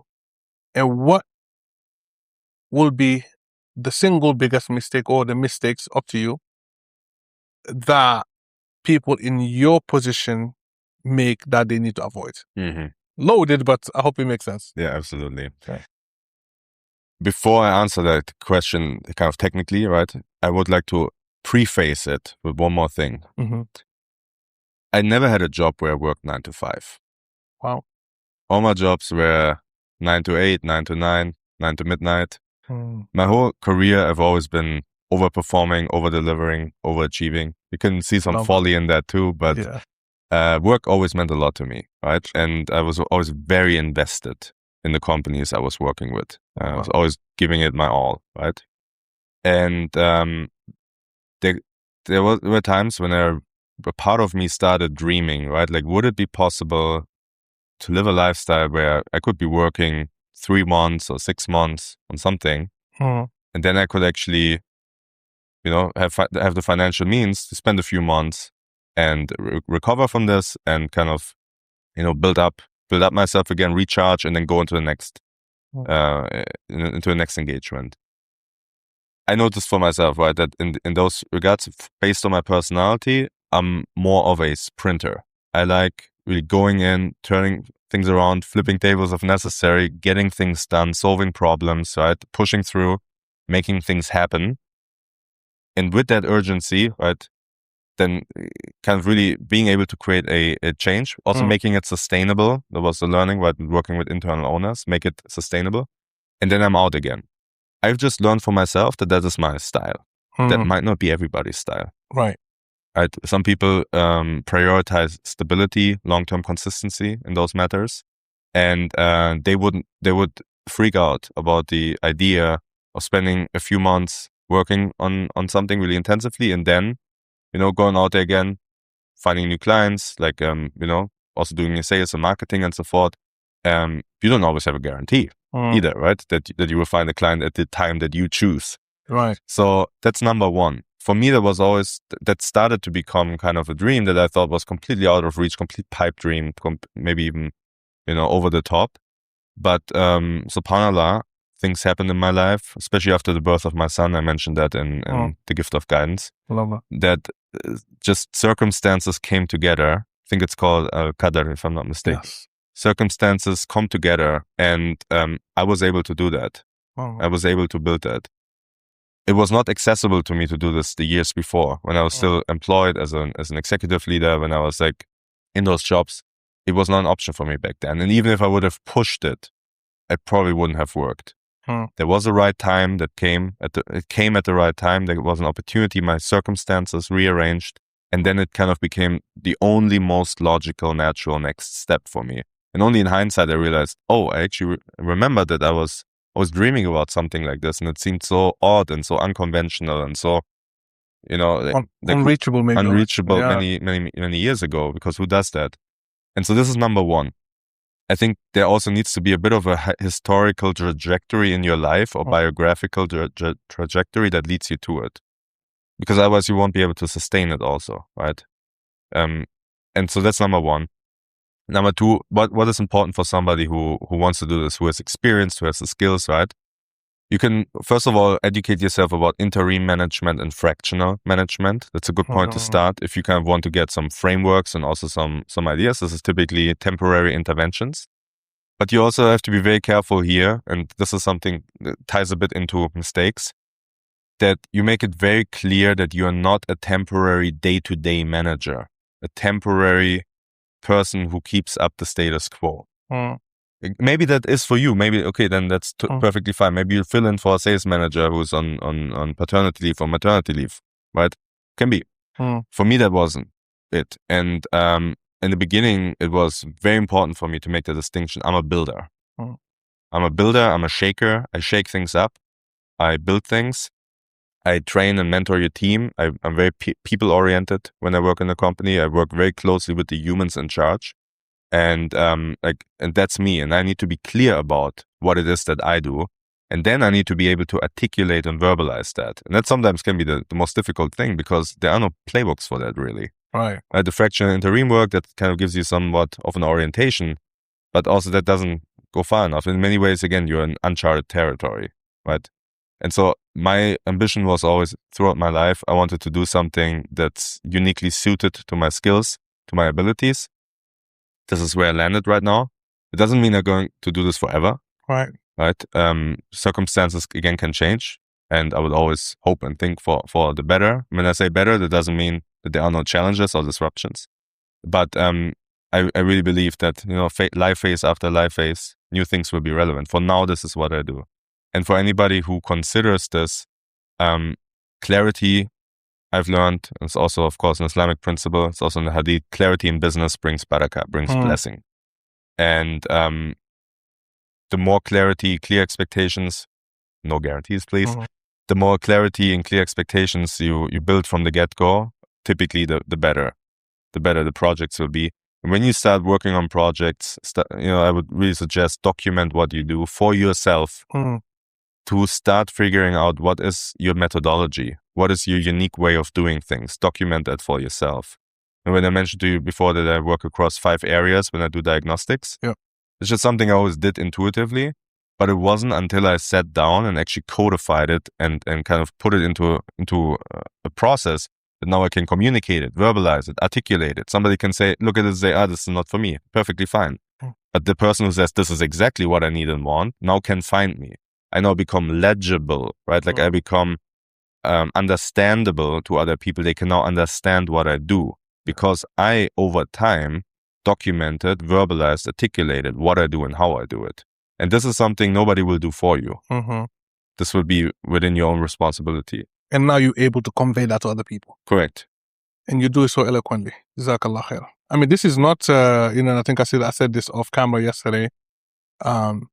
Just, I don't know if it's to you or somebody else, but what you do is so essential, and a business owner and somebody who's a C-suite understands this. Like, you understand this is so crucial, but maybe for someone who's not that level, this may be like fly over their heads, right? Like they have no idea, what are these guys talking about, right? Right? It's mumbo jumbo, but it's so, but you articulate it so well, Allahumma barik, which actually, before I ask my next question, leaves me, I've been thinking about it, to be honest with you. So I'm going to say it anyway. And may Allah make it a benefit. I really genuinely think if you're not doing yet, or if you haven't thought about it yet, because we haven't discussed it, you should definitely consider making content on this. Because this whole discussion has been nothing short of a masterclass. And all of these, every single minute by 2 minutes, is so valuable. I think by you not putting it out there, and I'm not putting pressure on you here, you're doing us a disservice. So if content is something you thought about, but you haven't started yet, maybe you did. If you haven't, then you should. If you haven't thought about it, then you should think about it. Thank you so much, bro. Really, and I mean that because it's super, super, super valuable. And I hope, people watching, who are founders, who are business owners, who are, C-suite executives in businesses, really, I think the whole just idea of the diagnostics is just amazing. That alone is amazing because if you're not diagnosing it, you may not even know you have issues and you have issues. A person that seems healthy, looks healthy, goes to the doctor, and you said, I love how the RX, that I love, surgical, all the medical, ideas behind it, concepts behind it. You go to the doctor just for a regular checkup, right? Why do you do that? Because you don't know. There could be underlying issues that have not manifested themselves outwardly. And hence, also in a business, thinking about a diagnostic is super crucial. two questions I want to ask. One is, how did you find your first client? That's the first thing. Second, how do clients actually find you? Mhm. The first client was through word of mouth, through people who have worked with me in the past when I was a manager in fast-growing companies. And subhanAllah, it's like you pray for opportunities and the right opportunities. And just want to share what impacted me a lot about the Umrah, right? The did in Mecca like 2 weeks ago, about the sa'i, after tawaf, the third stage of the Umrah is. Oh, by the way, who did you make this Umrah with? I just want people to know, because you've been talking so much about this thing. It was good. Yeah, and I want people to know who you did it with, so they can say, you know what, I would also go join that. Yeah, let's put the brothers on the Righteous Retreats. Righteous Retreats. From the UK. He has not been able to, he's been referencing it so much. It's life-changing. Is it true? It absolutely is. Righteous Retreats, life-changing. Allahumma barak. Yes. I know my brother Yusuf was on that. He told me about it even way before it happened. Yeah, we were with Yusuf. Yeah, so alhamdulillah, I'm happy to hear that, man. And Mikhail was there as well. Correct. Man, all right, so anyway, continue, please. Sorry. Yes, and we do, we walk between the two hills, and it's in a way a reenactment of the story of Hajar, right? Mm-hmm. And she walks back and forth between those two hills and seeks water, and of course also prays, but she acts. She takes action, right? And ultimately, among all the action taking, the motion, the activity, the water originates and flows from the feet of her son. SubhanAllah, it's right. SubhanAllah, and that is, for me, absolutely relatable with so much. Looking back at my life, you act, you take action, you push, you hustle, you grind, and then sometimes things work perfectly. There's a cause and effect relationship between what you do. Sometimes there isn't. Sometimes there's no reward in what you do. But then, from an unexpected source that has nothing to do with your efforts, the blessing comes. The reward comes. And I really firmly believe in this. And this is, again, refer to tawakkul a lot, right? That's literally a way of operating through life, right? The right balance between faith and action. And I think about this a lot, and it's a very crucial and important part also in my business decisions and in general in my life. And so for my first client, it was very similar. I was doing all the right things, reaching out and talking with people and having conversations and making direct asks, like, would you like to work with me? And just keep going and going and going. And then it was a side conversation with somebody whom I congratulated to their work anniversary. And then they said, hey, actually, by the way, I think you should talk to our founders. I think they would like to get to know you. Can you send me a resume and that they know your background? And then one thing led to another. But that was very detached, disconnected from all the other things I was doing. And every single day I was just hustling and taking action. And it's like this with a lot of things in life. And it doesn't mean now, because something came from an unexpected source, that from now on I'm going to sit here and pray and hope that things come from unexpected sources. You cannot get addicted to that, because it doesn't work like this. Tawakkul is literally tie your camel, then pray, And that was literally how the first client came to be. And then we went through the early stages, right? And then of diagnostics and so forth, defined the plan, and then started working. Long about it. Yeah. How do clients find you? Typically online, LinkedIn, website strategic-rx.com. Amazing. I do have a YouTube channel, so I actually talk about those topics. And for me, it was important to kind of pass on everything I had learned. Inshallah. So I recorded most of the things that we talked about today as well, and more deep dives that can also be found at YouTube. Handle is Chris Kaempf. So obviously Jalal is my Muslim name, and Chris Kaempf is the YouTube channel, and people can also find me there to kind of dive a bit deeper into how I think about things. Amazing. And the experiences I had, and decide is that for me, is that somebody who's thinking, whose way of problem solving I want to have in my company or with my team. And if yes, there are all the contact information is there, including LinkedIn is just always the easiest. Amazing. And the website. Inshallah, we make sure we plug all that in, we link all that in so they can easily find you. And I cannot wait to actually go look at that YouTube channel. I'm happy to hear that. Really, really happy to hear that. I'm super excited to hear that. Allah Mubarak. I believe that content is one of the best ways you can really pay forward, give back, and do good for yourself. And, you just made some really, really, really important points. One of them being, and this is a promise from Allah Azza wa Jal, rizq, sustenance, provision can come from where you could never imagine. And that is the promise of Allah subhanahu wa ta'ala, which is that whoever fears him, right? It says, وَمَنْ يَتَّقِ اللَّهَ يَجْعَلْ لَهُ مَخْرَجًا وَيَرْزُقْهُ مِنْ حَيْثُ لَا يَحْتَسِبُ.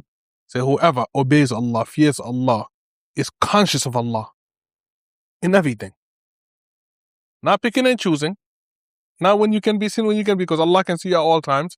When you have that taqwa, that's the word, of Allah, يَجْعَلْ لَهُ مَخْرَجًا. He'll make a way out for you out of any situation and every situation from where you couldn't even imagine.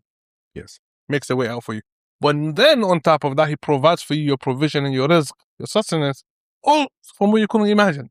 And that is embodied in that story of the first client, right? But again, as you also said, in Islam, alhamdulillah, there's this balance. It's never this extreme or that extreme. It's always the middle path, which is, yes, that happens, but I still tie my camel and put my trust in Allah.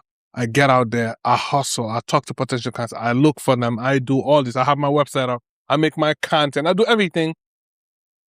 And bi'idhnillah, it might be come directly from that, or Allah subhanahu wa ta'ala may make a door where I didn't even, expect or imagine one could be, right? So jazakallah khairan for sharing that. Again, we will share, bi'idhnillah, all the ways they can connect with you, bi'idhnillah, so to make that easy. And I really, really, really, from this conversation, I haven't seen the YouTube channel yet, highly recommend that anyone who is in a position to get the help and the support and the services that you offer, that they definitely reach out and they check out the channel, because I'm sure the deep dives will be even greater there. We are coming to a wrap. It's been a beautiful, amazing conversation. But before we do, I have my last part. So the next part is going to be a rapid round of questions. Rapid. No thinking. No extended answers. So quick. You ready? Ready.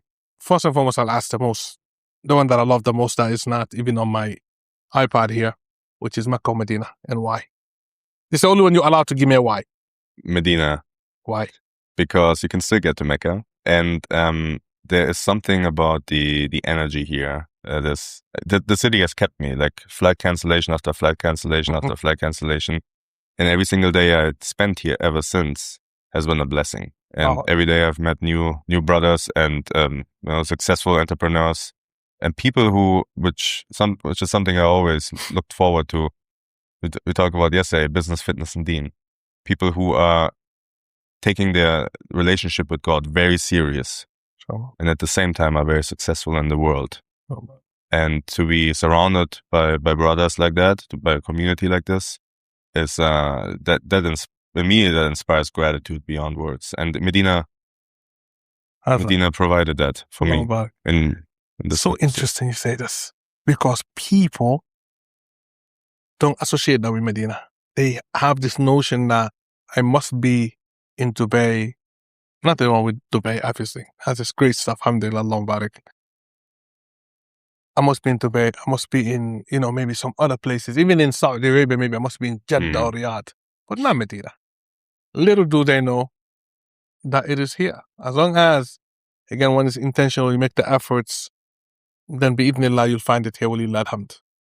Most underrated hire before 100. An operations coordinator, as I said before, somebody who pays attention to detail, somebody who starts codifying and documenting and starts to create MVP systems and processes of everything that's going on. Can we call that COO? Ideally. Okay. But in the early stages, the COO is often busy with other things, or maybe is in fact, actually a CTO. It's actually more focused on product and tech and engineering. Okay. But of course, if the COO is fully focused on that, then the CEO goes, of course, as well. Okay. Most overrated hire? A senior sales leader at an early stage. Amazing. Because that person might be used to managing large teams, dashboards, reports, boardroom politics. They're not helpful to you when you need to build things from scratch, when you still need to figure things out. Amazing. They're overqualified. Yeah. One tool under $500 a month that you couldn't run without. Right now, as we speak today, it would be Claude, of course. Oof. And any similar tools, but the answer might change in 6 months, 12 months from now, right? And the other piece, because we still have some budget left there, is a CRM system. Which one? I personally always preferred working with HubSpot because it is also visually intuitive, especially if you're dealing with large teams. You want to keep things cognitively easy on the eye and visual. I found HubSpot was very suitable for that, but that doesn't mean it's the only suitable option. Especially if you're a smaller operation, you might be good with smaller CRM systems too. Any specific one for small ones that you recommend? A good experience is with Zoho CRM. Zoho? Yeah, but also keep in mind that new CRM systems keep popping up, so the answer might change in 6 months, 12 months from now. Amazing. One thing I can say about Zoho for sure is very affordable and they maintain it well. So definitely the Zoho ecosystem is really good for early stage startups. Yeah. One thing that every GCC founder right now needs to hear that nobody's saying. I would say to be careful about importing playbooks for sales, for operations from other parts of the world and not copy and pasting them one-on-one. Even in my work, I obviously bring a background from other parts of the world, right? When my work's mostly with MENA and GCC, particularly, it's very important to use discernment and always draw the line. This is universal principles. This needs to be localized and made specific for GCC and for the specific market that you're dealing with in a specific industry. And I would say there's certainly a need also to develop localized playbooks and local ways of doing things. Of course, they are all there, but also to document them and make that more of a standard. Because if you run too far in one direction with an imported playbook, something that might work in Silicon Valley or in Germany, or if you run too far in that direction, it's very hard to undo this because obviously it can bring disadvantages in the way how you interact with customers, how you do certain things in your business. There's a lot to be learned from it and enriched. You can enrich your operations, the way how you do things, but you shouldn't copy it one by one. The Muslim entrepreneur watching this right now who feels stuck somewhere between, I say, product market fit, right, and growth or scale. What's the one thing you say they need to prioritize and work on this week? Obviously, it has to be a bit generic, right? Because you're talking about a broader audience. But I would say to clearly map out where you are right now and where you want to be and what is it in between that you right now assess to be missing. What do you think is the gap? What is holding you back? And what would get you there? And take this as a version 1. That's an assumption. That's your hypothesis right now. And you want to test that hypothesis with your leadership team. You can even speak to your customers if you have strong relationships with them. Right, you can run it through all the LLMs out there, from Claude to ChatGPT to K2 Think to like DeepSeek. Run it through every one of them, collect the answers. Sometimes we just get so focused. We again, as I said before, we get into this tunnel vision. We sometimes just need to sit down and think. Goes back to a bit to tobacco, right? Like sometimes we're then too much in the action part. Sometimes you need to disconnect and think again, to think clearly about things. And your first hypothesis might be wrong.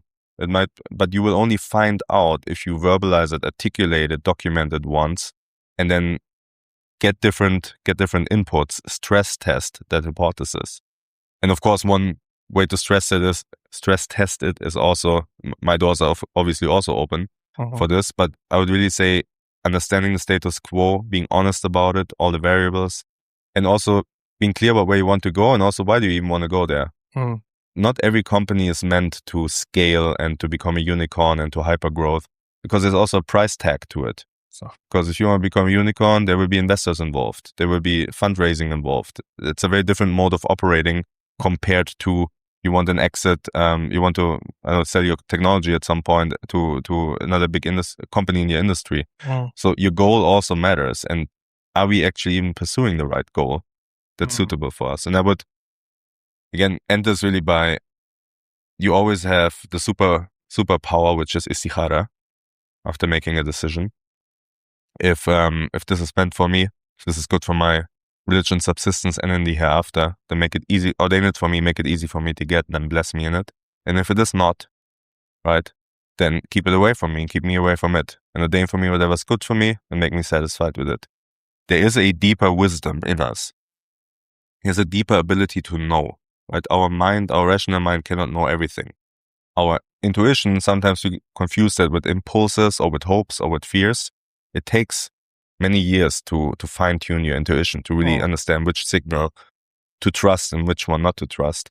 So sometimes it's also really seeking wisdom of Allah and doing prayer, while at the same time seeking knowledge in the world, right? While at the same time consulting people and really keeping that balance. Again, if you phrase the question like this, you're in between those two stages. You just want to be as honest and as real with yourself as you can possibly be. Because whatever decision you make at this point will determine the next couple of years. It might determine your personal financial future, the financial future of your family. Will determine whether you will be working from morning till midnight every day, or if you run a business on automation. And like the decision that you make right now, if you're in that stage, that will set your trajectory for the next couple of years. You don't want to overthink it forever, but you also at some point want to make a decisive decision based on the best knowledge of the world that you can get and the best guidance by Allah that you can get. Akhil Habib, Jazakallah khairan. This has been a very, very insightful, enlightening, empowering conversation. And truly, what I hope to get out of these before anyone else sees it, is for me to do tremendous learning. And I can genuinely say I have.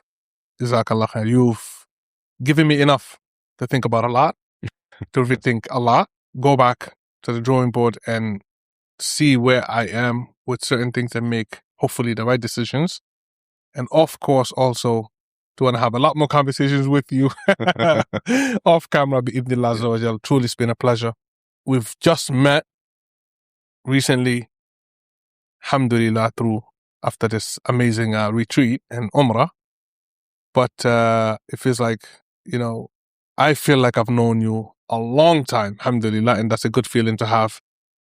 And you've given me a lot of insights that are really, truly liberating. I had to find a way to say that word, right?